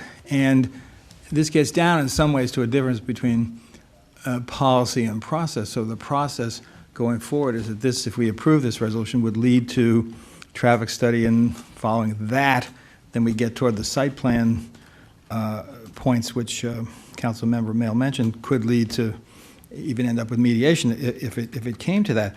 And so I think one of the big questions is, you know, where are we in terms of the traffic study? And, you know, some of the people up here have been actively involved in this much longer than me. I have been for about 2 years. One thing I've consistently heard throughout the 2 years, up until pretty recently, was we shouldn't finalize the design of the development until we complete the traffic study. I heard that consistently. I heard that in emails, you know, last week. I heard that when I first got on the council. Don't finalize the plan until we've done the traffic study. Now, we're in a different spot, and a lot of people are saying we shouldn't do the traffic study until we finalize the plan. And obviously, people's views can change based on what's going on. But I think at a certain point, to do the traffic study, you have to have enough clarity that you have a sense for what the key options are some of the key parameters are. You can do the traffic study based on that. We're doing 2 studies actually. And then based on the results of that, taking into account the criteria that we establish, if we pass this resolution tonight, those things get funneled through the traffic study, then we go on. But I don't think we can finalize the plan without having the traffic study done. That's just where I think we are. So I've said since the concept plan recently came out several weeks ago that there were at least 3 key areas that I thought it fell short in, and I've said this when I met with people in the neighborhood and through emails and so on consistently. One that I thought at street level there wasn't enough open space, and now I take the point of Mr. Royce, who mentioned this from Park Avenue, and also Councilmember Mail, I think, as well. Maybe we need to clarify our terms, but I'm talking about public spaces somebody could wander into off the sidewalk without having to enter into Union Market or pay to sit at a table or any of those things, open space. That we need more of at the street level, in my opinion. Secondly, the third floor. I have questions about the third floor. I understand the setback argument, but I walked through that whole area yesterday, and really most of it is 1-story and 2-story, and some of my council colleagues have pointed out, well, there's a lot of 3-story buildings around there too. There are probably some, but I think to me, a 3-story house where the 3rd story is a peaked roof, and then there's space in the lot between it, and then there's another one, that's not the same as a sort of broad facade, even if it is set back. And so it's important to understand when we're not just talking about stories or floors, but we're actually talking about feet. But on average, the typical size of a story or in terms of the number of feet that it has, I think that's mostly a 1- and 2-story area. And so that's why I'm at this point not supportive of the 3rd floor. The third thing that I think is the most crucial is if you look at the concept plan, and these are details that can be worked out going forward and will be informed by the traffic study, is where the truck unloading and some of the outside seating tables, potentially for a restaurant, I believe under the way the plan was conceived, and the trash handling, those 3 things are, and the word I've used is just, they're kind of jumbled onto each other, and it's just not workable to have all of that stuff happening there. And so I think the way I've described it is that needs to be rationalized more, somehow spread out, or a different location found for that. So those are the 3 most important things. I think there are other things that we need to look at. The percentage of parking and how much would be allocated for which purpose and what, for public meetings or nonprofit meetings and so on, would they have reserved parking? Those are key questions because, say what you like about some of these other communities we mentioned, you can usually find pretty inexpensive parking there. So I have some amendments that I'm going to offer, or maybe in a package of some small amendments to, I think, address some of the narrow but significant things that need to be fixed up in the resolution. Then we may have some larger ones too. I'm not sure at this point, so I will be doing that when we finish the opening comments. I just wanted to say one other thing. It did come up several times on the racial equity lens, and I think that's something that we're still figuring out how to use with the council work that we do. And there's been talk, and I mentioned this to the mayor actually, we may have a separate meeting at some point, public meeting, to figure out how we're going to use that.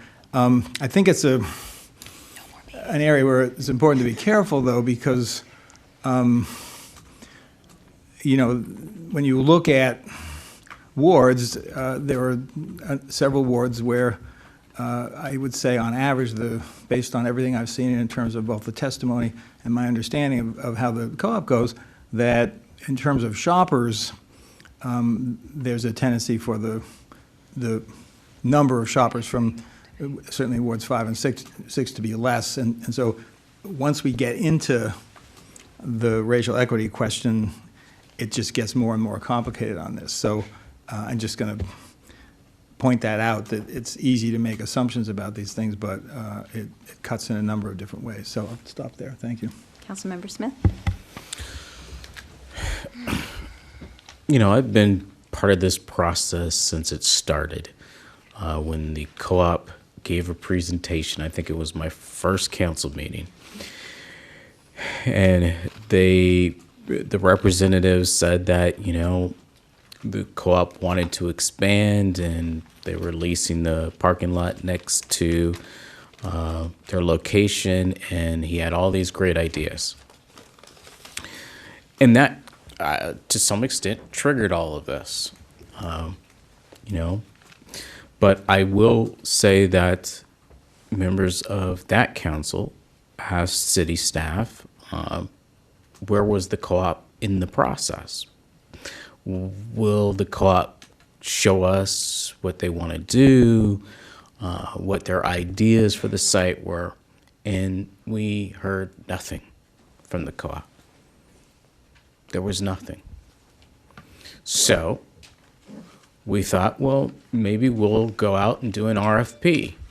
An RFP had been done on this site many years ago, and there was zero response. But this time, the market was different, and a number of developers responded. And guess what? The co-op did not respond. The co-op responded after a few members of the council at that time thought it would be a good idea to bring the co-op into the process after the process had closed. So we did. There were a number of metrics that were set up by the city staff that said that, you know, when you're looking at who you guys should pick as a developer, you should consider these things. Experience. Have you ever done a development project before?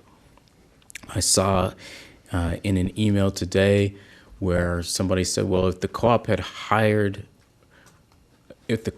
worked with the developer, a developer would have to make a profit.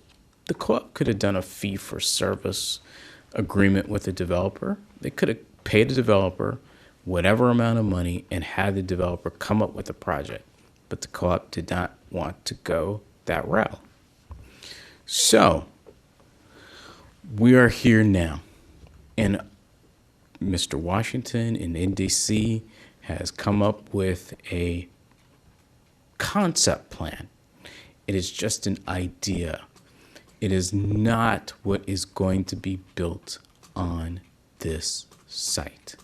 It is more for us to move forward as a council, as a city, so that we can get traffic studies done and the stakeholders like SHA at the table to come up with alternatives if it's possible. We don't even know if it's possible to have alternatives at that intersection. I have to stress that that intersection is a cut through. And most of the traffic that is coming through there is not coming from Takoma Park. If you go down East-West Highway into Hyattsville, there are a bunch of new apartment buildings that have been built in the last 5 years. When those people want to come to Takoma Park or Silver Spring or other parts of the western part of the county, what do? They cut through Takoma Park. So we can't control what's happening in these other municipalities. They want all this new development, multifamily, the Arts District on Baltimore Avenue. Another municipality that's having a lot of new growth is College Park. They have that new hotel that was built on Baltimore Avenue, and they plan on doing a bunch of other projects. What's going to happen? People that do not want to take 495 that come to this part of the county or the region are going to cut through Takoma Park. Same thing with Riverdale. The new Whole Foods that was built on Baltimore Avenue is in Riverdale. Another municipality that wants this type of growth. I'm not saying that that's what Takoma Park wants. I'm just saying that these are pressures that are happening in the region and they are impacting us. And it's very, very difficult for us to make changes because we can't afford to change that intersection. So we need to get the state and possibly the county to make an investment on what is going to be the future of that intersection. And the project at the parking lot is the catalyst. It's for us to bring everybody to the table. I mean, once we get past this point of this resolution, and I am going to support it, we might say as a council, the future council, that we're not going to go for it. We don't like it. We don't like whatever NDC comes up with, but we got to move the ball forward. And the only way we can do that is by passing this resolution. And this is probably the longest resolution that I have seen since I've been on the council. We have tried to incorporate everything that this community has brought forward regarding this project. And this is a small, small site. I just wish there was the same type of advocacy when it came to Washington Adventist Hospital. When their certificate of need came up, we were talking about an institution that actually saves people's lives.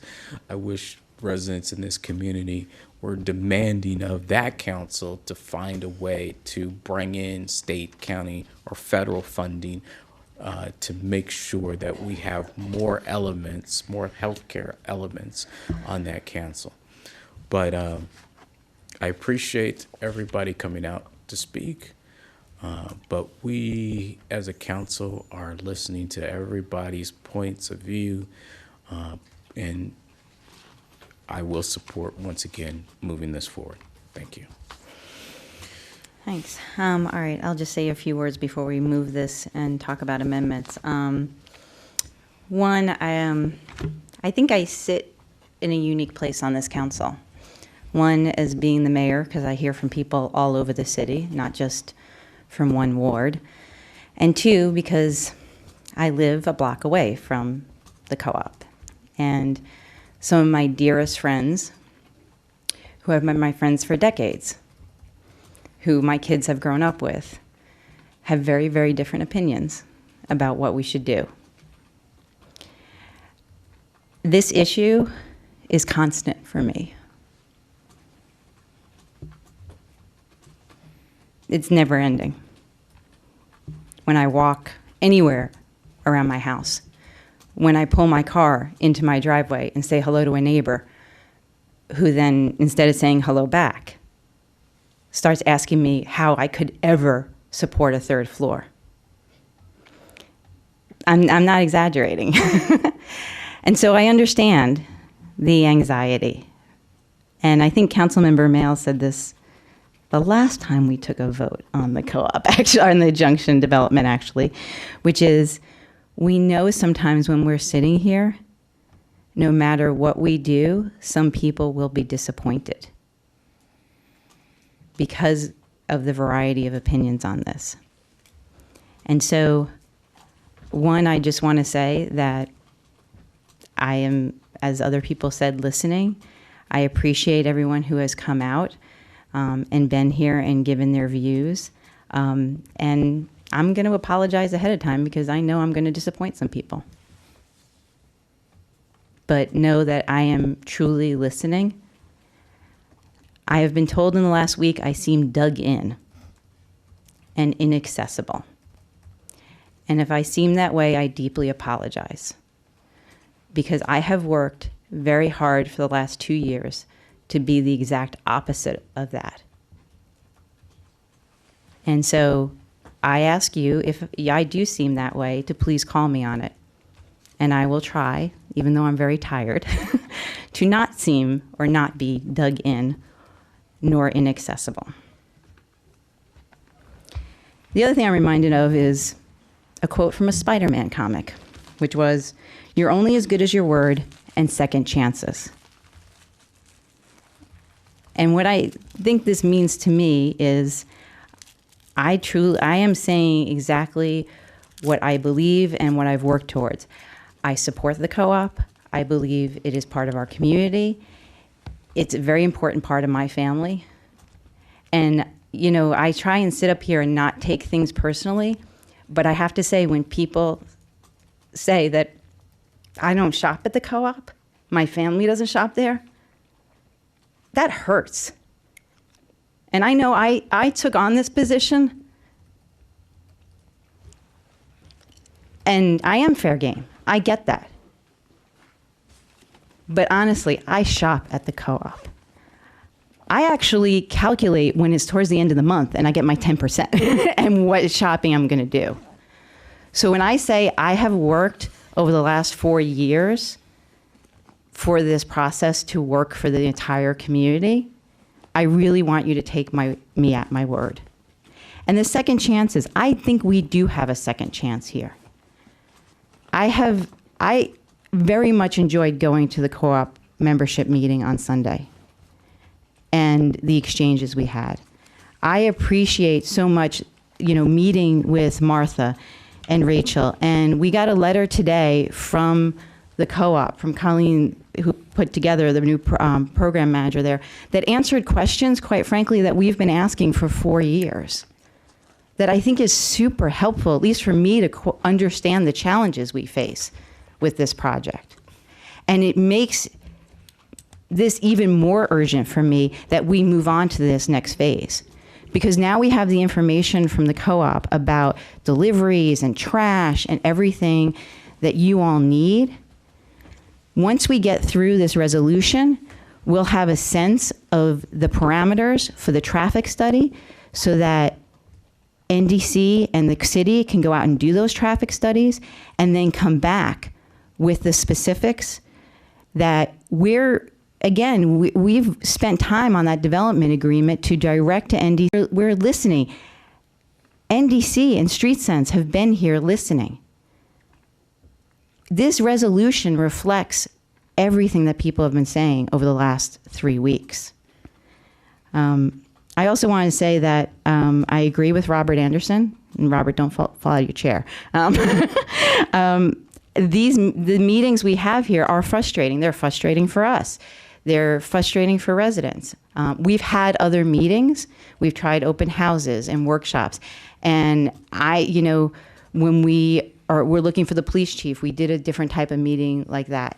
And I'm committed to looking for other ways to best communicate and move this process along. So I look forward to working with you on thinking about, as we move towards the site plan, how we can have better communication. I'll also say, I know Jenny and DePaul asked this question about, what are we doing here? What is this resolution about? And Councilmember Mail talked about this, that the fact that all this time we've been looking at this concept plan, it was not something that was laid out in the project schedule or the development agreement. However, when we realized where we were in this process and the fact that 3 people were retiring from this council, 3 people who have worked tirelessly on this project for many, many years, they wanted a kind of a final say on where we were to set the stage for the next council.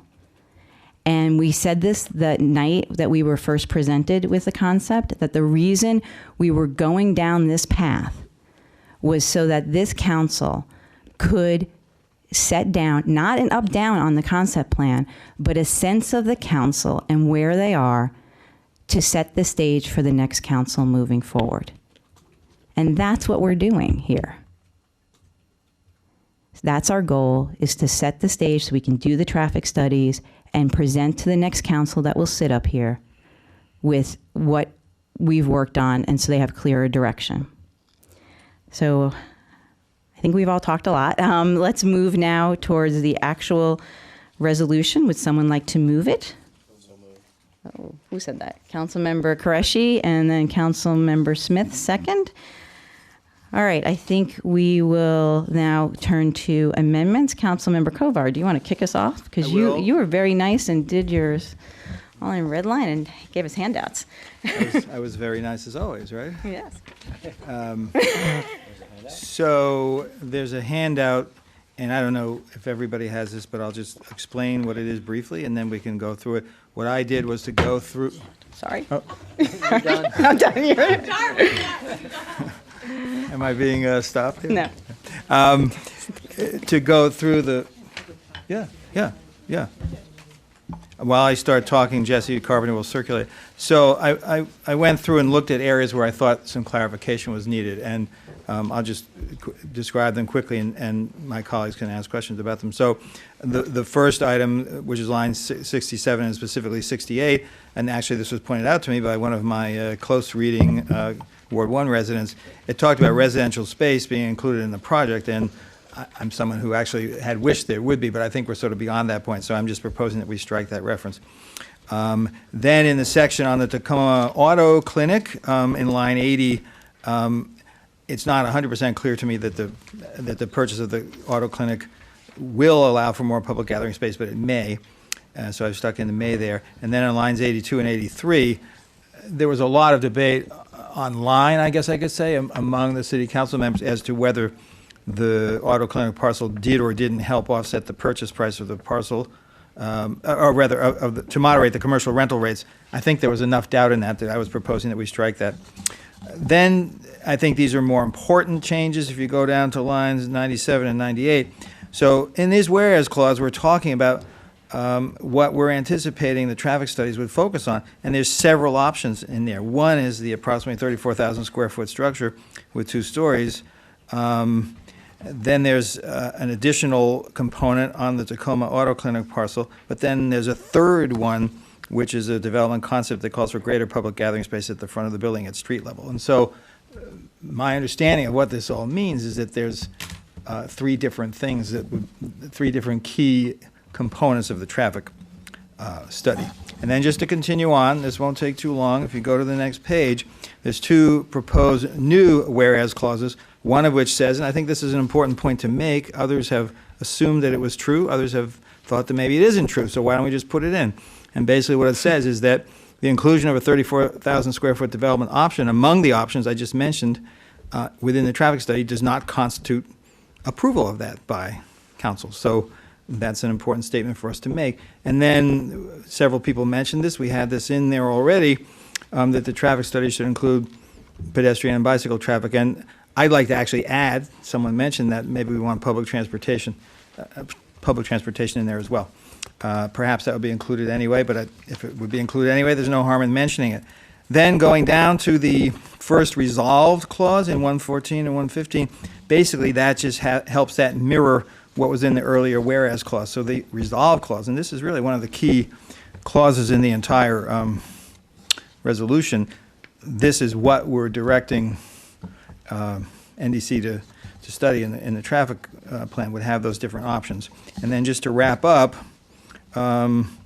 on line 119, where reference is made to the development agreement. The development agreement is discussed quite a few times in this.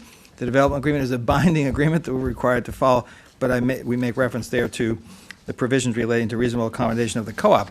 And then the last one, and this one might be a little complicated. If there's an easier way to say it, I would be fine.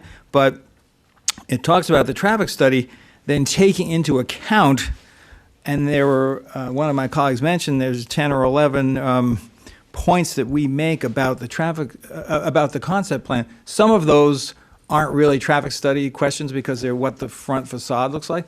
Others of them are clearly connected to traffic, which would include how much retail space you have, whether you have a upper floor, those kinds of things. So this specifically says the traffic study, in addition to focusing on those 3 concepts I mentioned, has to take into account those, let's call them critiques that we had. So I would offer this package, and we can either consider it all together or break it up or do whatever people want.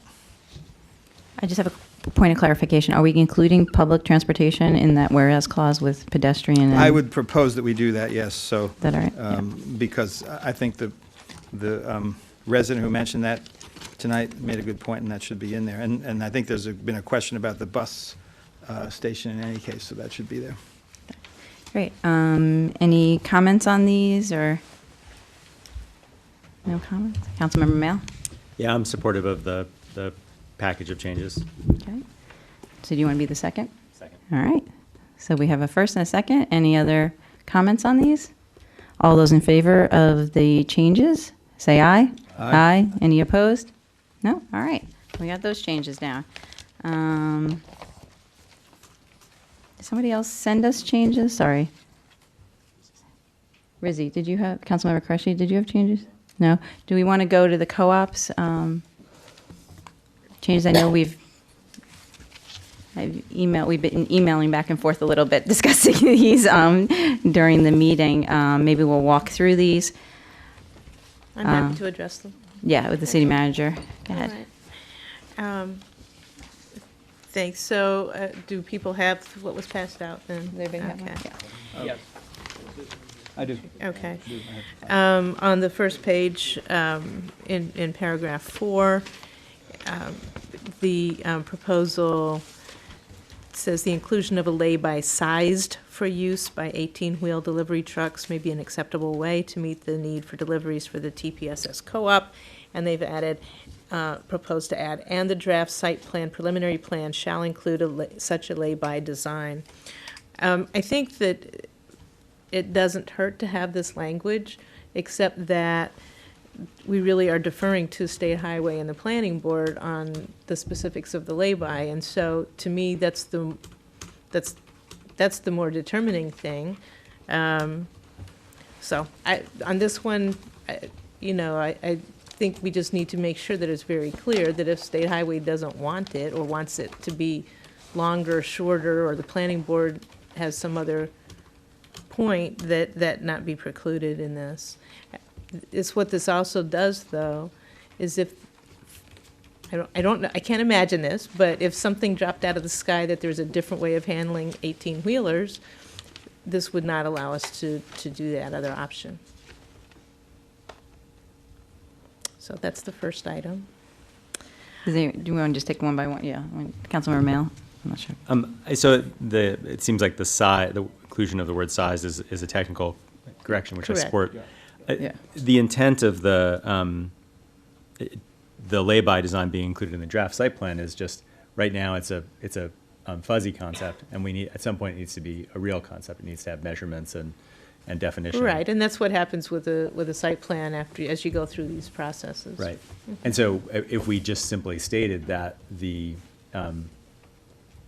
in a different whereas clause or something, or in a different Roman or number in this list, as soon as it becomes practical to do so, but preceding, the development of a site plan, or it's like some sort of endpoint, the specific design components of a lay-by should be provided to the city and public for the purposes of planning, right? Like something like that. So then it doesn't tie our hands to having to have the lay-by in the design if the State Highway Administration says it's a bad idea. I think I got lost there, I'm sorry, at the end. Let me say it this way. I'm supportive of the concept. Yeah, it absolutely will absolutely be designed with specifications, and I'm certain that there has to be, coordination on that. I guess I took this language as just ensuring that somehow the co-op doesn't lose service for 18-wheelers as we go through this process, and I think that there is that commitment from them that would, that there would be service. So I don't care if on this one I really don't have a strong opinion.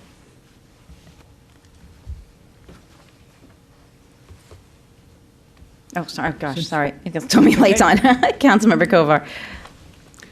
I just want to make sure I understand what the meaning of this would be. So if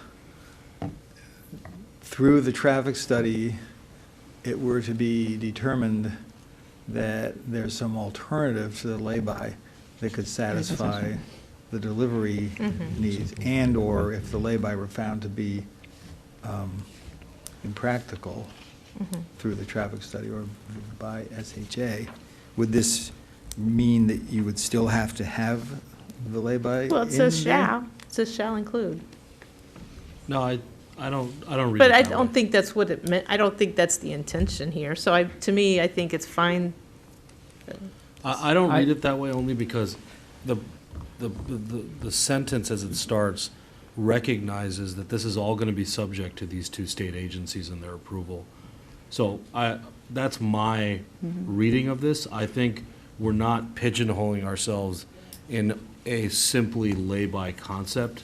It's if the lay-by concept is something that, by review of these two agencies, is included, that a sized lay-by be there and that it should be more specified in the draft site plan. So I Well, don't, it says shall, that means it has to be there. it shall only pending review of those agencies, right? Well, that's not what it says right now. Yes, it does. Yeah, it does. It does? Pending review by the Maryland State Highway. It and says with- pending review, the inclusion may be an acceptable way to meet the need, and it should be, and it shall be included. Could I just Can I- just a technical issue quickly? The reason that I was trying to put it in a whereas clause is because this is direction on what to do, and we don't include direction in this section. It's just Right. fact finding. True. So that's the only.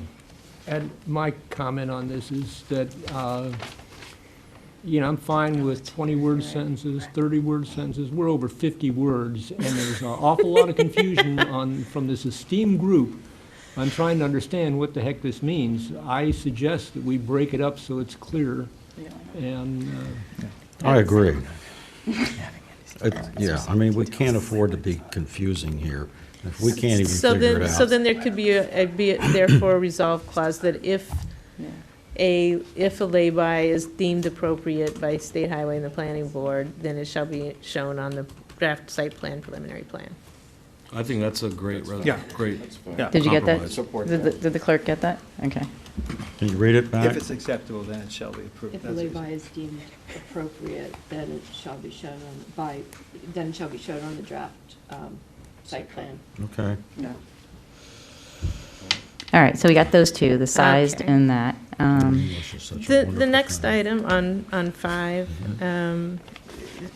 specifies that the draft, all future draft site plan preliminary plans shall include a minimum of 20 parking spaces dedicated to exclusive use by TPS co-op patrons and staff, and to a programmatic proposal for additional non-dedicated parking opportunities for co-op patrons. I strongly disagree with having this included. This is a negotiation type item between the parties. And it also, the number of spaces that may be approved or approvable is going to be going through the planning board. So there may be some direction that comes out of that. So I just feel that this is not something that is appropriate to include in this, from the council. Sorry, I'm going to take off all your lights and then tell me if you want to speak to this. Councilmember Qureshi?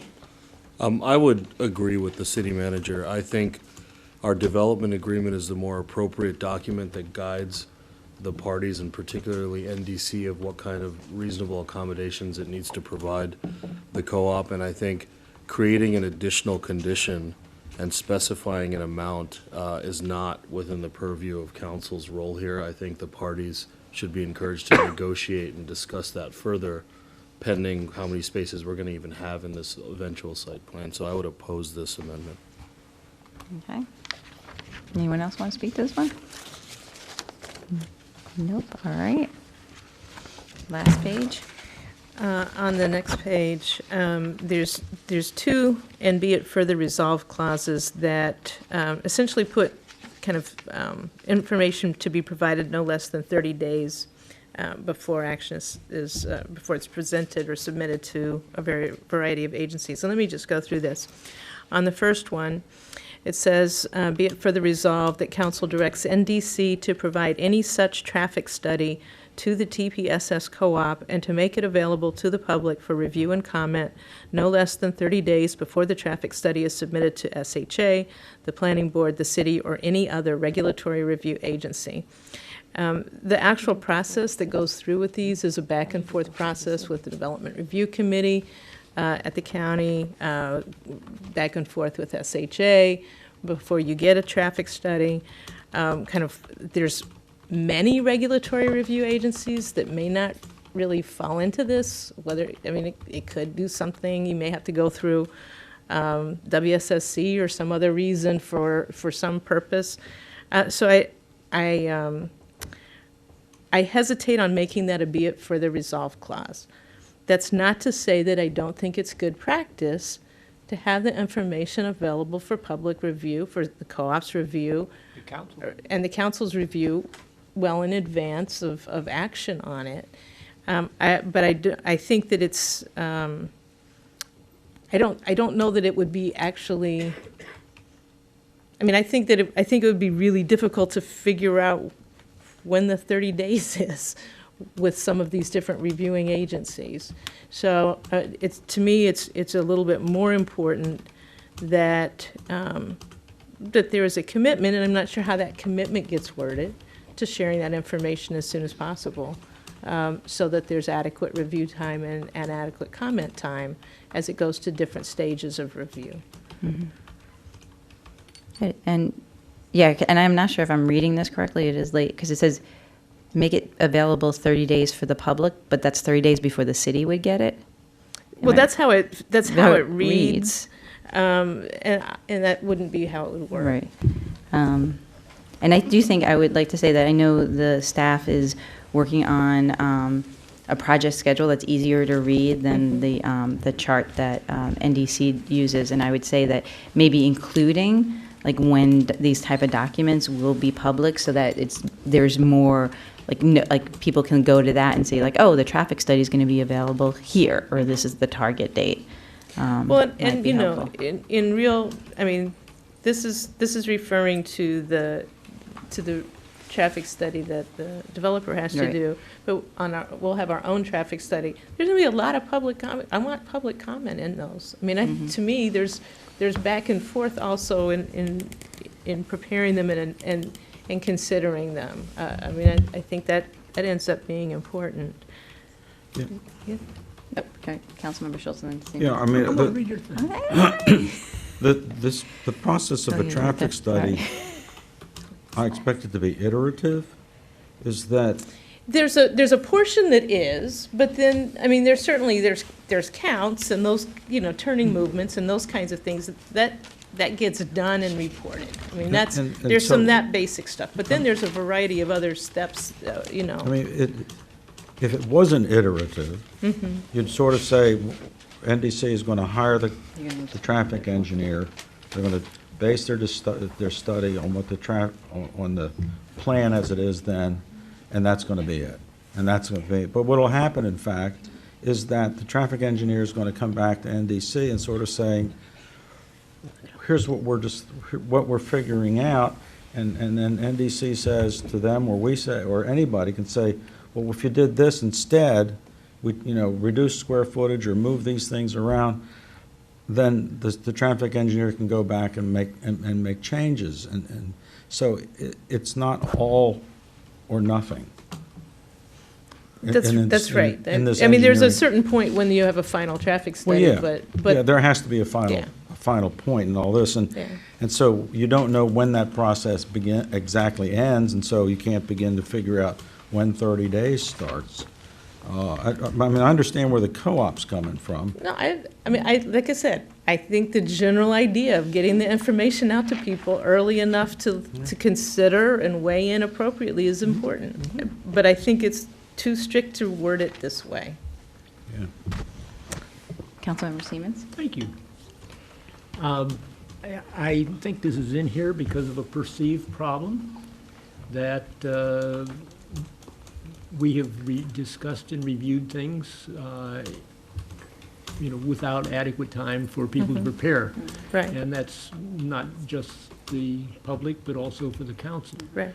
That's something that we've discussed not just for this project, but for other projects. Right. And I don't believe that it belongs in this document, but I do think it's something that we should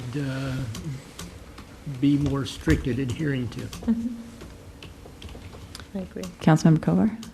Yeah, so the issue is, to me, not to get hung up on the 30 days, but as Councilmember Siemens was suggesting, that we have adequate time. And so you mentioned something about the schedule.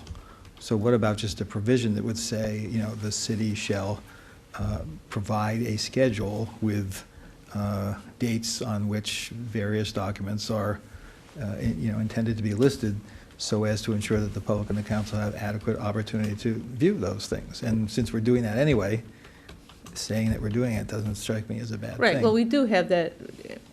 We are trying to simplify it so it's a little easier to read. But I mean, why can't we say we're doing that? Include that in this, and then we endorse that concept. if we're doing it anyway. To me, that doesn't get to the heart of it, which is talking about enough time.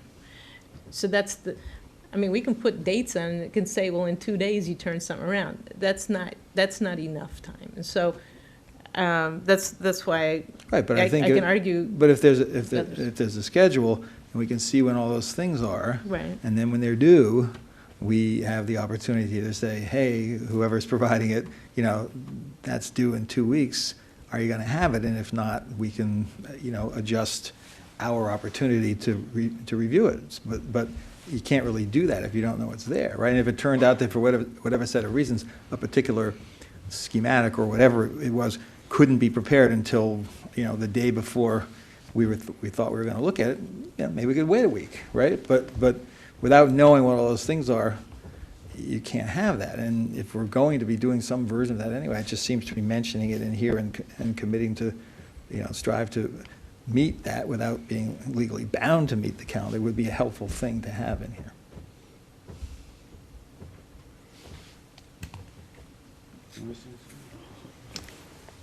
Yeah, count me. The lights are on. No, my light's not on. That's not the first time in my life.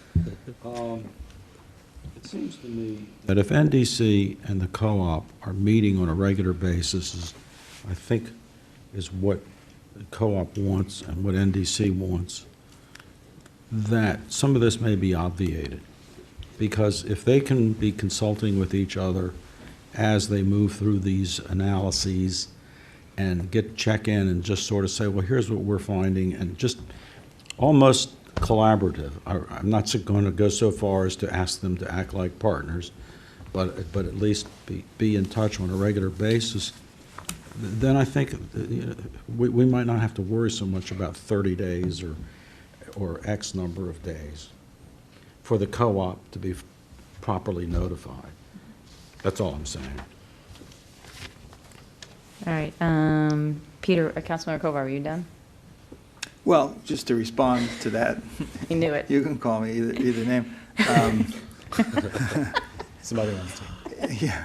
If they were consulting regularly the way you describe, we'd probably have a doubling of the co-op on the table right now. So, I mean, this is in there because there's been a perception that the history has made it tough for that to happen. And I'm not going to just assume tonight, you know, perfection's going to break out, that's all. Okay. I guess if I can, I mean, I was trying to think both for this one and the next one, which talks about just the draft site plan and preliminary plan is the same kind of comments, although it does says that it would be something that would be submitted to SHA, which they're not. You know, so there, maybe it's something that just talks about that the traffic study results and the draft site plan, preliminary plan, you know, are made public with adequate time for review. Yes. And I mean, I just. Adequate time. And I think, you know, certainly the co-op is part of the public and they're a key part, you know, adjacent parcel and we have to work with the components of this, so that's important that they get this specifically. But I just, I mean, I think we all take the intent of this very seriously. And What you described sounded good. okay. Councilmember Mill? I just hope people write down what I say. I said because that. my memory is not that good Traffic right study now. and draft site, whatever, are made public with adequate time for review. So I support that with regard to the draft site plan. Mhm. And I say that because the draft site plan, there's already a process described in the development agreement. Right. It's at least Right. implied that it's a main Right. task. But I actually don't know, the traffic study, do we receive it? Do we accept it? There's no decision associated with it. We don't accept it or receive it. It's a component of, it's information that goes into these other things. We certainly receive ours. Right. But, So just like go through a couple of scenarios with me. The NDC's traffic study is completed. It has a physical form. It's a document. Right. What happens to it next? I would assume it gets shared as posted. Is that? No? Sarah? One of the things here that adds some complexity to it is if, for those folks who've been following along with the city's study. I mean, already we have posted the 6 concept options that the state had come up with, SHA had come up with. So there's going to be some back and forth also among these. I mean, what I'm just getting at is if is it a main task or is it not a main task? And if it's a main, if it's, I don't think it's a main task. if it triggers anything else, then it would be interesting to know what it triggers. It informs what's the design. It informs if the driveway entrance shouldn't be there. If, as somebody suggested, there should be a traffic signal. If somebody, or just a right turn only or whatever. That's what it informs. So I was just going to say that the county development review process posts all the pieces of the application that the applicant submits. So they're posted on the county's website under their development review. I will need to confirm this, but I believe the traffic study, since it's required by the county as part of that process, would also be posted in that public forum. Okay, and that review happens at the draft site plan. That's what It's they would be earlier reviewing. than It's that. before the site plan, it's before the planning board review. Okay. So, because they go through the site plan review at the county for this, Mm-hmm. along with the mandatory referral. And it's happening as a joint site plan / preliminary plan review. Mm-hmm. So the county on the montgomeryplanning.org has a planning link where they post by application all the documents that are part of it. I think it's all the documents. So as I said, I will confirm about the traffic study. I haven't seen that in the other ones I've more familiar with. They may not have required it. I guess what I'm thinking about is simply that, and we could do this as a whereas clause, or it could just happen, but I think it's helpful to have a council vote on it tonight, is that there should be an action that involves a presentation, at least a work session by the council to get the traffic study, have NDC there to answer questions about it, because it's been, the traffic has been this black box of just guesses and suppositions about what the development will mean for traffic. So it's clearly important. It's clearly worth spending time on. So it doesn't seem like that would be something that like a future council would be surprised to find itself doing, is looking at the traffic study. Given that there's no decision that's immediately based upon the traffic study, just putting that in the schedule would then, create, I think, plenty of time for it to be, reviewed by us, by the public, and others. So I don't know the exact way to write that, but it seems to me like having a work session on the traffic study at a point in time that precedes the, whatever the right step is in the county planning process. And just to reiterate, there are 2 traffic studies. Cities and the NDCs. NDCs is the more immediate intersections as required by the development review process, and the cities is a more expanded building on, the NDC study. I mean, building on that data that comes So out. you'd expect one to be done before the other? It's not entirely sequential, because we're looking at extended intersections, Carroll and Columbia, Ethan Allen Sycamore, Columbia and Sycamore, so the traffic counts and things like that don't necessarily need to be sequential. Okay. But some of that core information will be common to both studies. And I think that this is, I think that the thing about it is when we look at the larger traffic study, it may make some changes or some extra things that go back to check the one for the NDC. So I think it's not completely, like you said, not completely sequential. I did just receive a note that, reviewing that is outside of the, is outside of the items that are listed in the development agreement, as you mentioned. So I don't know if we can actually require it, but I think we would frankly get up. We're going to see it. We're going to want to have all this. Right? Yeah, I mean, I think it's got to be part of what we all look at, because it's the major issue that keeps coming up. Yeah, I mean, look, so maybe this is the way I'd prefer to write it.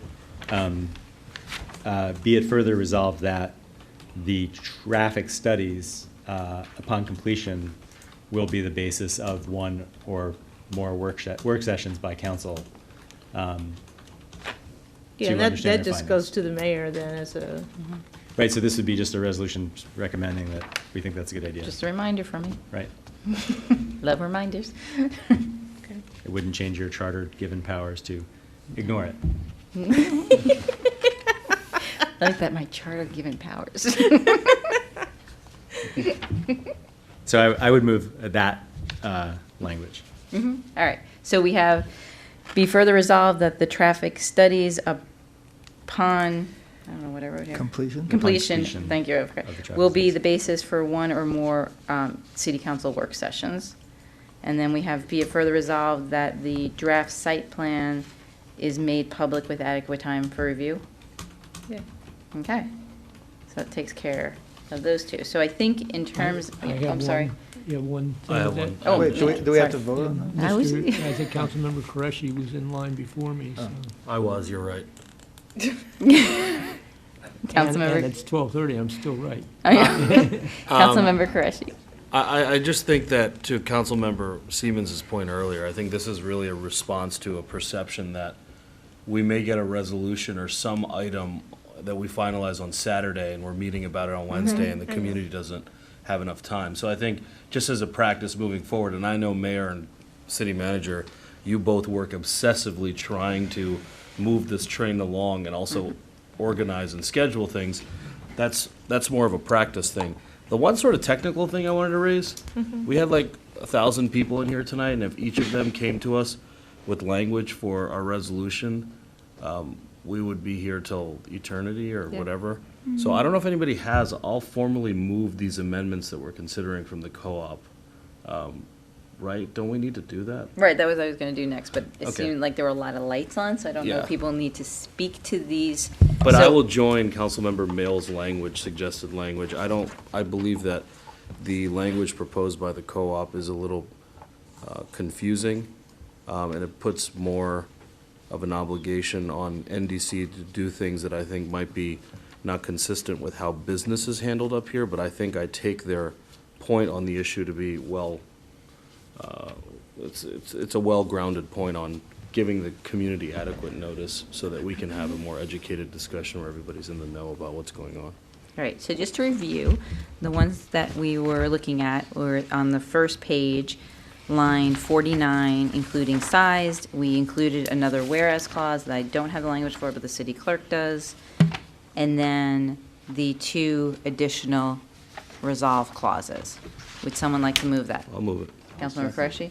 Councilmember Schultz move. Councilmember Siemens, do you have a question? Yes, I do. Yes. The last one says, make it available to the public for review. I think it should read, announce it as available for the public review. Again, the fact that the thing gets posted out on the website somewhere doesn't mean that the public knows that it's out there. And on that same point, I forgot to mention this. Since Ms. Grigsby raised this a minute ago, I trust that as soon as something is posted at the county website, we'll immediately link it to our project center so that the public has access to it, for this particular development. Is that not something we would do? We would certainly be sharing that information Right. and putting the links on the things. Are the But I'm thinking not just links, I mean, there's got to be a notice. I don't need everybody sitting out there every day checking the website to see if No, something. absolutely. Right. I didn't mean to just say that, but we've been trying to do a lot of promotion. Anytime we add something to the website, we Right. send out notices, and we will continue to do Again, that. I'm trying to address the perceived. Right, I concern. understand that. So is Councilmember Qureshi and Councilmember Schultz, are you open to that amendment to your amendment? All right. So now I'm confused. I think he just, Councilmember Siemens just changed the word to announcement. An announcement is made to the public with adequate time for review. Is that it? Right. For adequate time for review, Yeah. okay. It was just one really verb, I think it was the Right. verb change. Announced. Well, I'm getting too technical on me now, but yeah. Yeah. That it's announced when it is available. Yeah. Yeah, but but we're not saying who would provide it? Do you have the language that you could just read? What? I thought we had the traffic study results and. That draft was the site- traffic study one, yeah. Oh, I'm sorry, yeah. Okay. But it would be similar. I've lost my place here then. Where are we? They were talking about the site plan, preliminary plan. It's very similar language to the traffic study one. Sorry, I just lost my spot. I'm going to move these all as a package, right? Yeah, that's what I'm trying to do. So I'm withdrawing my previous motion because I moved the other one all by itself. So then technically it's still on the table. So Which one? I said I moved that we say. Oh, did you? I completely missed that, sorry. That's right. That was the first. That's Double move? the other part. I did, I missed They're it. just on the traffic one there. Well, I think we've, Do we have it? So read it, do the traffic one and just Be it further replace the resolved words that for the the council- site plan, Yeah. preliminary plan. So the site plan and preliminary plans are made public, are announced. Are announced? Is that what you? Whatever, you can make it right. Are The made, intent is Council. that there's an announcement goes out to say where they can when, find when it. when they are made Announced and made public. public. Right. Oh, there you go.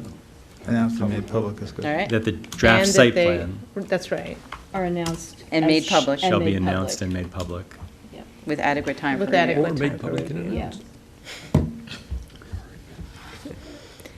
All right, so we have this amendment moved and second. Any other changes or comments on this? Just one comment. Yeah. Which is that in my mind, an adequate review is 2 weeks or, just want to state that for the record. It's a longer period of time than 5 days or a weekend. Yeah, I mean, I think it is going to be a little bit generic as we go into that and to figure that out. Okay. Anything else? All those in favor of these amendments, please say aye. Aye. Any opposed? All right. We're done with item 1?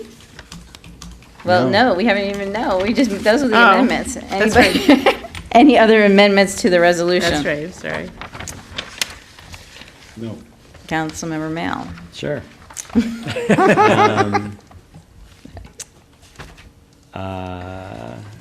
So let's start with a couple of be it further resolves. I mentioned before, this would just be addition to all the list at the end, so it's a new one, 2 new ones. I mentioned this earlier, the importance of the project schedule. And so the first, and be it further resolved, I'm proposing is that it read, and be it further resolved that the council directs NDC to periodically provide updates to the project schedule so that this public document reflects an accurate picture of the status of the project and tasks within it. Because that's not the status of the project schedule we have now. And I know it's being updated, which is great, but it's going to continue to change. Yeah, but that language, I mean, that is in the development agreement. It is? In the development It's a agreement. requirement, yeah. Right, but like 10 of the other points we're making are also in the development agreement. And then let me just read the second one because it's related. And be it further resolved that the council directs NDC and the city to identify and provide to council the full list of main tasks that are referenced in the development agreement and to ensure that the process for amending main task deadlines in the DA is followed. You gonna email me that?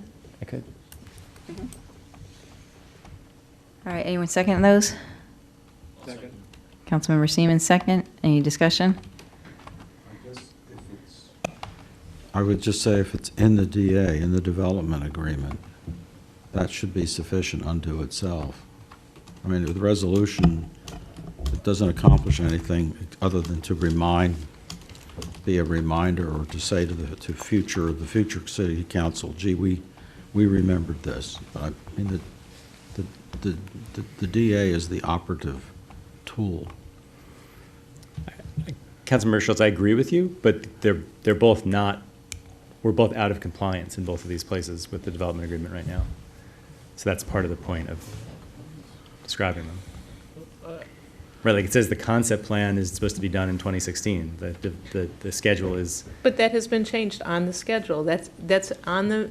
I have the schedule up right in front of me and it says 2016. No, it's September 2017.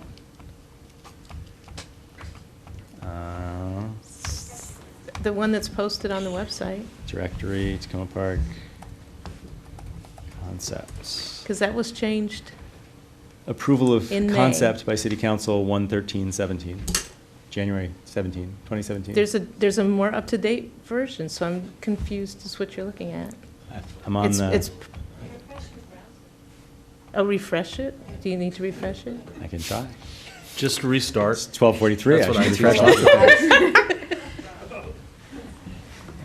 Because that information was changed in June.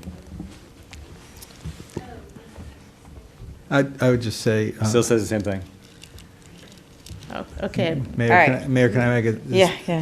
I think we ought to just go with this language for two reasons. One, even if it's been changed, which I believe the staff has changed, there's obviously enough uncertainty about it, given the vagaries of the way our technology works, that there could still be more than one thing that would be inaccurate. But secondly, it just, in terms of what Councilmember Schultz said, it's okay to say things that are redundant because this doctrine has a a political component to it also, and so we're highlighting certain things, even though we don't have to, I guess I would say. The only problem is that if we say something that's redundant, we have to make sure that it is actually redundant precisely, and it isn't changing an iota at all between, in other words, that we clearly are doing a mimic of what's in the development agreement. Because if there's the slightest difference, then we've just screwed over the development agreement. No, because the default is the development agreement, because that's our legally binding agreement All right, with well NBC. then we've just screwed over the resolution. Well, that's true, but So, I'm just saying. so all I'm saying is redundancy in and of itself, I'm okay with, but we just got to make sure that we are accurate. I would join Councilmember Mills' amendment and do it for the same reasons Councilmember Schultz has stated. I think this new language should be vetted by the city attorney to ensure that it's not creating additional obligations for NDC, but if it's consistent with their obligations NDC, there's absolutely no harm in emphasizing things that are important to this council to highlight for the next council.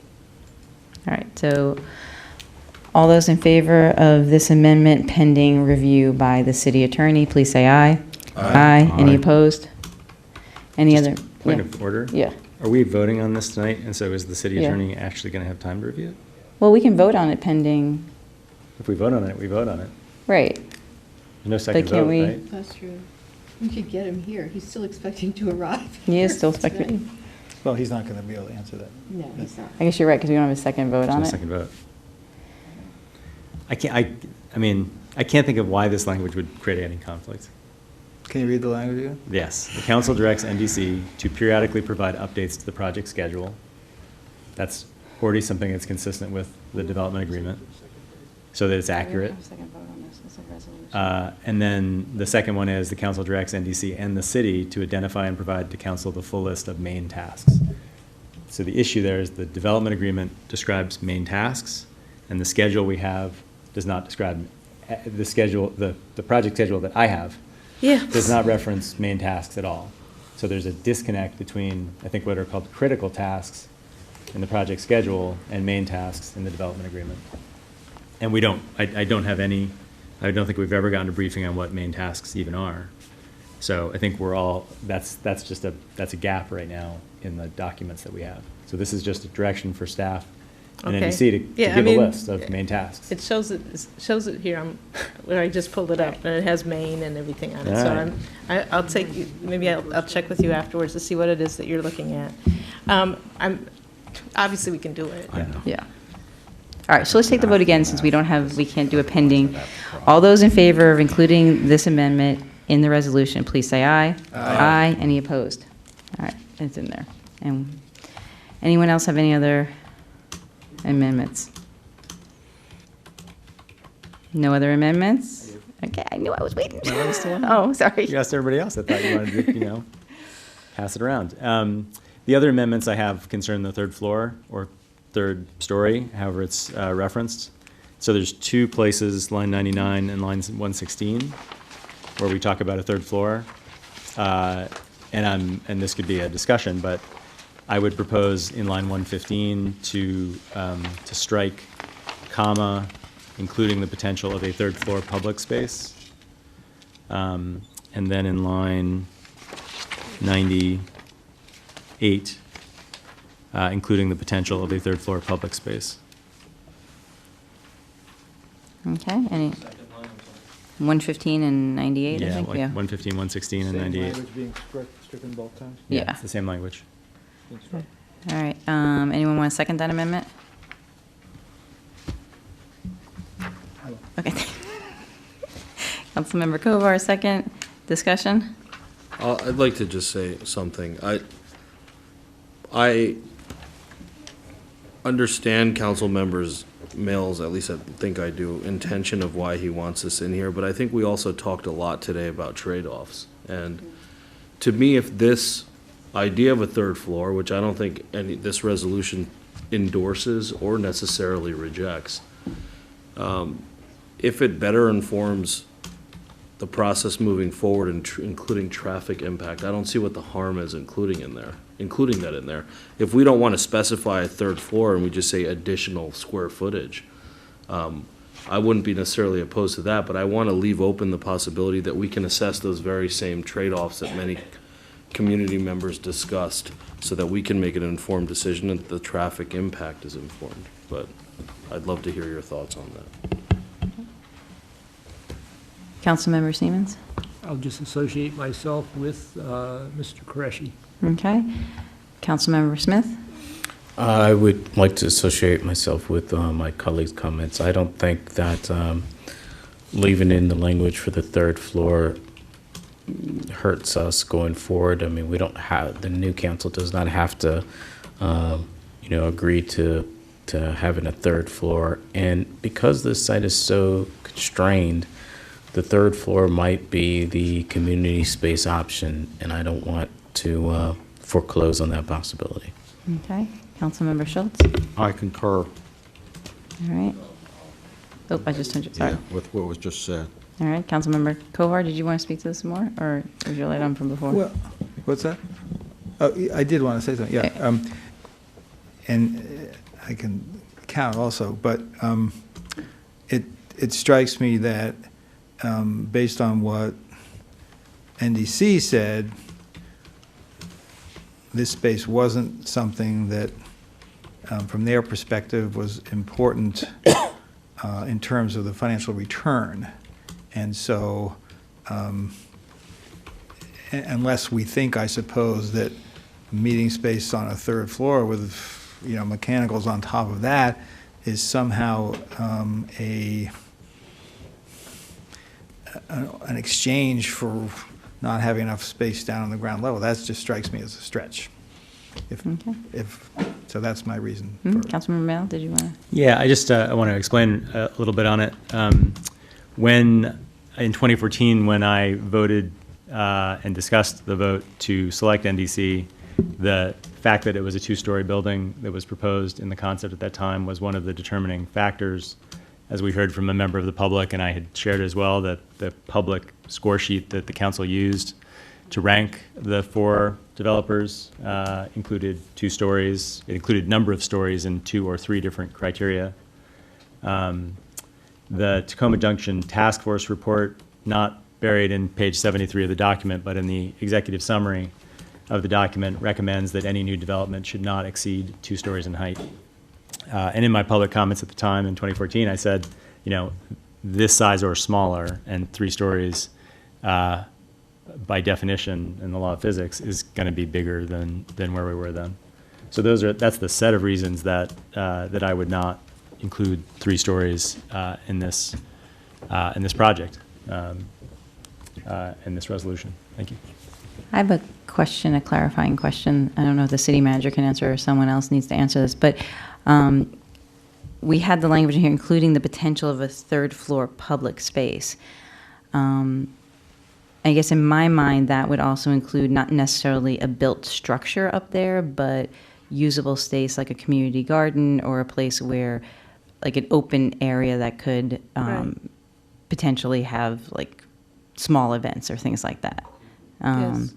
So, and if we took that out, then the traffic study wouldn't necessarily be taking into consideration like those type of activities. The demand for that, yeah. Right. So the because demand I that we think generated for that. I would like to leave on the table the potential exploration of maybe a community garden or something on a third floor. I'm going to agree with Councilmember Qureshi and my other colleagues.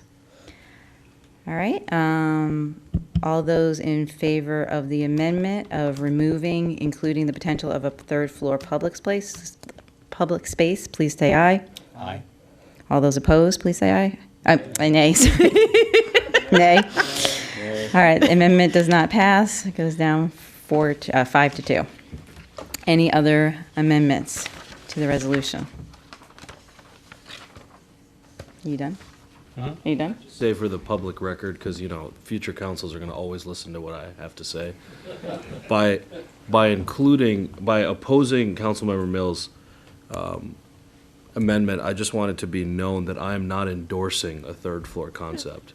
It's just to allow for a more informed traffic study. Okay. All right. Any other comments, questions, amendments on the resolution?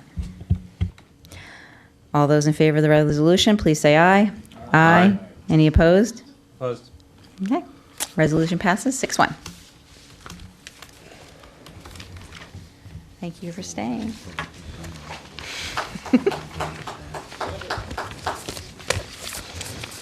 Next, we have the second reading ordinance appointing judges for the 2017 city elections. Someone want to move that? Moved. Councilmember Qureshi, Siemens, roll call.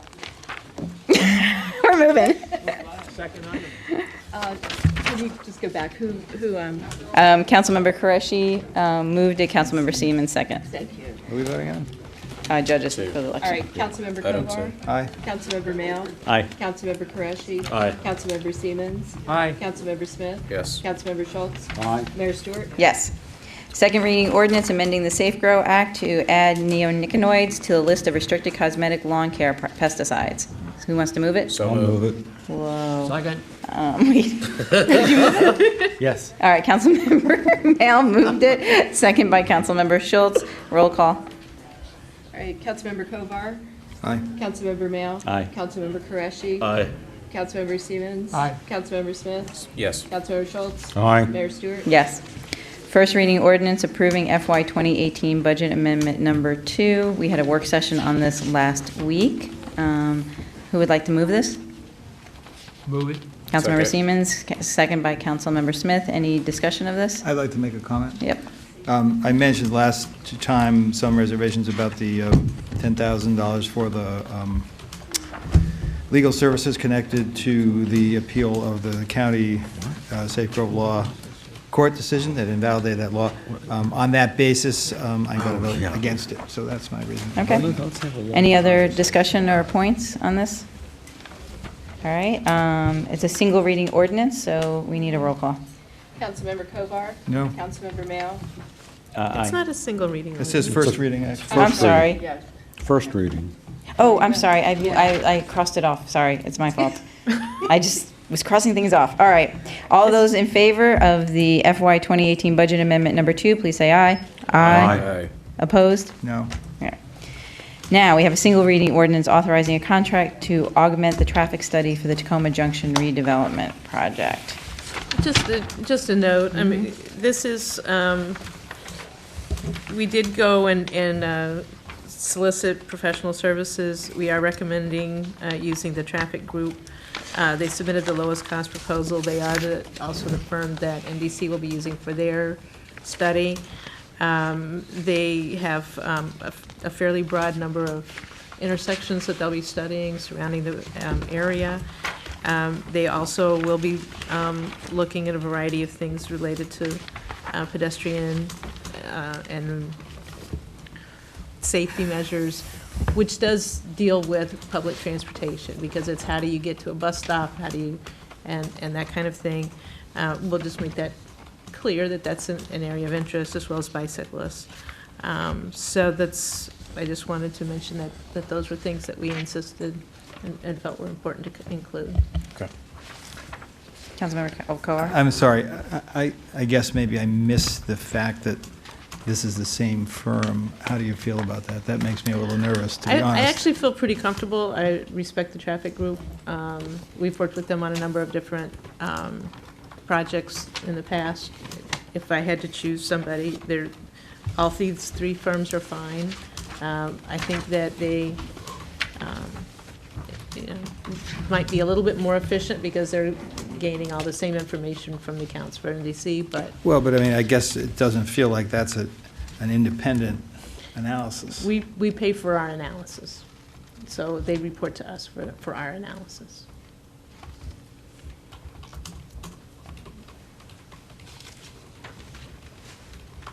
Okay, that bothers me. Maybe it doesn't bother anyone else. Anyone else? Sorry. I everybody's would up just raise one thing, and it's not going to preclude me from voting, but I think Councilmember Mill had a good question about whether this is something that would be necessarily sequential, and if we have a better sense of how this will come down as compared to what NDC will be doing. If you could just provide either, if you don't know now, even in your city manager comments. Right, I mean, there's two different things. The NDC's traffic study is very specific to the increased traffic demand for their project. So it's a very specific scope. It's actually a very small scope. This talks about through movements and how, how the whole area works. So this is really a much bigger thing, and it would be, as I said, our study. I mean, I would just support this with one statement, which is if NDC wasn't even here today and we weren't having this conversation, this is an important traffic study that I think the city should pursue. That's all. Yeah, I would just say, if I may, that this is a study that I wish had been done already. Maybe, whenever in the past, because it would have been very helpful. But be that as it may, in the big scheme of things, which this study is going to be dealing with, as you just described, I think what they're going to find is that the impact of the NDC project, that the however many square feet of commercial square footage is going to be, is that the net impact on the through traffic is going to be very minor.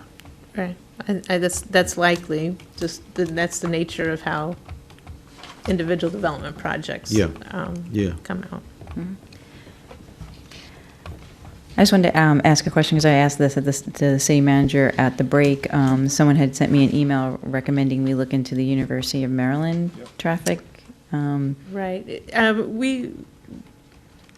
I don't know that we actually asked them for a proposal this time. We have periodically asked them for services, and their rates have always been really high. They try to make money for their university on these studies, and so we don't even ask them anymore because the rates are always very, very high. All right. Any other questions? Can I ask a question? Yeah. So was there a big difference in the three that we looked at, dollar-wise? No, they were relatively close. They were about $5,000. The others were about $5,000 more than. And are we traffic required group. to go with the lowest if they're equal, or is that kind of a judgment call, would you say? We're to go with the lowest responsible bidder, and I mean, we can, if there's like some substantive differences for what they might provide us, go with somebody that's a little higher. It's not like a purchase price where we're absolutely required to take the lowest cost. But these are all responsible firms, and the traffic group was the lowest cost. Okay, I just don't feel that comfortable with the idea that the same firm is doing both of these studies. Councilmember Mail? Yeah, I share Councilmember Kovar's concern, but the question I had was, why does the resolution not include the dollar number? Am I missing something? Not include what? I thought so it doesn't include $21,000. Oh, it should. We actually, I'm not sure. Why not? It should include it. I'm happy to propose amending it or whatever is needed. Would it be section 1? Oh, it's in the blue part, but it's not in the white part, Yeah. right? Yeah. the city manager is authorized to enter into a contract for $21,000 with, is that what it would say? Yeah. Right? Yes, yeah, it's for $21,000. It's not a lot of money. Not, yeah, it's usually not to exceed the 21,000. Okay. Right. And then, so then my other, I guess I had thought with the traffic study that we were going to look at questions like, what effect would the closure of Grant Avenue have? And Yes. one-waying. Yes, they're very familiar with the proposal. Is that? Okay, so I'm sorry. Before you answer, let me just add the other thing, which I was going to say, and then go ahead. One was closure of Grant Avenue, and two were the conversations we've had about Sycamore being, one way in, one way out. So those are the two other things I thought were going to be part of our overall study. The way the traffic study is set up now, rather than duplicating work that NDC is going to be required to do regardless, this goes out beyond that first tier of intersections that they'd be required to evaluate based on the standards that have been developed by Montgomery County's planning department. We confirmed that with the traffic engineer and said that don't do that because they have to go ahead and do it anyway. So if we included that within this study, we would be studying something the NDC is going to be studying that was studied less than a year ago with all the traffic counts and all of that by SHA's consultant. So it would be like the fourth study of the same area within roughly a year and a half. So NDC will be responsible for including that first circle, it's not the technical term, but that first ring of intersections that will be impacted by their development.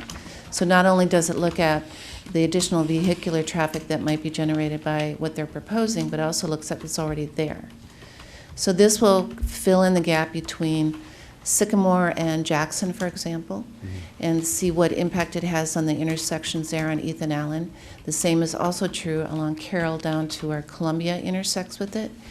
It also focuses on cut-through traffic because that's one of the big concerns people have is that people are cutting through because they don't want to wait at the intersection. So in the memorandum, it identifies 3 specific areas that we'll be evaluating. It also identifies those intersections which are the responsibility of NDC as part of their development review process. So Sarah, to be clear, the options of closing Grant or doing one way or on Sycamore, either way, that's in NDC's study? That's required? I'm not sure if I can clarify if the specific suggestions are going to be evaluated, but all that information has been given to them, and those things have all been evaluated already. Through the study that was done. It's included as one of the references or the attachments on the memo back in November of last year. So it's, yeah. Well, I mean, I think we have to have that as part of one or the other study. Then it will be not $21,000. Yeah. Well, I think also one of the things was even though that study was done, and correct me if I'm wrong, the problem was that it wasn't extensive enough to look at, okay, so if you close the top of Sycamore, what happens to Poplar? And my understanding is when SHA looked at it, they were looking very specifically like, oh, if you close Sycamore, the impact it has on Ethan Allen and Carroll, but they weren't looking at how does traffic then get diverted to Poplar or someplace else. It was talking about east-west traffic on the roads that if Sycamore, for example, was closed, what impact it would have on the streets going through the neighborhood. And that's part of what this study would do is to evaluate what the current conditions are, and if we were to close it off, what the... So I guess it does address the closing off part, but it focuses more on the cut-through, the impact of the cut-through traffic and the gaps between the intersections where people get backed up now, then reevaluating again for a third time within a very short time period that immediate section which NDC will have to evaluate for it to get its development review approved. Yeah. So I think, so the links on my version don't work to the studies at the bottom. They're not live. So I wasn't able to click on the studies that are there. But my broader point. You need a new computer. It's brand new. It's refurbished. I should have got a refurbished one. I'm sorry, they were working this afternoon. Excellent. But the point I was going to make is that that study that was done maybe a year ago by SHA, I don't think that was made public, or it wasn't very public. Right, so that's why we're making it public now. And so it might be better to like put those studies more visibly on the website and maybe to describe what they are. And I guess what I'm thinking about, I'm still not sure I'm quite satisfied in this, because I think we really want to look at closure, not just the traffic effect. And so, for example, having the traffic group look at those studies of Grant, Closure, and Sycamore, and without doing new traffic studies, make recommendations to us on what like they see. Like maybe that's a middle space. Like they don't have to do a new study, but they're You would still expert have to eye. go through and do the turn signals or the the turns and the traffic counts and all of that. I mean, if you're looking at it just from a technical standpoint, whether you can close the road or not, I mean, that's easy. But to evaluate the impact on turns within that particular area, they would want to have to go through and do all the traffic counts. I mean, I just remember being very dissatisfied with the SHA studies that we got in the first round and then the second round. So I'm just worried that the things I thought we most wanted out of this study are missing. The one other thing I was going to raise is, and this has come up with the public before, is the effect on parking along the streets in the area. So if there's not enough parking on the NDC site and you get spillover parking on Columbia or further down Carroll, right now we look at cut through traffic, but we're not looking at, it doesn't explicitly say, Because that would be a different parking study. A traffic study doesn't look at where people end up parking. Right. It wouldn't look at... Unless it blocks a lane. I mean, the traffic studies look at lanes. Yeah. Yeah. But like you can park on you can park on Columbia along one side, maybe both sides of Columbia. But no one does. Part of it you can. The right side going up the hill, the right side is mostly open to parking, but nobody ever does. But, would they? And does that then Right. affect traffic in a significant way? Because basically the road's now much narrower, Or we just put in no parking. which would be a traffic Right. change that we Right. want to do based on. When they evaluate cut-through traffic, they check to see who's coming in at one They check point and license leaving plates. at another point. Yeah. So it doesn't necessarily evaluate speed. It wouldn't necessarily evaluate if somebody decided to park and then walk around and then continued on the road when they got done and exited, at what point they'd get counted.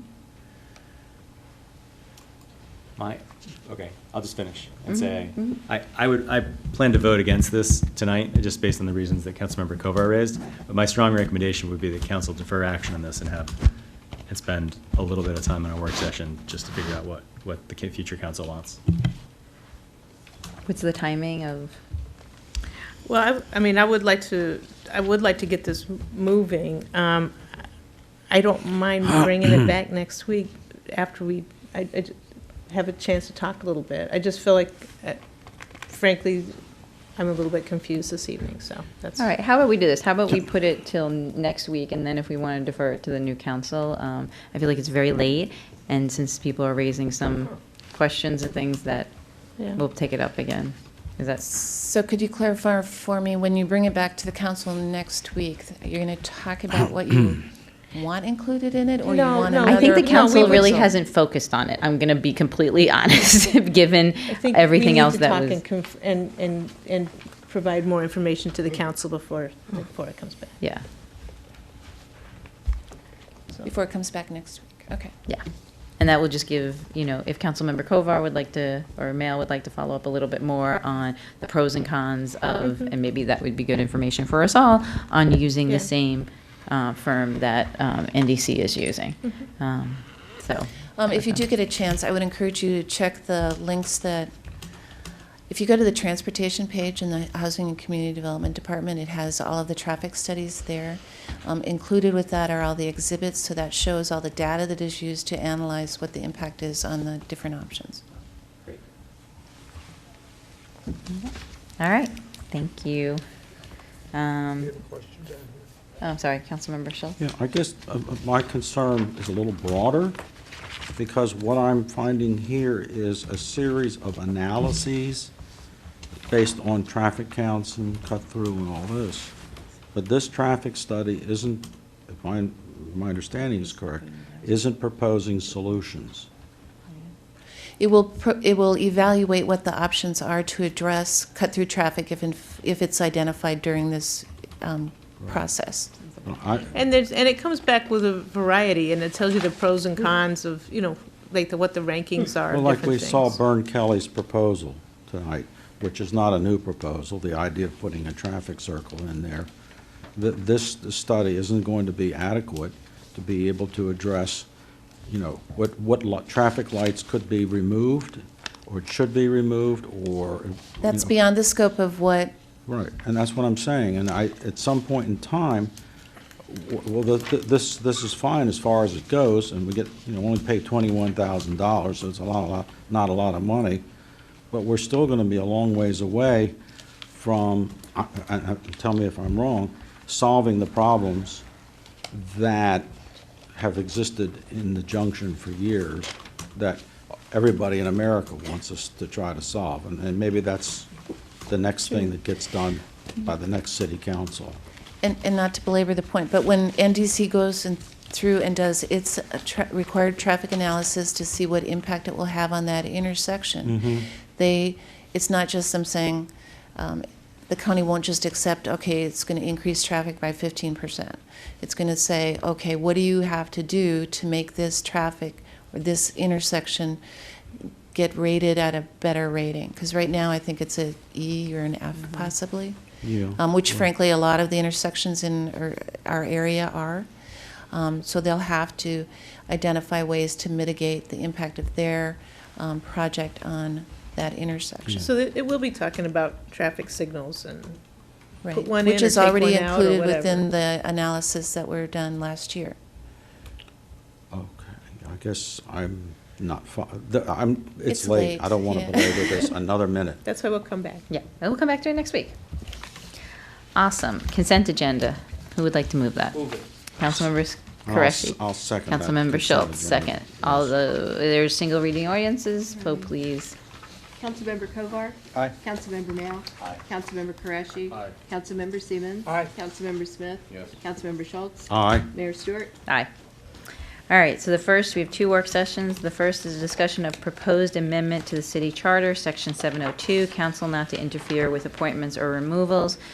The reason we're talking about this at 1:15 in the morning, this council, is because this had came up as a discussion item over the summer when we started the search for a new police chief, and we wanted to make sure it will be something that the next council would actually move to make the charter amendment.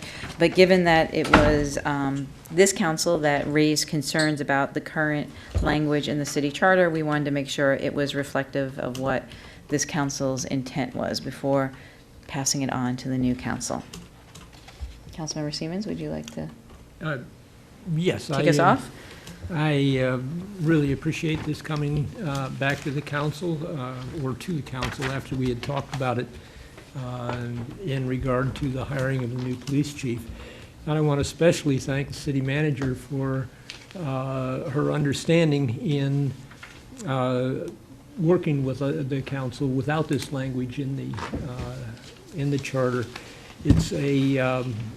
It's really refreshing, and I'm glad that to have you as a city manager and doing this. And I'm serious because you've been here long enough to know that past city managers have always not been as cooperative in dealing with hiring of important positions within the cities.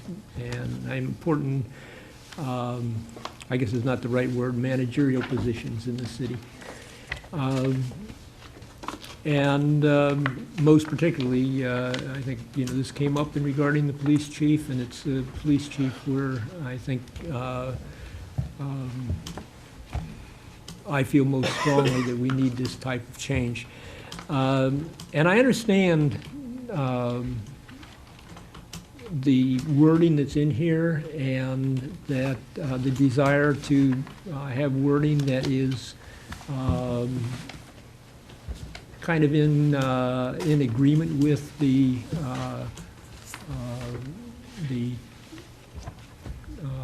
wording that would be acceptable by the ICMA, the International City Manager Association. I would like to propose a little different wording, which, again, going back and looking at the fact that some city managers in the past have not been willing to even listen to the council.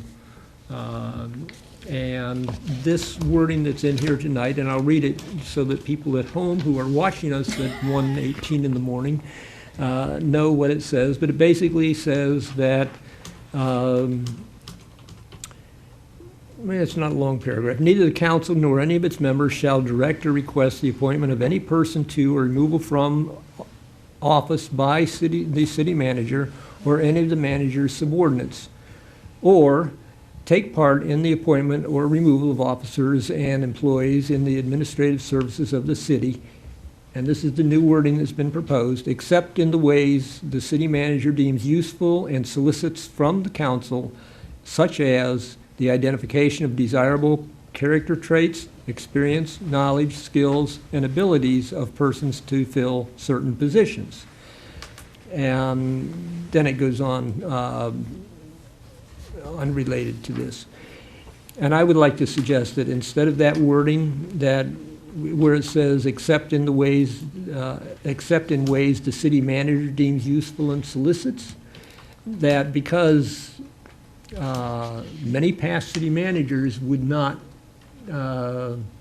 find it useful or would solicit from the city council, I would like to say except that council members may, as a body, provide the city manager with characteristics such as the identification of desirable character traits, experience, knowledge, skills, and abilities of the person to fill certain positions.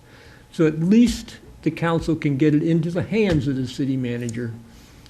At that point, obviously, the city manager can ignore the opinions of the council. But they're doing it at their own peril then.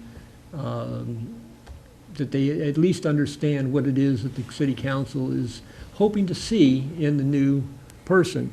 And then I also added I'm suggesting a new word where it says of persons to fill certain positions, and I would say certain managerial positions, to be clear that we're not talking about something to do for every employee position in the city, that we're really talking about, and I hesitated saying department heads because it doesn't work. It doesn't work. So I tried to make it a little clearer, a little more limiting by saying managerial positions.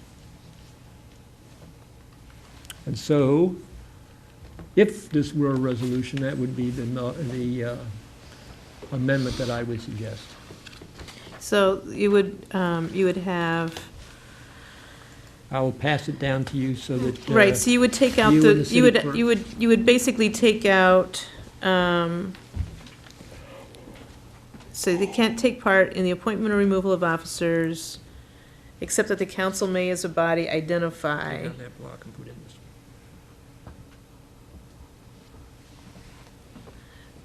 The council members may as a body provide the city manager with characteristics such as desirable okay, we can. You understand the intent. Yeah. I leave it to the city clerk to do her better wording on it. And I did include in there as a body, because I don't think we need, individual council members, each providing their own little list of what they want. Again, trying to make it a workable approach. Just as I don't know, I guess off the top of my head, I don't have a problem with it. Come on, it's 1:22. Yeah, one of the things that, when I was reading this and seeing it, I had objected, there had been some discussion about putting department head or managerial positions in. Right. And, you know, to me, I don't necessarily want to be precluded from asking you characteristics of a receptionist or some other key position that's not a managerial position. And so that's. I was just trying to get it past you, so if you're comfortable with it being a little more open, that's fine with me. To me, that's, I think, you know, different positions have different meanings. My main purpose was to say that we could get it in your hands even if you didn't want it, and then you could decide what to do with it. Councilmember Kovar? Thanks. I know it's late. I just had a couple of questions. So this is talking about general skills and abilities, i.e. what we've done potentially with the police chief, where we said, here are the skills we want. So does this mean under this, either currently or in the changed language, or as proposed by Councilmember Siemens, that it is improper for council members to offer information that they may know about an individual person? No, you can always offer me information. This is. So what are we not allowing? But you're not allowed to say, you shall hire so-and-so.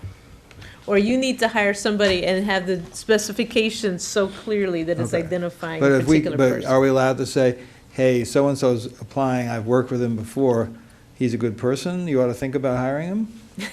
I would not like that. I certainly think that it's appropriate for you to say, I know that person, if you want to talk about it, I'm happy to share my thoughts. Okay. That's the way I would take it. Okay. And does that apply only to hiring, or does that apply to other things too?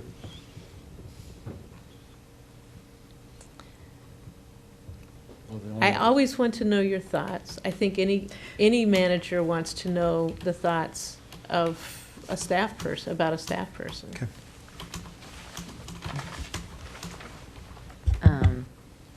Councilmember Schultz? No, I was just going to say that Councilmember Siemens has been here longer than the rest of us, and I've been here second longest, and we understand what it's like to work in a situation where the city manager, who was nevertheless, who's notwithstanding that he or she was completely professional in everything he or she did, and will go nameless, that there was not much opportunity for, or even, well, I'll leave it at that, for input. And so I think I understand where Councilmember Siemens is coming from with regard to this. And as long as it does not, in your opinion, Ms. Ludlow, impinge on your authority to make the decisions you need to make as the chief executive of this city, I'm okay with it. Okay. Councilmember Mill?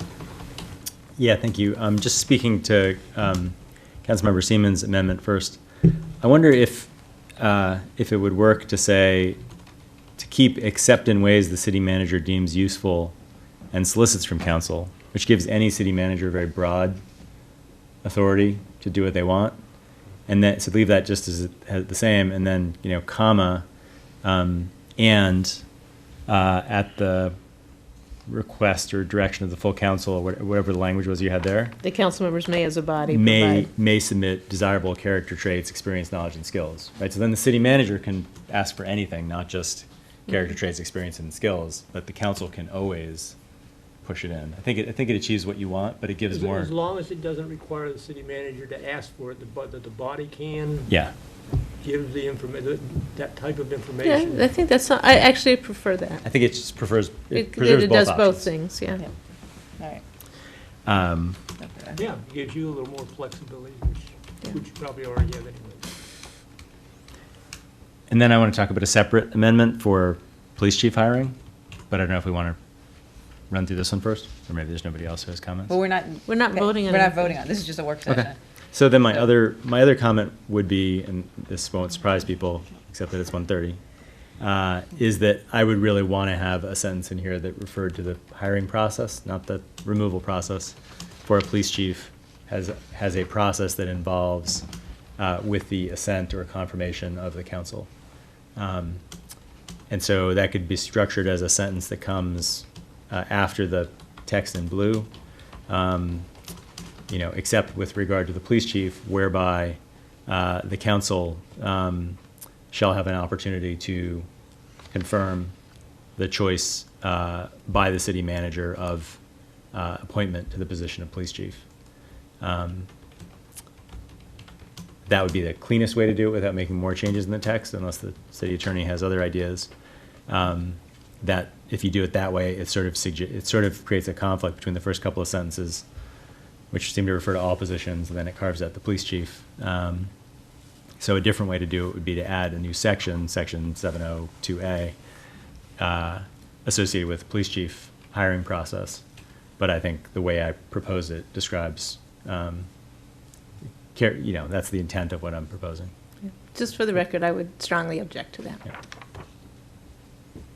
Does the city attorney have And any comments? I mean, about that? I would suggest breaking that out, because the last thing you want is ambiguity in the charter. Sure. So it's a separate section?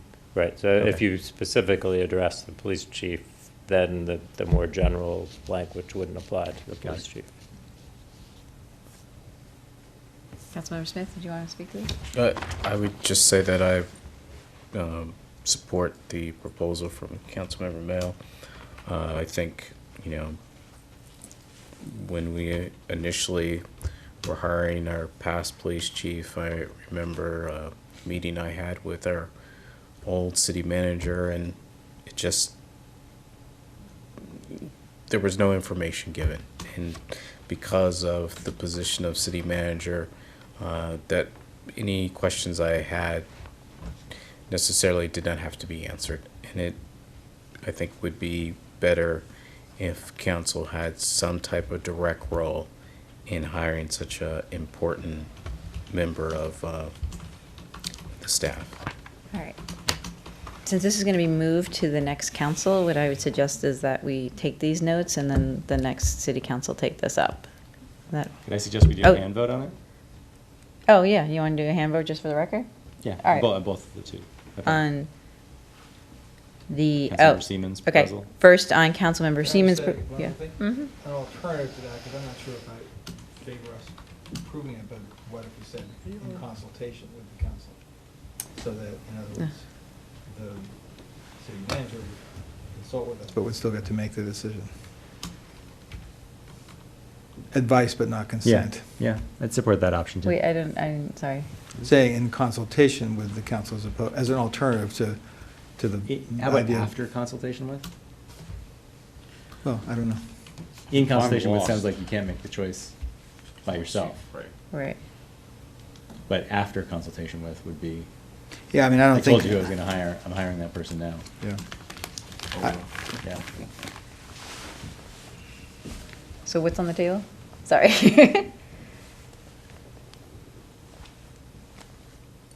I'm sorry.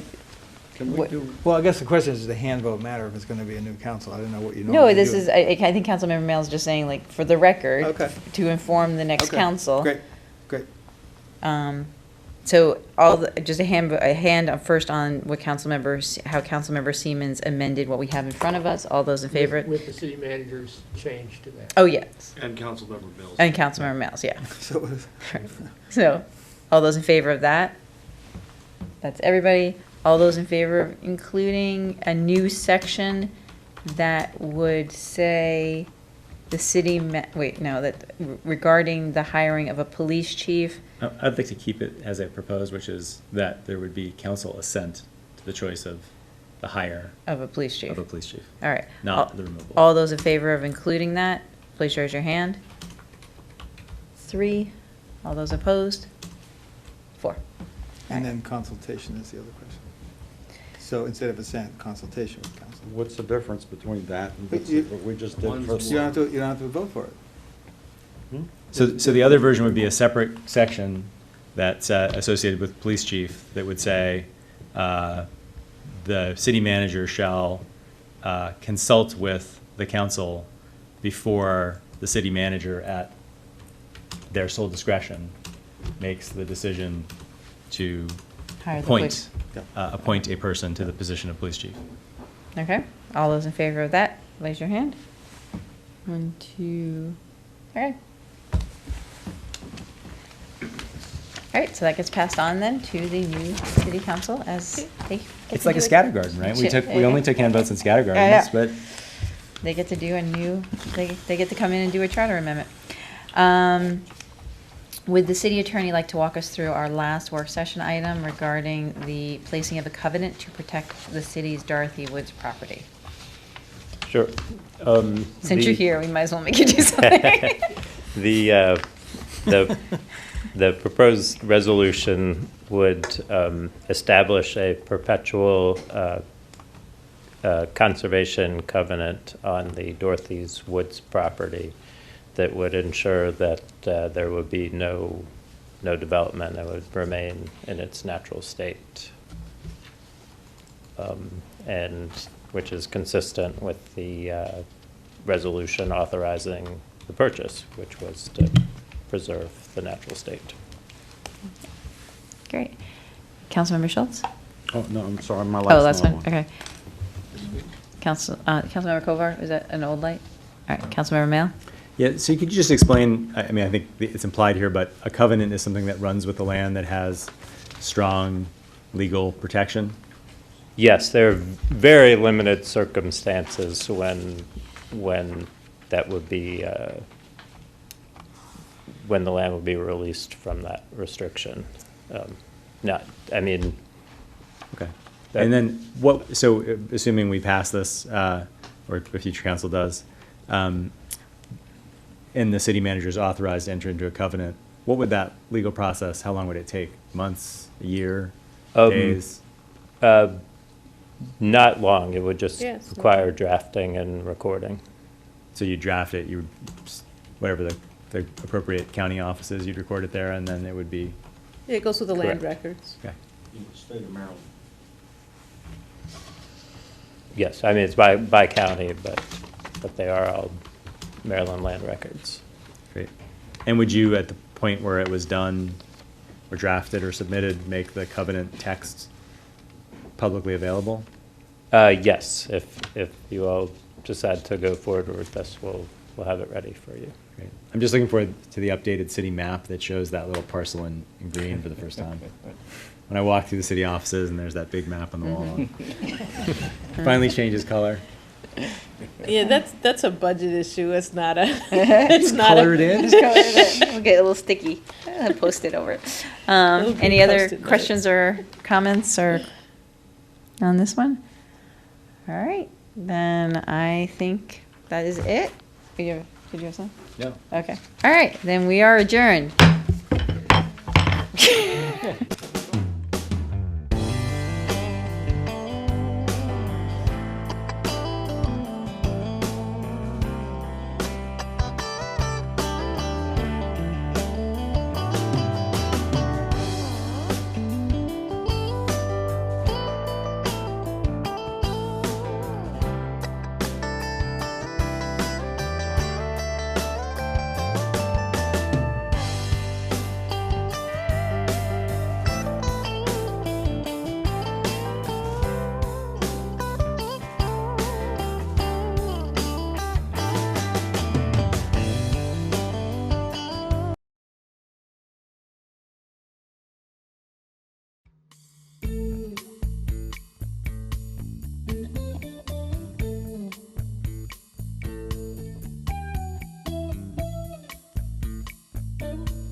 Okay, everybody out there, this is Pat Lovelace, your official peace delegate, coming to you with a few words of peace.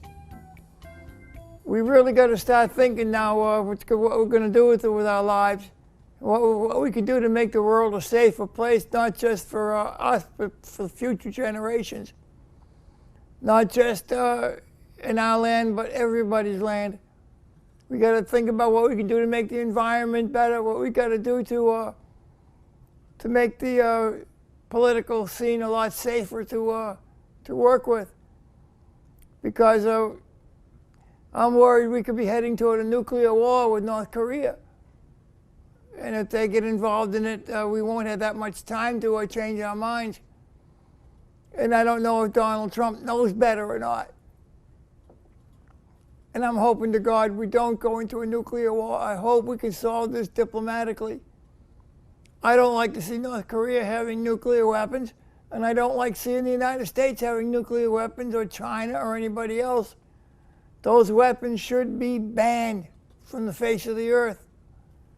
It should be a war crime just to develop one, because it's not just going to kill the people in combat, it's going to kill everybody else. It's going to poison our food supply, even if it doesn't cause instant world holocaust. It's going to cause our food supply to be poisoned. And that isn't right. We cannot let this happen. And one way we can start working on it is educating our neighbors about it and our kids. Educating them what the price of violence is. The price is getting too high. We can't afford it. It's like, would you spend $10,000 for a broken TV just on the odd chance it might work? Of course not.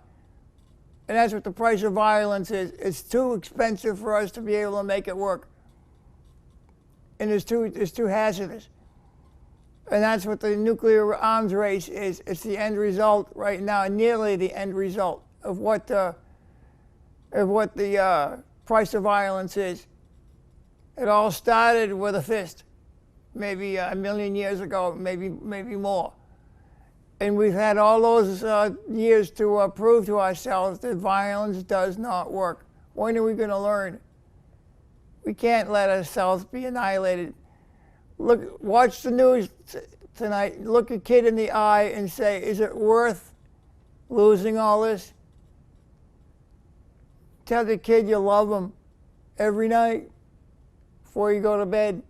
Give him a hug and a kiss. Tell your wife or husband you love them. Give them a hug and a kiss and mean it. Start telling you want to do the best thing you can to preserve their love. And that's not getting a marital situation or a marital counselor. The best thing you can do is help preserve the earth and the environment we live in. We don't need to be dumping all these chemicals into the water supply. We don't need to be using chemicals that kill off the beneficial insects like the neonicotinoids. We don't need to be using those because it's not going to work. It's going to cost too much to have the beneficial insects to be killed off. That's not worth it. We won't have anything to pollinate our crops, and the price of food is going to go higher and higher. And that's going to destabilize the political scene on the earth a lot more. We're going to be having food riots. We're going to be having war over food and water. And that could go nuclear, because we're going to want to take over everybody's resources. And we're going to be the world's bully again. We cannot let this happen. We've got to stand up and tell everybody, no, we're not participating in this race to death. I'm worried we're going to be heading toward a nuclear war if people don't do it. And there's too many valuable things out there to lose, like a lot of children. Look your kid in the eye and say, is it worth it? Am I doing my best to help my son grow up or my daughter? Am I really showing my love by voting? Who am I voting for? You got to think, is your son or daughter going to be able to live with it? Are you going to be able to look your son and daughter in the eye when those missiles start flying? And those mushroom clouds start rising? Are you going to be able to look your kid in the eye and say, I did everything I could? Or are you going to say, I didn't give a shit? Which is it? You have to make up your mind. There is no in-betweens on this. So think about it when there's only 13 days left to vote in the Takoma Park elections. Come on out and vote responsibly. Love it, love it, love it.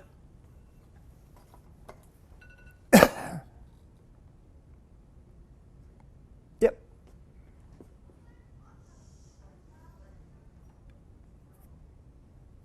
How you doing?